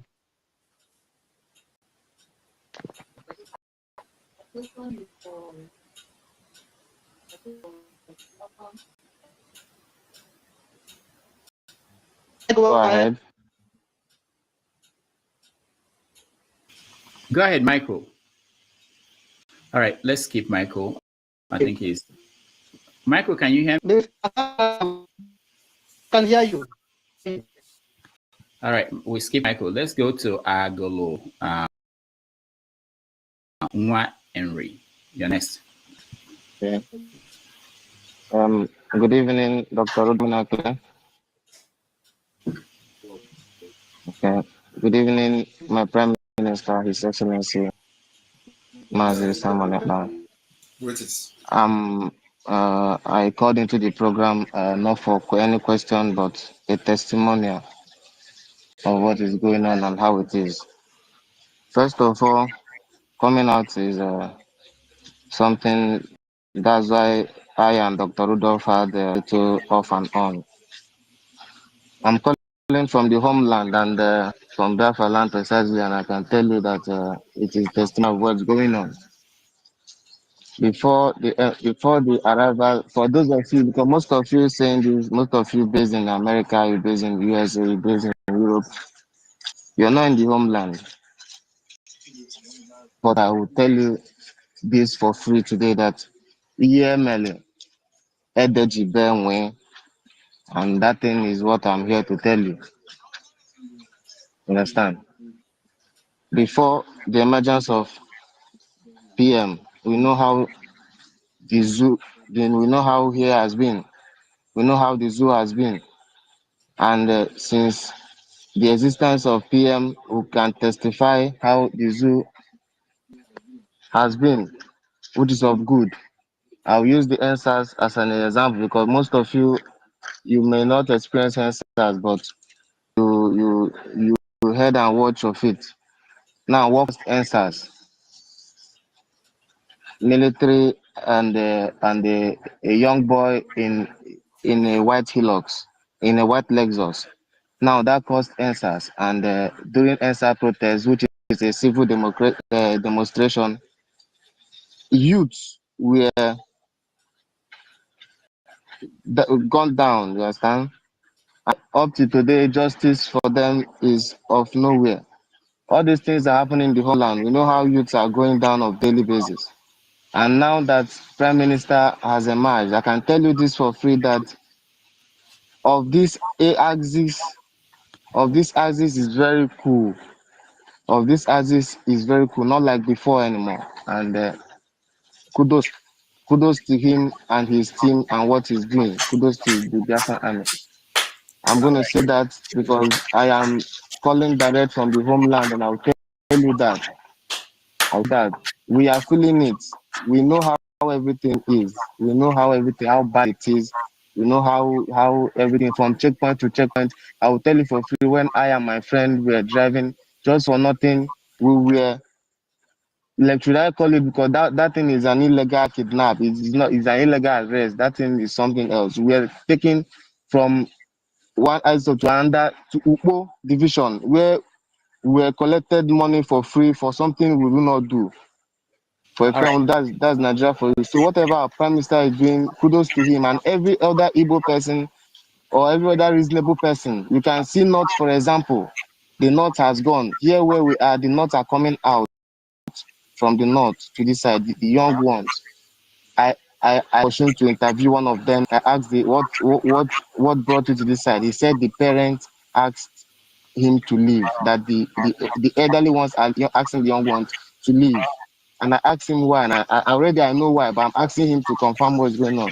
It now seems that they are running out This means that the Boko Haram have taken out the north and the youth cannot stand it anymore. The older ones are asking them to leave, and truly they are away in our own ground. We are standing firm, and I want to tell each and every of us to support His Excellency now, because now we have the key. I don't know, after saying this now, I don't know how it's going to be, but now we have the key. We have the key now. Support him financially and every support that he needs. Let's push this now for human betterment. Kudos. All right, thank you, Ago. Let's go to Tobias. Please, your question, sir. We are running out of time. He has spent over 2 hours. We agreed on 2 hours.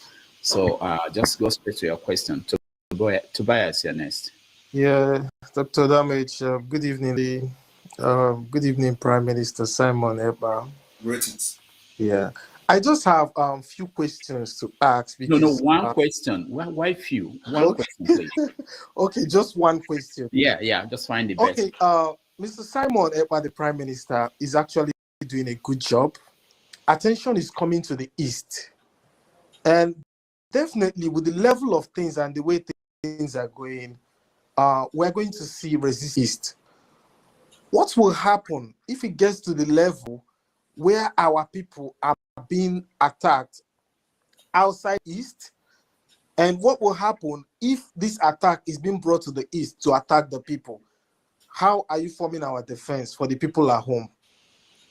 The defense is a security issue that I will not defend. I will not explain here, but we are ready to defend our people. And let me tell you, the war is actually happening already.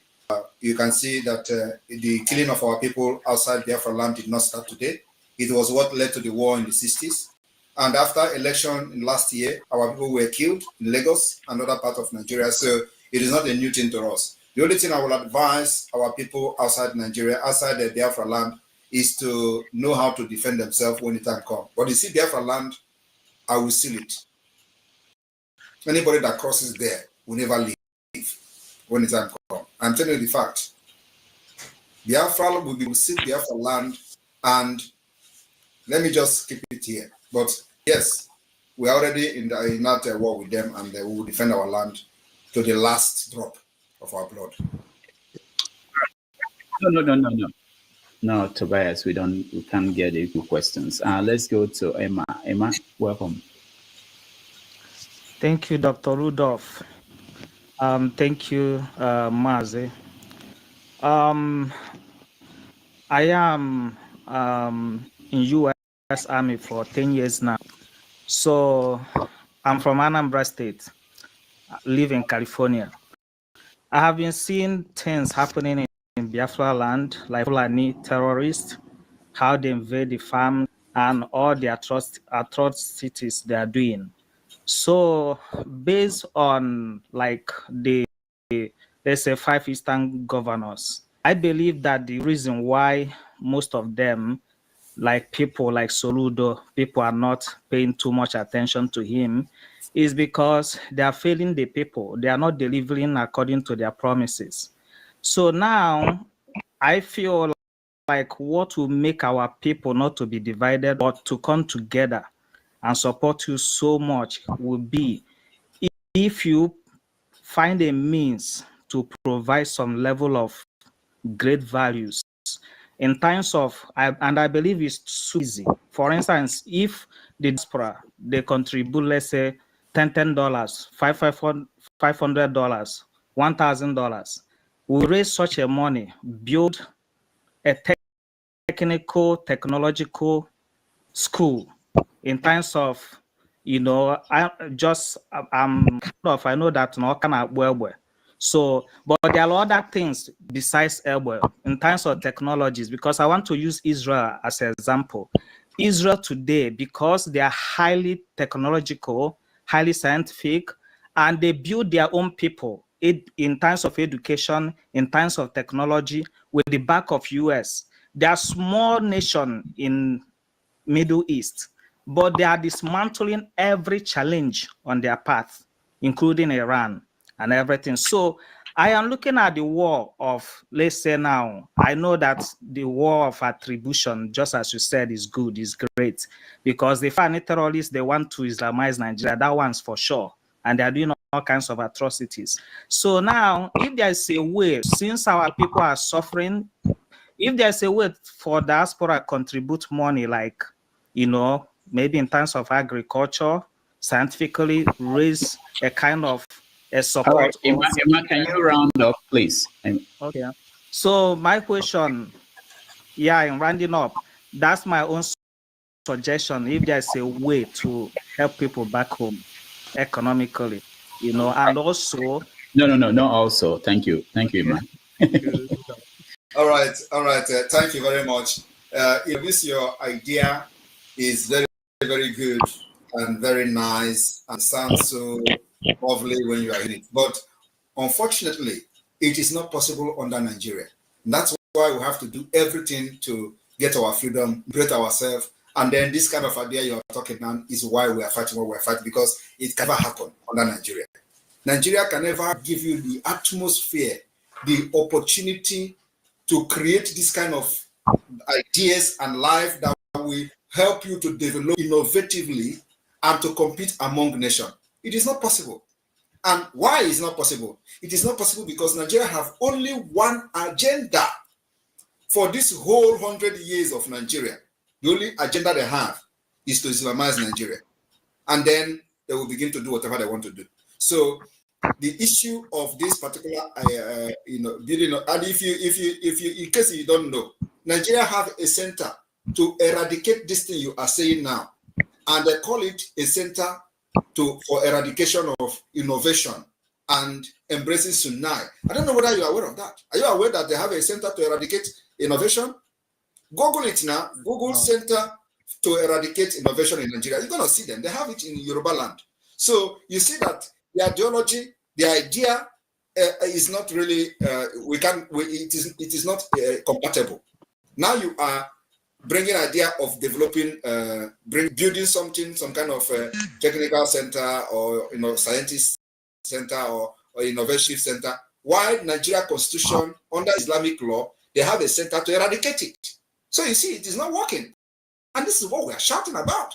So many people know this, but those of us who know, that's why we stand on our ground that thing that is going to happen tomorrow, let it happen today.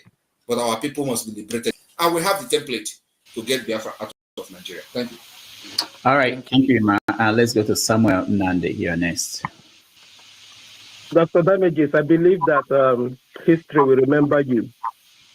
And thank you for hosting interactive conversation among brethren. Thank you very much, sir. And I want to say a very big thank you to Mazi, Simon Ekpa. Thank you for this. I will be very direct to the point. I have just one question, like Dr. Damages has limited everyone to. In Igbo land, they say Igbo Heze. That's one thing they say. They say Igbo Adihanotu. But I love Mazi Bekano in the sense that he was able to bring some kind of unity among Igbos. And he was able to promote the fact that that's a lie in the Igbo Heze. And that leads me to my question. This is my question, Mazi. I got to know you through Nnamdi Kanu, or I should say you came to notoriety through Nnamdi Kanu. And the thing about Nnamdi Kanu is that he has great respect for Ojukwu, for example, and from some people. But while you were speaking, while you were delivering your speech, you made a comment that you might not be inclined to listen to Nnamdi Kanu because he is incarcerated, which is true, which I believe on that comment. But you made the second comment, which is what I want you to clarify, that if Nnamdi Kanu is free, he has to come to Finland before you can sit down and listen to him. Sounded, with all due respect, a little bit out of place because if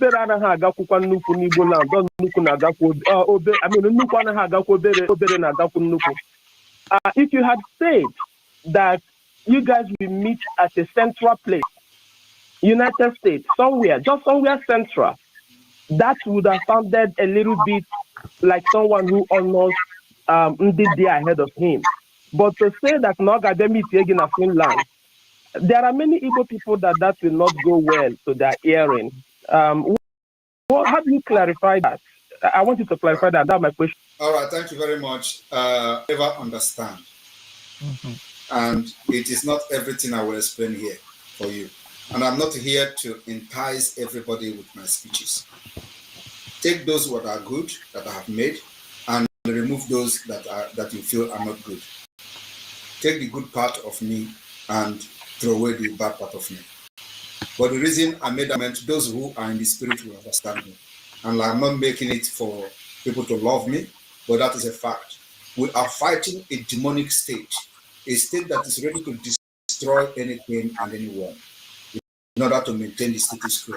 So what I'm saying, and I know why I said this question, and I cannot explain it here for you to be happy with me. But if there are other things I'm doing that you're happy with, I believe that should be well with you.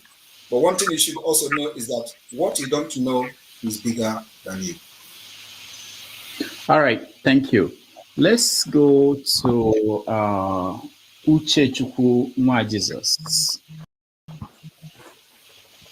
Good evening, Dr. Damages. Good evening, my Prime Minister. Greetings. I salute you. Oh God, I salute you. I'm saying that I am in the homeland. Somebody asked, what about that? How many people? How do you know people that voted? The people, I participated in the organizing people to vote.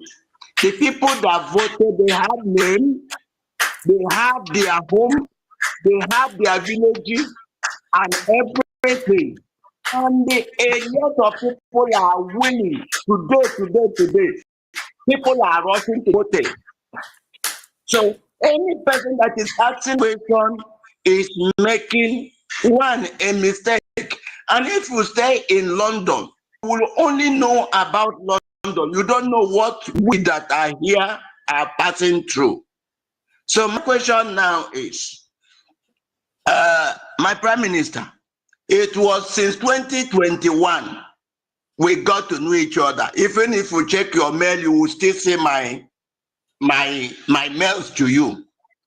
And we have been following this together while I was in Lagos and all the other places. The question is now, we are going to declare on the 2nd, we that are on the ground, where and how are we going to lift our flags so that people will know that something has happened here? So that those people who are there thinking that nothing is happening will know that we are actually on the ground. God bless you, sir. Thank you very much for that. And it is good. I was actually expecting that everybody that is going to come here will be Damages group, you know. So I was surprised to see people that are part of what we're doing. Honestly, I was not expecting anybody to come here, you know, to support or confirm what I'm saying. But I was just expecting that this is a platform for one Nigerianist. This is a platform for people who have a different ideas from what we're doing. So, but it's good to see some of you here. And I would like that we can have this particular discussion again after today. So Rudolph, take note of that, you know, because it is very imperative that as we approach all these people that have issues with me or with Biafra, they should come. And they don't need to believe me, but at least they will hear my part of the story instead of hearing from the third party and all this hearsay and all that. So, yes, the Biafra government in the homeland, which is called the de facto government, will be communicated. The entire leadership of the government, of the state government, will be communicated on what to do and how to do that. So those who are part of the government will be informed and communicated on what to do and when and how. So those instructions will come from the internal memo. Thank you. Bless you. All right, thank you so much.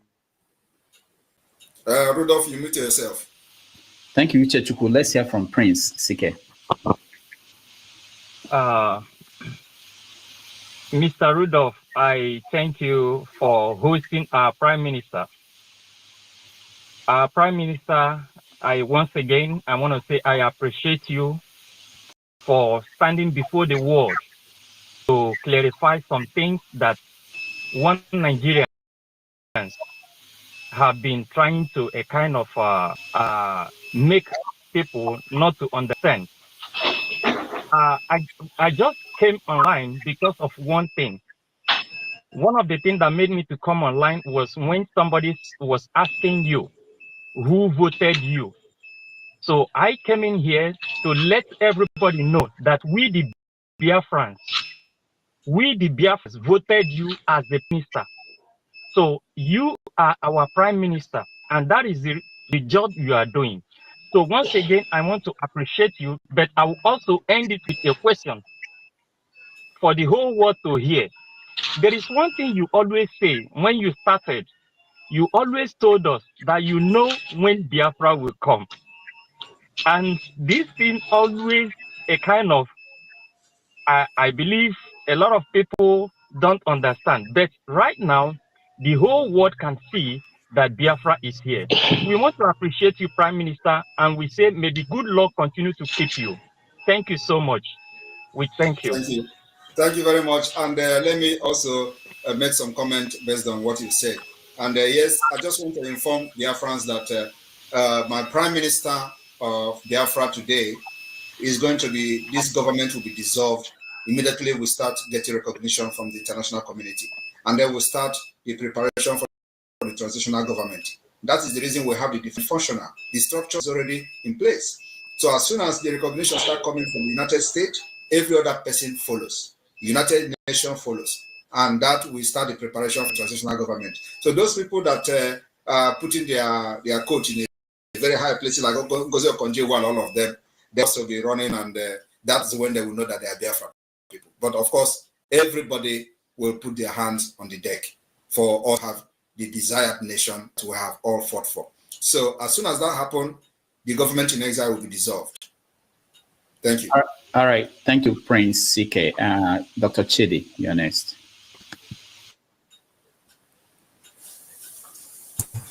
Thank you, Rudolph. How are you, Simon? I'm very good. You blocked me. I'm glad we found an opportunity to talk one-on-one. I blocked you because you were calling Finland. This is my time now. As you can Dr. see, Rudolph, I guess you need all this thing. If I'm on your show, so I expect you to moderate very well. So we try to, the guest is the guest. So he's the guest for today. So go ahead. That's just what I'm asking. So when talking, you should let me talk.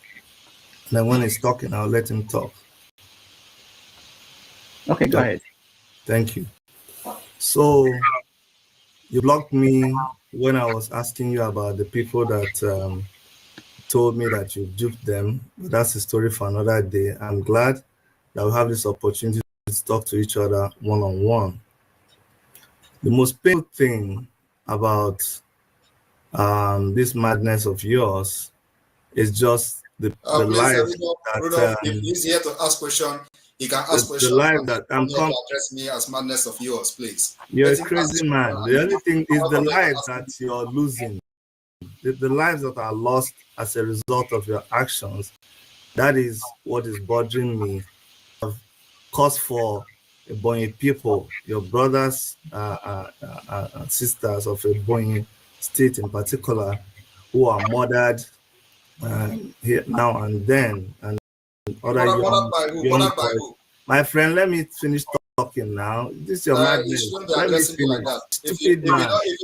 One day, Doctor. All right. Dr. Che, they have to talk respectfully, please. Yeah. They are not here to fight, please. Hold on. Who is speaking? Please don't speak. I'm the one running. This case is talking. No, it's not. Let him. He should be cultured now. Why would he be talking to someone like that? You know how many people that are killed because of what this stupid man is doing. All this All right. Do you have any proof? Do you have any proof of that? You don't have Do you have any proof? any evidence? Down there in Finland. Shut up your mouth. Don't accuse anybody for what you don't know. All right.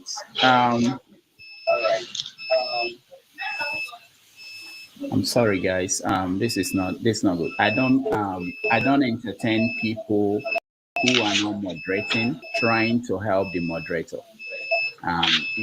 We have a guest and we want to respect our guest, whatever you think about him. And there are some languages we don't encourage.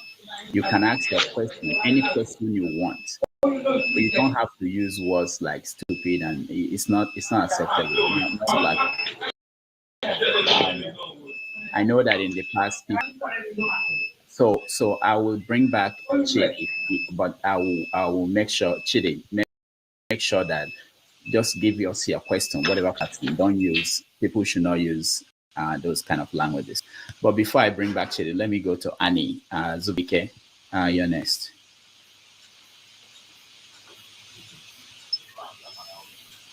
Dr. Grievous, sir. My PM, Obato. You're not talking, or it's muted. Yeah, Annie, will you? Dr. Grievous, sir. Okay. My PM, Grievous, sir. I salute you. Waiting. I from homeland, Ebonyi State. Oshago precisely, Umuzakambo. First, I hear what you are doing, and we are appreciating you very well. Don't mind whatever they say. We people in homeland know what is going on. Forget those who are in abroad who don't know what is going on in our homeland. We people in homeland who know what is going on. Forget whatever they know, whatever they talk rubbish. Thank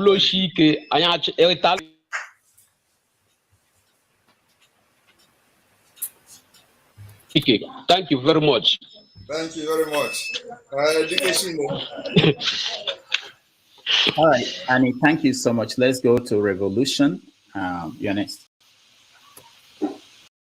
Yes, I don't know if you hear me, bro. Yeah, we can hear you. Yeah, good evening one more time, and Samuel Ekpa, well done, sir.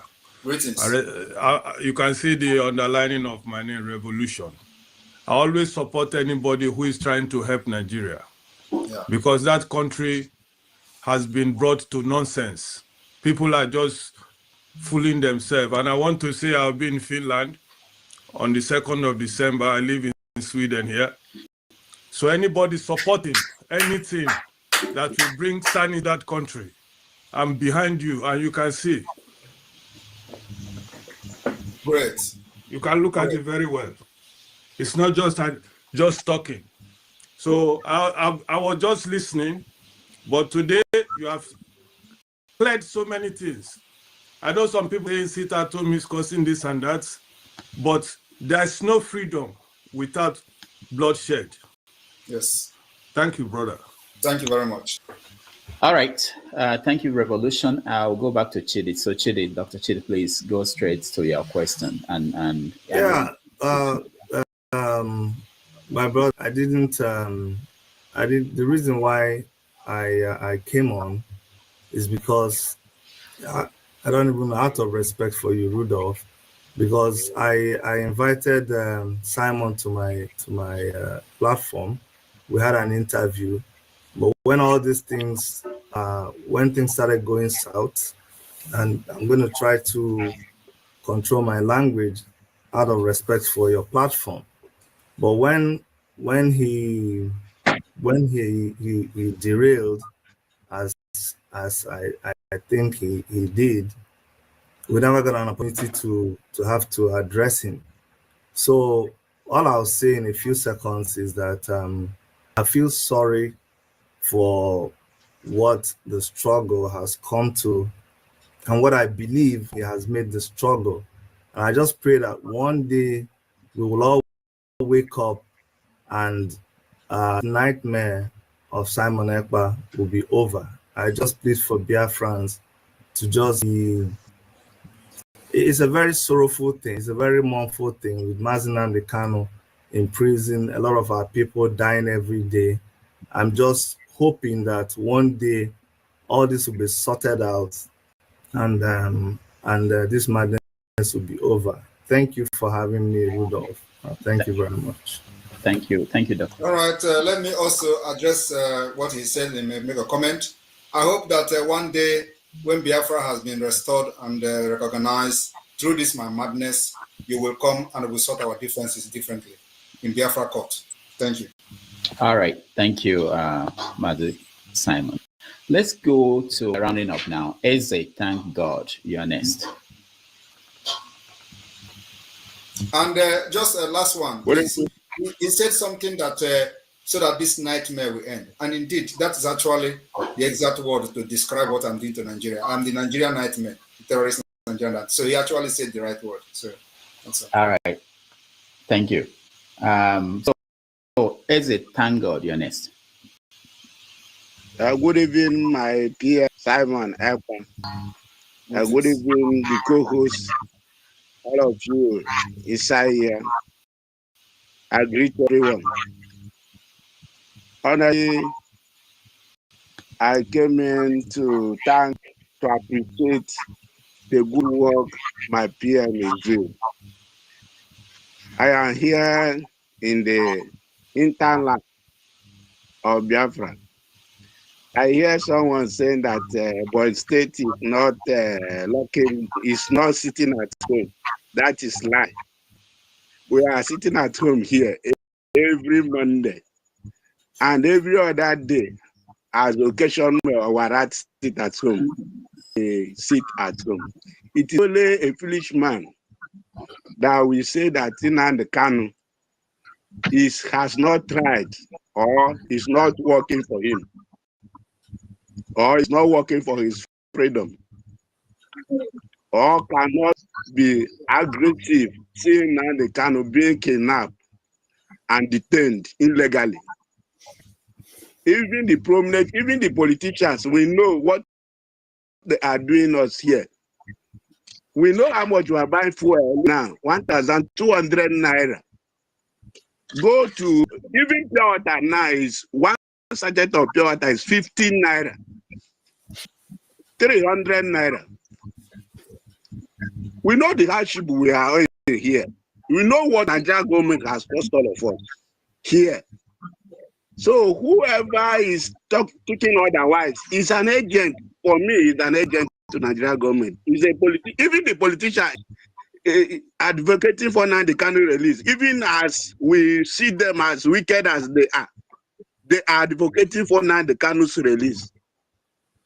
So what about we that we feel that we have been marginalized? Those politicians who does not want us rich. Because one politician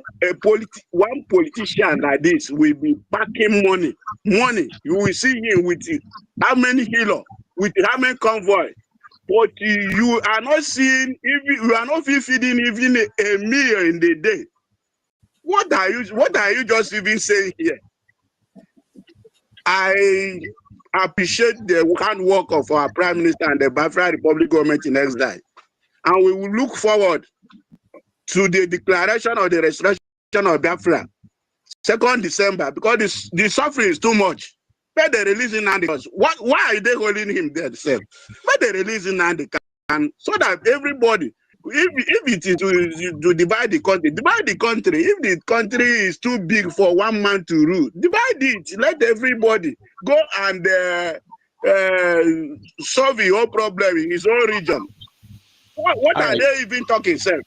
Thank you. We here is very aggressive. I just came in to thank Prime Minister, the government, our Republic government in exile. Kudos to them. Let them carry on, because the suffering is too much. We want to release Nnamdi Kanu. All right. What are we going to market to do on Monday if Nnamdi Kanu is there, and then Nnamdi Kanu is soliciting for our freedom? And we know the marginality they are in.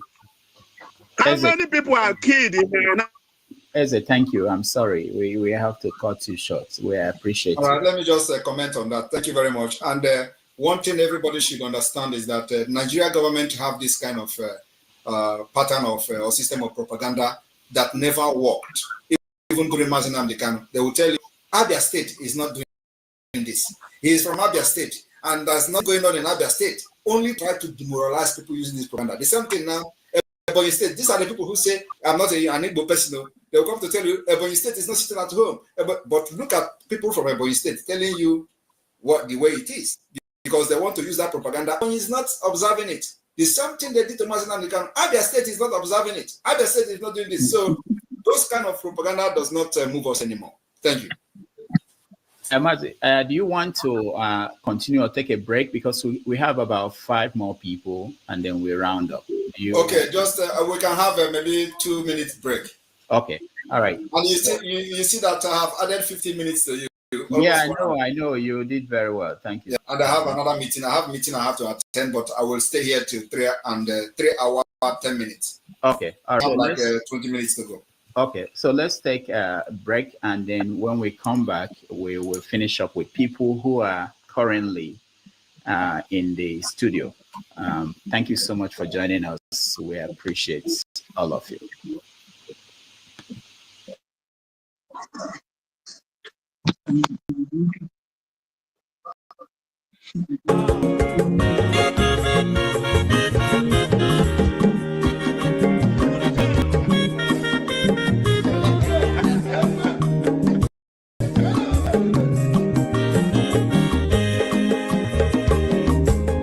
When your mazolo bio, akwanwa mazolo bio, Max, if you bunye go kwanumo no fube nazo olaga ni piazugo, ulaga do ni piazugo, akwanwa wilo jio biko rapuzoro, kona bazia. Onyo mazoro biko abamba watara dasari ibya unyane gwana mo laga dori byazigo mo laga dori byazigo abamba wilo chila bigara fuzoro ona wazia. Mazi wake up, Odakwere Zinaka. On your money, got the lemon. Mazi ni Mazi. You will go with the melody.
So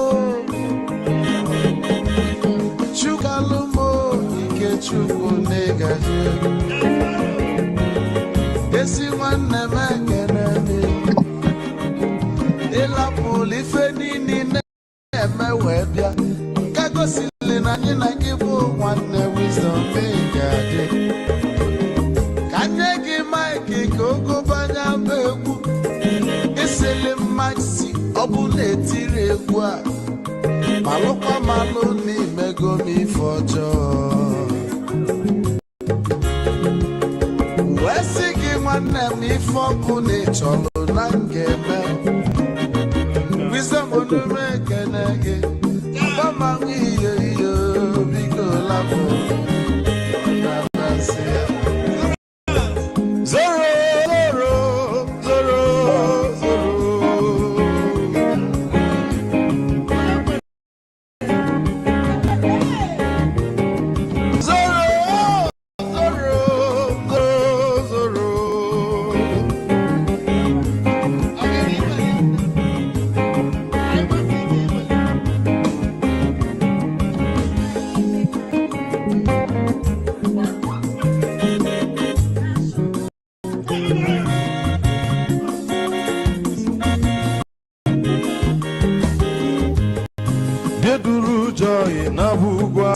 Sokoto ujembe nwilo anụ solo nwe ma n'ọfịa n'ara onye nwụrụ zuru ike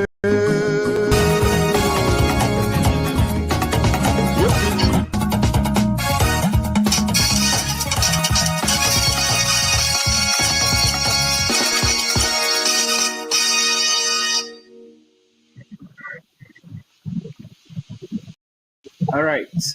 Welcome back, everybody, to our special conversation with Mazi Simon Ekpa, who is the Prime Minister of Biafra Republic Government in Exile. So we want to conclude with giving the people in the studio an opportunity to ask their question. So if you're in the studio, turn on your camera, otherwise we'll remove you. So let me go to you, Samuel Namdi. Go ahead. Dr. Damages, thank you very much again. And the over 4,000 people viewing us, please, if you have not subscribed to Dr. Damages' page, do that. Let's support our brother, for hosting this interactive session. Mazi, Biko Barum, I wanted to come back with a quick rebuttal, because I believe that before Biafran Orientation Agency takes root, you represent that agency. And you cannot, I do think it is wise answering question, pandering only to your base, because those who are not in your base might be larger than your base. So when I ask the question of a legitimate Igbo culture and honor system, and I said, Nnamdi Kanu ga-abịa kwute gị na Finland, maka na nnukwu anaghị agakwa obere, isi na manọhọ in the spirit. Now that answer didn't really give me the clarity I want, and that's why I'm bringing this rebuttal. I even suggested in my question that there could be a central place where you people will meet. I'm not the only one with this ideology. I believe there are many people. Biafra, by the way, exists both in ideology and in actuality.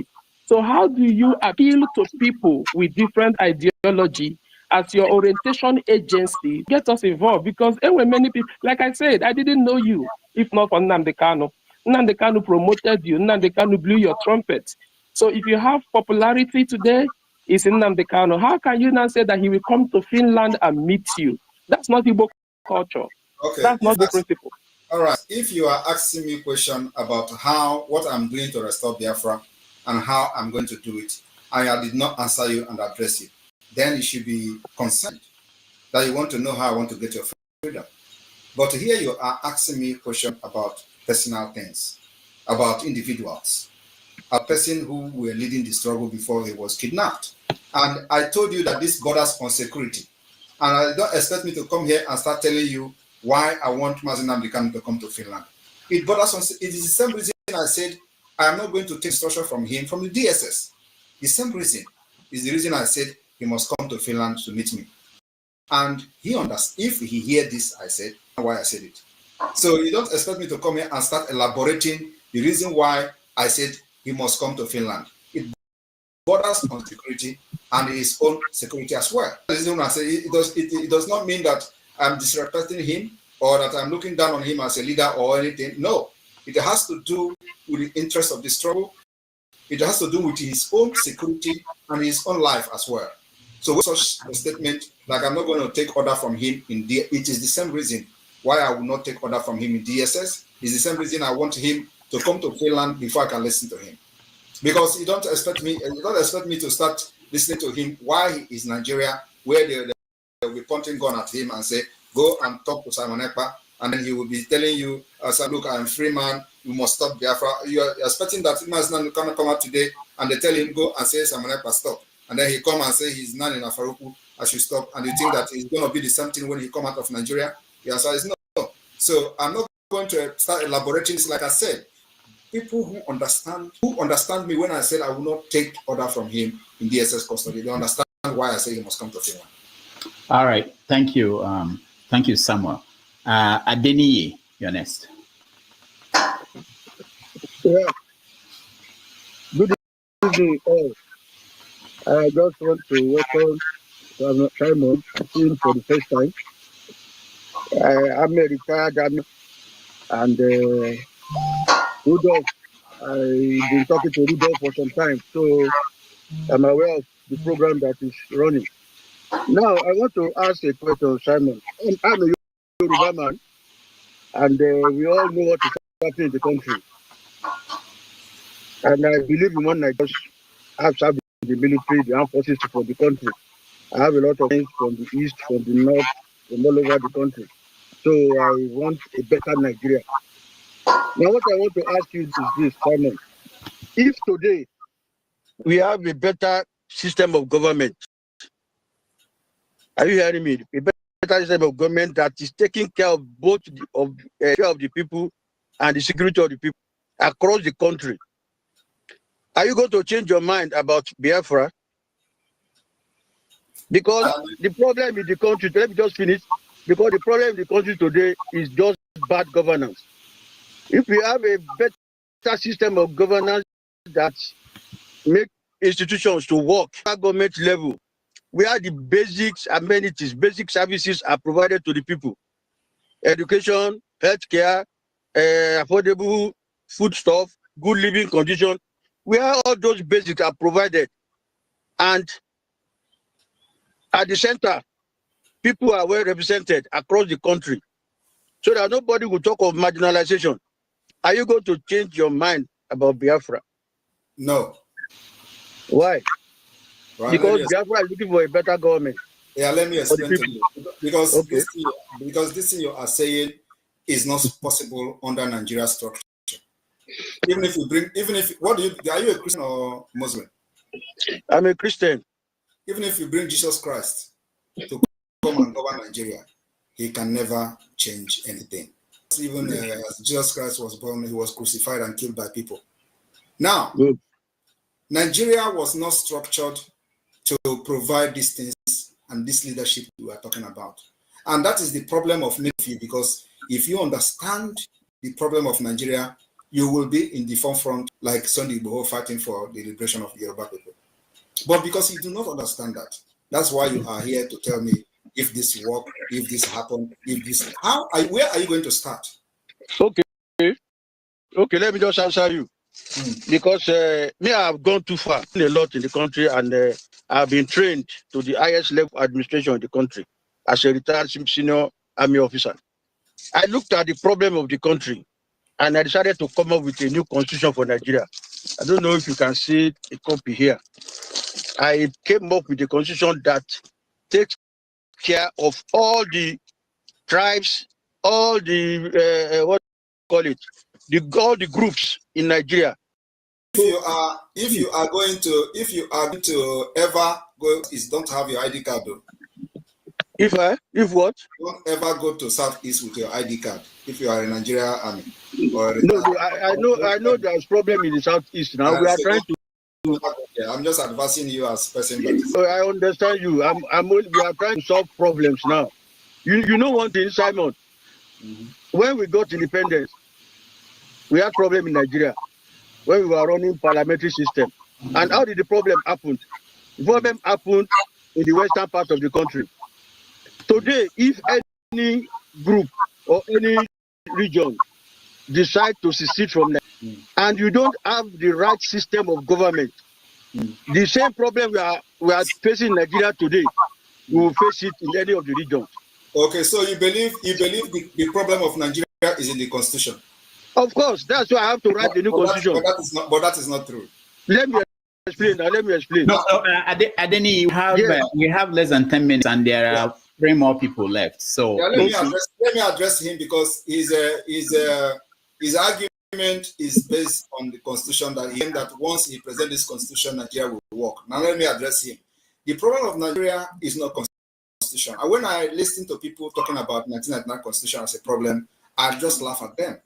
The 1999 has a provision where they recognize a lot of rights. So have they respected that? The provisions for Nigerians that are protected under this constitution of 1999, have they respected that? That's what I'm saying. Now there are a lot of loopholes. That's exactly what I'm saying. Why are you bringing another constitution where they have not respected the one they have? That I'm saying, if the one that bringing this is respected and it is practiced, it will cater for all the regions. That's what I'm telling you. Let them respect the one they have first, which they have not respected. So what do you think? That one cannot work. I'm not in support of 1999 constitution. It has a lot of. But it is working to some extent. It is working on this exclusive. No, working for to the airlines.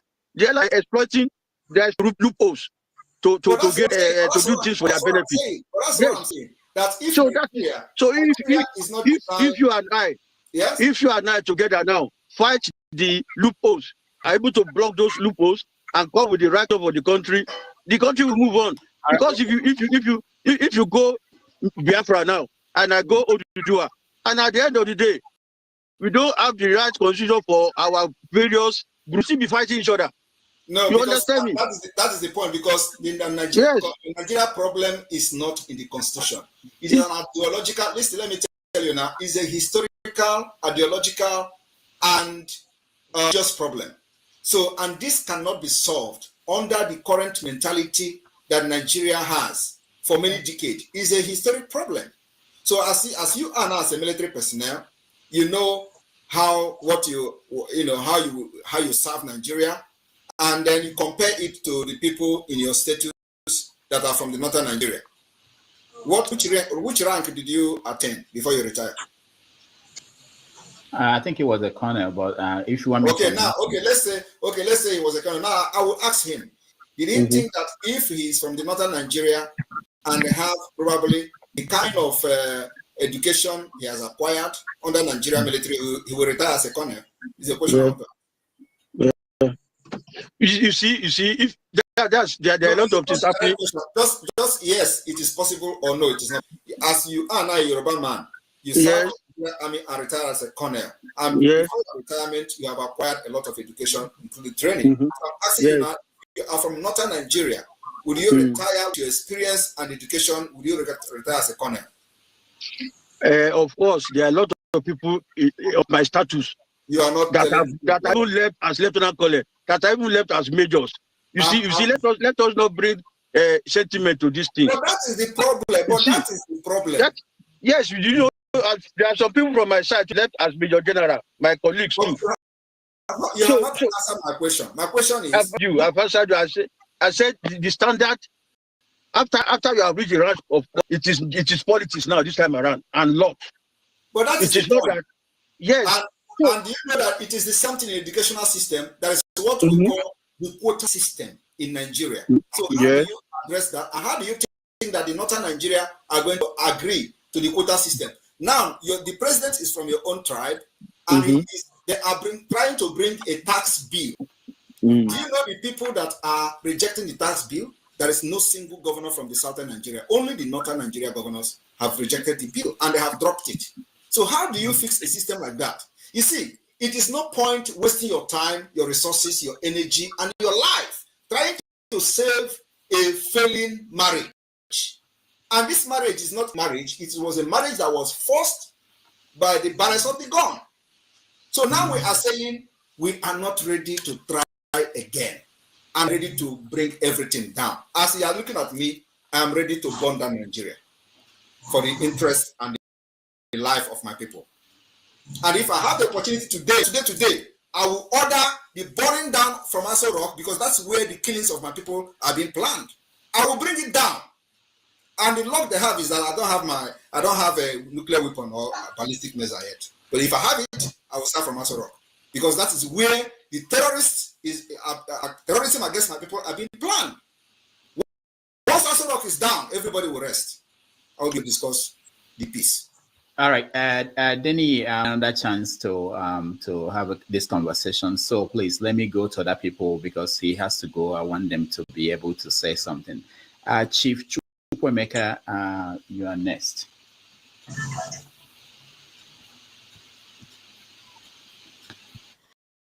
Yes. Good evening, gentlemen.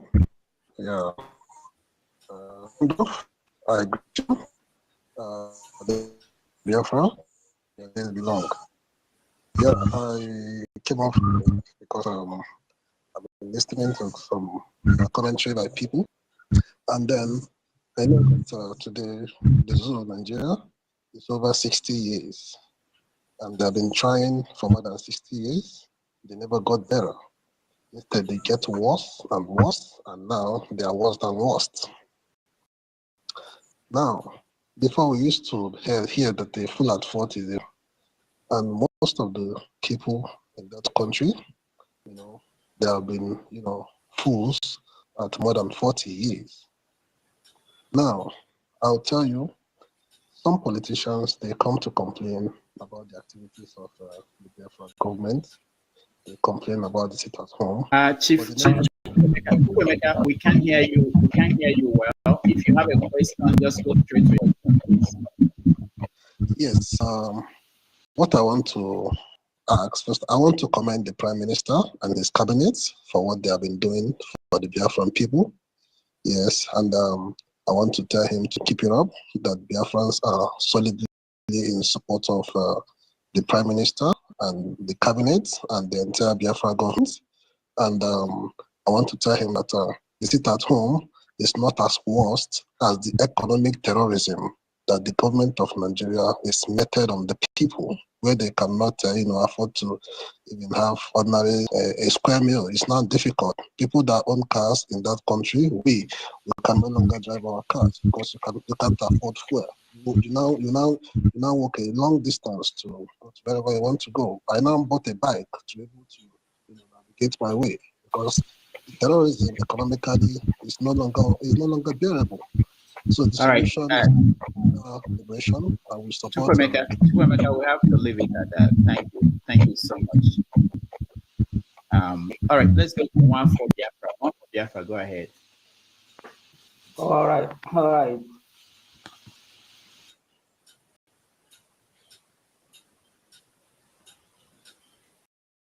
Rudolph, we cannot hear you. So one for Biafra, I have the next 8 minutes. Yeah, no, one for Biafra, you're muted. Okay, can you hear me now? Yeah, go straight to your questions. Yeah. So now, what I want to say is that I pity the likes of Dr. Chid and the others. Now, if you listen to Nnamdi Kanu's last broadcast before he was kidnapped, you will understand that he prophesied about his departure and the coming of Zagoreba. Go and listen it very, very well and understand the fact that he knows everything that is going to happen.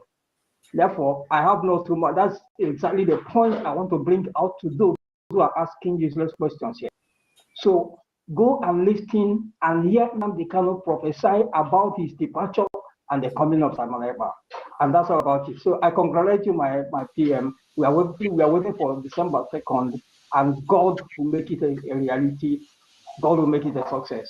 Thank you, Biafra, Prime Minister. Thank you. This is my first time of talking to you first one-on-one.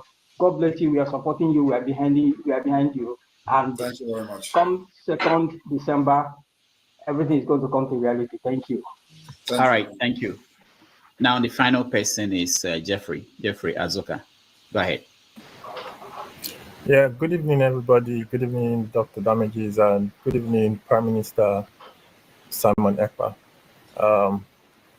This is my first time of actually getting to any platform to ask you questions, even though I've tried to get on your space multiple times to ask questions. Well, my question would be, first of all, I would say there's a statement or a saying that what authority does a man have to tell another man what to do or impose to another man what to do outside of a contract or an agreement?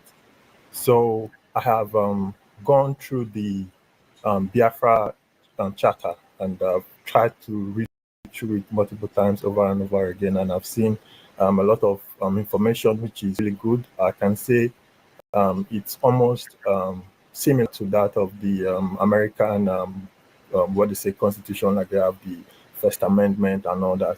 But the only thing is, when they defined that document, it did say it's a memorandum and other words, like one of which it says it's a contract. So like I said before, outside of a contract, crime, there is no, outside of a contract or whatever, there is no crime. So what I'm saying is that document, is that the full disclosure of someone who's saying, oh, they're support? Because I'm a Biafran, I wouldn't say, and I support 100% everything you're doing. Nigeria, they've messed up so much that, like you say, if you have what they call it, the nuclear weapon, I'll be the first person to help you press that button to destroy our Rock and everything. So my question is, are we being given full disclosure to say that document, that preamble of the Biafran Charter is going to be held to high esteem, knowing that they say a man's home is his castle. So what are the plans that are being put to make sure that those written words that are in there are not being violated by maybe the new government who will be coming in and all that? And then my last question would be, one question only, please. Okay, so what is the punishment for people who make false claim about other people, just like some other guy came up moments ago and said, oh, he got report that you scam people? What would be the crime of people who make false claims against other people in Biafralands? Thank you very much. You know, that what you saw was a charter, which is, like you said, maybe I would say First Amendment or stuff, but that was the Charter of Biafra that was adopted last year convention in Finland. And this year convention, with the result of the self-referendum, we are going to vote on the Biafra Constitution. The Constitution has been drafted with over 200 and something articles. And so it is something that will form the legal base for everything we are doing. So this question is well addressed in the Constitution. You know, it has to do with the law of Biafra and how people will be punished if they commit any crime, stuff like that. So it is well defined in the Constitution of Biafra, which will be voted for and adopted during the next convention that is starting on the 29th of this month. So, and then of course it will be in the public after that, and so people can go and see their constitution. And that constitution is also subject to amendment. It must be upheld in addition to the treaties that Biafra government will sign in Finland. So, of course, what we are doing is to provide the opportunity that Nigeria never provided for our people: justice, equity, and fairness. All right, thank you, Jeffrey. Before you give your final comment, I just want to say that this platform, we don't encourage violence, obligated by law to make sure that I say that we don't encourage violence, action by anybody at any time. All right, so Mazi Simon, your final concluding. Yeah, thank you very much. We are also not condoning any violence. We are only defending ourselves. And of course, we are going to defend ourselves using every mechanism available. When Nigeria brings violence, you defend yourself using violence. You don't expect somebody to come with gun to kill you, and then you go and defend yourself with a stick. You go with gun. If they come with AK-47, we go with AK-47 to defend ourselves. If they come with the GPMG, we go with the GPMG. If they come with the RPG, with the RPG. The only thing we don't have yet is armor tank, which they come with armor tank. They come with aircraft. We don't have it, but we defend ourselves with whatever we have. And we have anti-aircraft we use to defend ourselves whenever they come to bomb our people. So we have been doing that, and doing that very well. Like I said, I am very happy to be here to make some clarification today and answer question, though I was of Nigeria question than this Biafra supporters. But at the same time, I wish to be here next time so that those, and the next time if I'm coming here, Rudolph, make sure that you bring people that will really screw me with questions and difficult ones. It is good. I'm not for them because I know many of them will never, ever, ever agree with what I'm doing. But my target are those who may not even be here, but somewhere listening. Those are my target because I can never please everyone. So somebody have commented that I should sit at home. Sit at home is not going to stop. It is one of the mechanisms we are using. It is one of the approach we are using. Like I have said, the 4 approach we are using for today is the political approach, the diplomatic approach, the armed struggle approach, and the civil disobedience approach. So this civil disobedience approach falls under the sit at home. So sit at home can never stop because we will never allow Nigeria to breathe in the southeast, south, until Biafra is recognized. So thank you all. Anybody that have questions, always remember that I am open to receive your questions and answer them. You can contact the Biafra government through the chief of staff or the Biafra government media teams. You can contact them. And also for those coming to Finland, I welcome all of you. It's going to happen in a few days' time. And then also, Rudolph, you may be surprised that Biafra government Ministry of Sports are currently somewhere around Europe, and Biafra national football team will be playing the first ever international tournament, and it is starting on the 14th of this month, which is next tomorrow. So the game will start next tomorrow and end on the 18th. So they already they just they probably arrived the country today. So our national football team will be playing. But when we first announced that, a lot of Uganda were flying. Oh, they're announcing their Biafra team.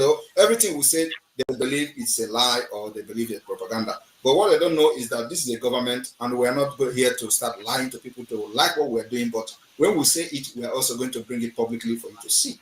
When we start engaging the United States, they say it's a Photoshop, they say it's a propaganda. But I don't blame them because during the time of most of these people, they were actually agitating for propaganda. So we don't do propaganda. Everything we do is online, verifiable. You can call the people involved and ask them whether we have been engaging them to educate them about Biafra, presenting Biafra as a solution to bring stability to the Western Africa, Sahel region, and beyond. This is something that everybody must know. Nigeria has failed and can never, ever work for anybody.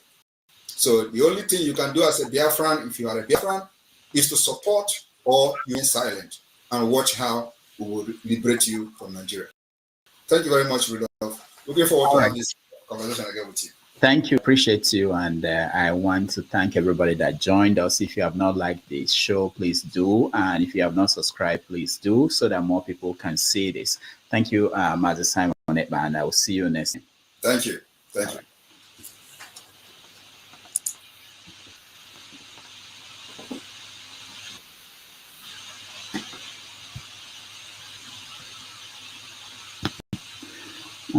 All right.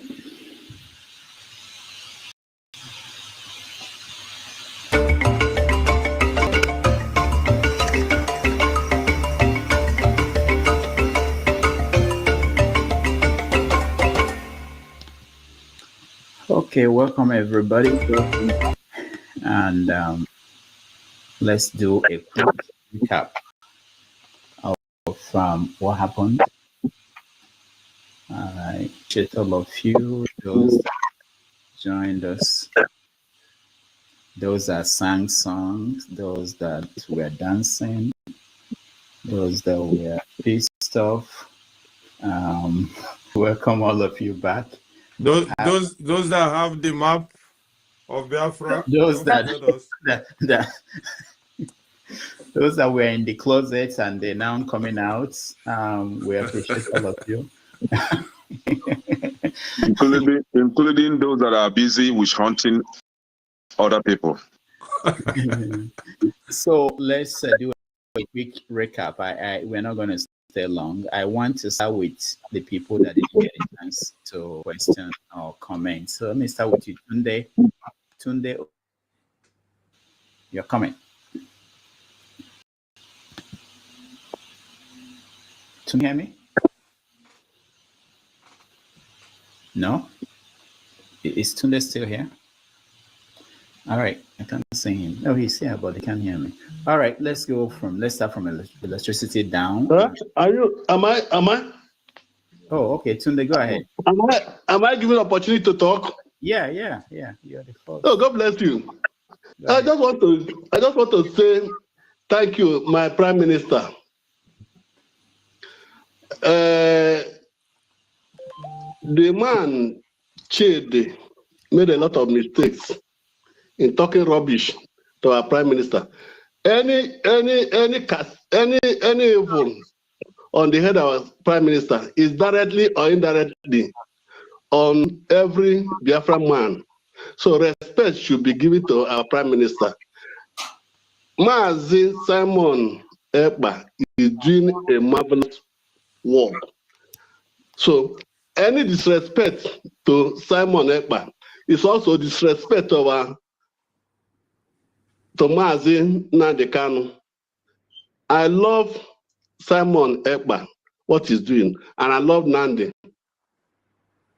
Kanu. I'm from Anambra State, in spite of my name, Tunde Okafor. So, and Rudolph, I thank you for moderating very well. The Yoruba man that spoke, Ade, Ade should be a man that I was born at Yoruba. He's talking about Nigeria being. There's nothing good that can come out of Nigeria.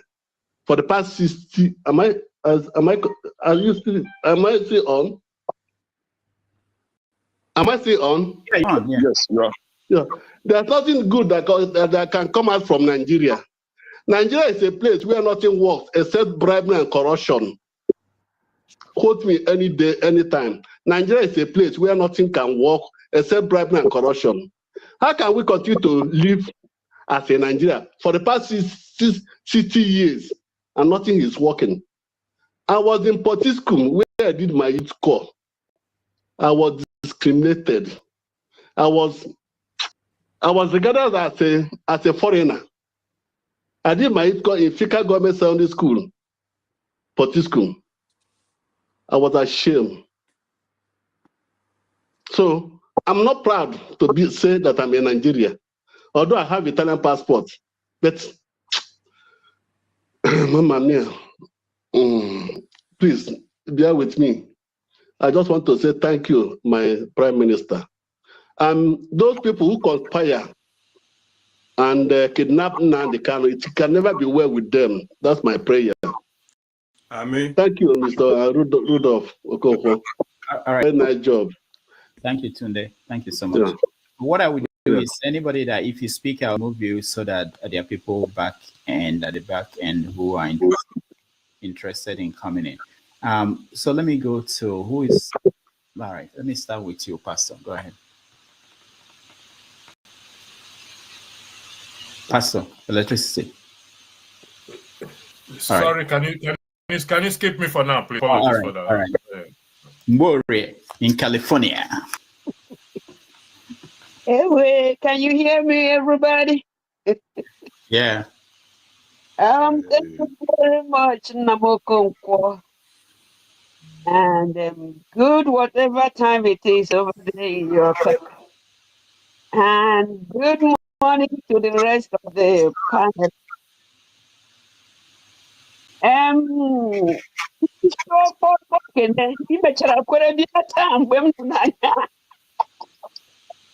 But let me tell you now, I don't know if you know, I'm a great grandmother. One of those children that made me a grandmother is just like you. What are you doing? You're wasting my time. Just start cutting. No. And for your unwavering support of what you believe in. Thank you.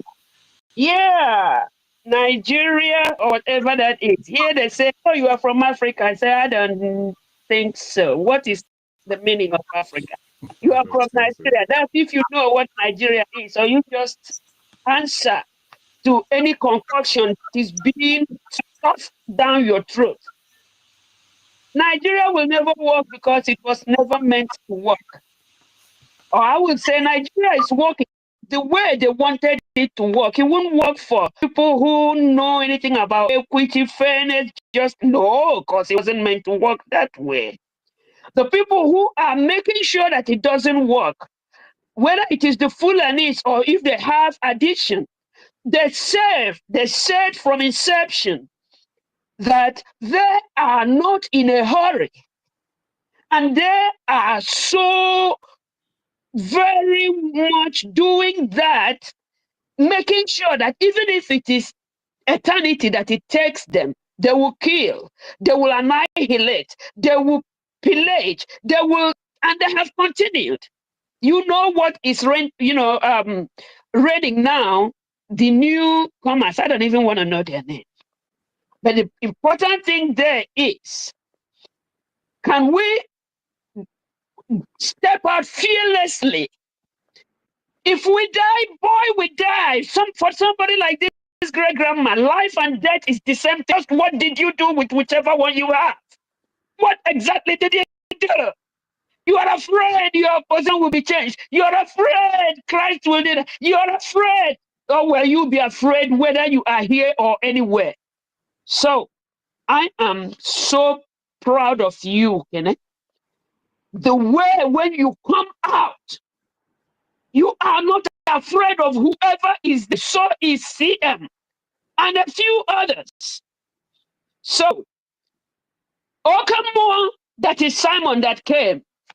You all are asking, so how are you going to? So, has anybody get up and say where? Because I know whether you're in the north, south, west, wherever in Nigeria, you are not favored.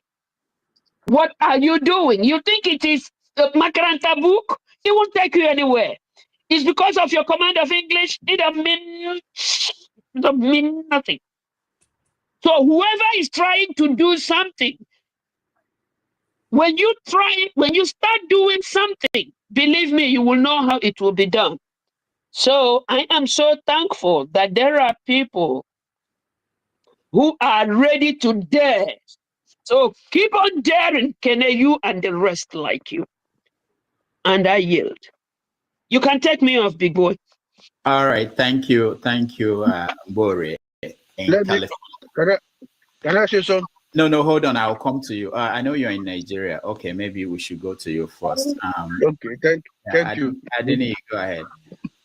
Okay, please. I just want to talk about some misconception that we have about Nigeria.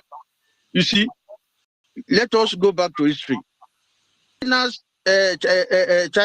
condition was worse than Nigeria's own some years back. So when people say Nigeria can never work, I just say no, it is not true. Nigeria can work. All what we needed to do is to look at the past, system that we have been operating, the reasons why they failed, and address it. That's why it took me time to write this constitution. I look at the past since independence. What have we been doing that failed us? And I address it.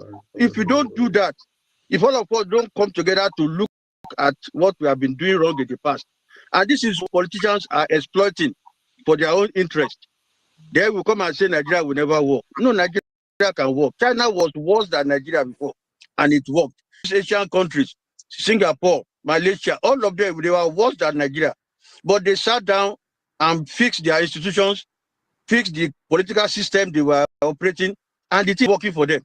For example, in UK today, they were under monarchy, but the common people fought against the monarchy and relegated the monarchy to the background, took the executive work from the monarchy, and they gave it to the common people. So today we have House of Commons, this House of Common People that are running the show in UK, and UK is better off.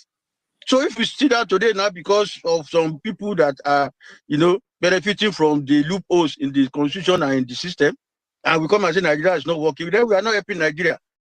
That's just what I want to say. Let us look at the loopholes and then let the government know that this is what is killing Nigeria. Let's address it this way, this country will be okay. For example, the UK government cannot go and use government money to buy SUV for their officials. They will never do that. A lot of countries in Europe can never do that. Maybe they can only do it in places like US. But in Nigeria, we are still doing it. Using billions of naira to buy SUV to run their government houses, which it is not supposed to be. So we need to look at the institution, look at the constitution, and block all those loopholes, and we move on. That's what I want to say. Thank you. All right, thank you, Adeni. We give everybody 3 minutes because I have to end it, and then there's another show that will come on after as soon as I end. So, Kenneth, you're on next. 3 minutes. Thank you. My special great Grandma Mbore Dalo.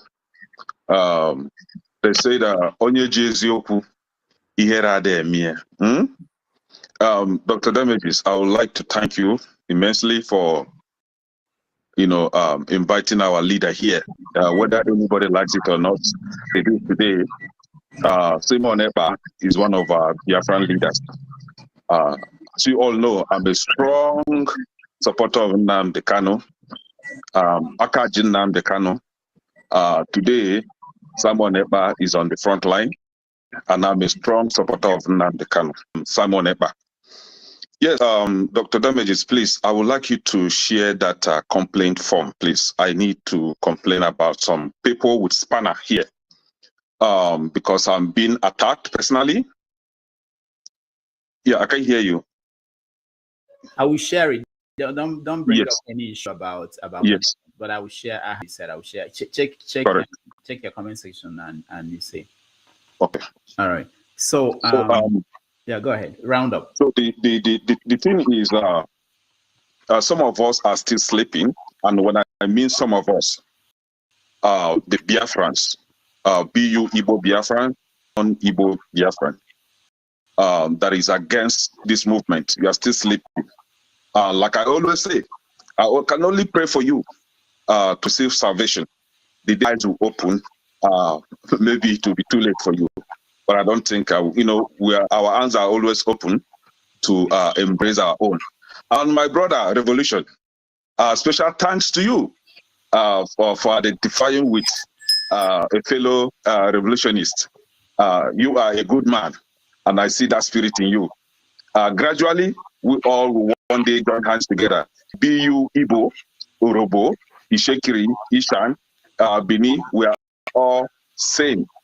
One day we'll all come to put hands together and fight our common enemy, which is Islamization of Nigeria, which is making sure that our region, this name that I mentioned now, you are not excluded, that our region are being squeezed, our region are being subjugated, is being subjugated. We'll all join hands and fight the common enemies. My prayer for all of us is that one day that thing came for, that progression, that what they call it, innovation that we are looking for, we all have it, and detach ourselves completely from a country that has instituted and licensed an agency, Islamic agency, that stood for eradication of innovation. When Simon Epa mentioned that here, a lot of us were surprised, but I think I've shared that with Dr. Damages a long time ago. They have a licensed, registered agency that is working against innovation. And these are the kind of people you want to share same country with. This is the kind of people you want to share the same identity with. God forbid. All right. Thank you, Kenneth. Thank you. Before we continue, because we are running out of time, I want to thank those that supported us today. Madam Luke, Tope, Oscar Black, Oscar Black. And this is very important because that's how we keep this channel going. Oscar Black, Alexander Gomez, Oscar Black, Samuel, Ifeanyi Samuel, AY, Ebi, AY, Oscar Black, Dennis Chibuzo, T Majek, Ifeanyi Samuel, Odo Ifedigo. I knew it's always better. Thank you all for your support. We appreciate all of you. And let's go back to Revolution, you're next. Doctor, first of all, I want to give you some boosters, you know. Sometimes you bring my people like I like to see. I've been hearing of Samuel Ekpa. It's an honor to meet him personally. In as much as I respect other people's view about what he's doing, for me, Nigeria needs somebody to, you know, to shake them up. Though I can say I stand in one Nigeria, but if one Nigeria cannot work, then separation is the next option. And if Sam and I'm the kind of standing for that, I will support them. I'm an Igbo man born in Enugu, so I'm much attached to them more. So he coming here today is an honor, and I will honor him also by going to Finland. It's a neighbor to me, to support them more physically. So thank you for bringing him. I don't want to waste much time. I just want to appreciate you so much for bringing these intelligent people, revolutionaries, people who love Nigeria. Thank you very much. All right, thank you, Revolution. Righteous Man, you're next. Yeah, Dr. Rudolph, appreciate you and every other panelist. Quite interesting, quite revealing. My prayer is that our gathering as Nigerians, irrespective of our differences, should pave way for us to have a common goal of a new Nigeria. When David Wundayo spoke last, was it Monday, and when Simon Ekpa was speaking, my mind was trying to rehearse the words of David Wundayo with some of the things that Simon Ekpa alluded to. I keep asking myself, when I'm in the midst of people, why is it that Nigeria has not worked for anybody except the selected elites who have captured the bones and the marrows of Nigeria? Because if Nigeria is working, there won't be Simon Ekpa, who have previously stood for Nigeria, got some people of Masop arrested when they were talking about Biafra. What suddenly changed that he now become a proponent of let's dissolve Nigeria? So I think we have to sit down and look at the causes of these things. And I believe so much that if it is solved, there won't be tomorrow anyone that will come up to say he wants to break out of Nigeria. That's just my observation. Thank you very much. Thank you. Let's thank you, Righteous Man. Let's go to Ton. Ton, you're next. Dr. Damages, I appreciate you. I do apologize for jumping in. I came home and I entered my pajamas ready to Saturday my evening. However, I've had a meeting this evening and I've got to run out for the next half an hour. So I just want to say I'll be off and I'll be back later if that's okay. All right, go ahead. I thank you and I thank the panel for considering. Or do you want to talk now, Jago? If you don't mind, Tom. If Damages allows it, yeah, you can go. And, thank you very much, Tom. Thank you, sir. Again, as everybody has said, I want to join them in speaking up for Rudolph in what he does on this panel. I understand Rudolph in certain ways in that he wants to keep things at a certain level. The individual that he has brought on as a guest again is kudos to Rudolph's platform and the way he thinks. And I think we all have to buy in to the way Rudolph himself is thinking. So bringing on somebody like Simon Ekpa, who I have a lot of confrontation with in terms of, ethics is wrong, in terms of point of view. I think it was Ekene that outlined that I could never challenge him a conversation or a debate. And I feel that that's not true. However, one thing I like about Simon Ekpa, what I've seen on this program, one day, one man went to Mo, or whatever he calls himself. He came on the show, and instantly, Simon Ekpa was able to call him out. He said, one began speaking. Simon Ekpa then returned. He said, "Are you a Nigerian?" One man replied, "Yes." "I don't believe you're a Nigerian," he said. "I believe that you are fake. I think you have a fake accent, one, and I don't want to speak to anybody on this matter who is not a Nigerian." That in itself, for me, was fantastic, because he was able to spot a criminal, so to speak, based on these platforms that are out there and what comes out of people's mouth. Our man Electricity is here. I'm not going to make any complaints, but he is one of those that will need a bringing out as far as his character and performance on this platform. Now, I would have loved to have spoken to Simon Ekpa. Unfortunately, I was busy in and out. I would have loved to have spoken to him based on one. Does he think that Nigerian people can wake up themselves and bring, it's something that we don't really discuss, bring Nigeria itself out of this nonsense that we are living in? And I have belief that it can. And I would wonder what he would say if Nigerians themselves join to have power amongst our people, to have Biafra at our back, to have Boko Haram at our back, to have all these things that basically are going to be tumultuous to bring into existence. It's going to be hard work, Biafra, when Nigeria is already there. And ostensibly, I would argue that they're very much the same thing. So I would have liked to put that to him and really seen his response. He will be back at some point. So I'll have to hold on and wait until he's back. I thank you for the time. All right, thank you. There's something you said I don't quite understand. You know, we don't encourage, you can call any politician whatever you want, but I don't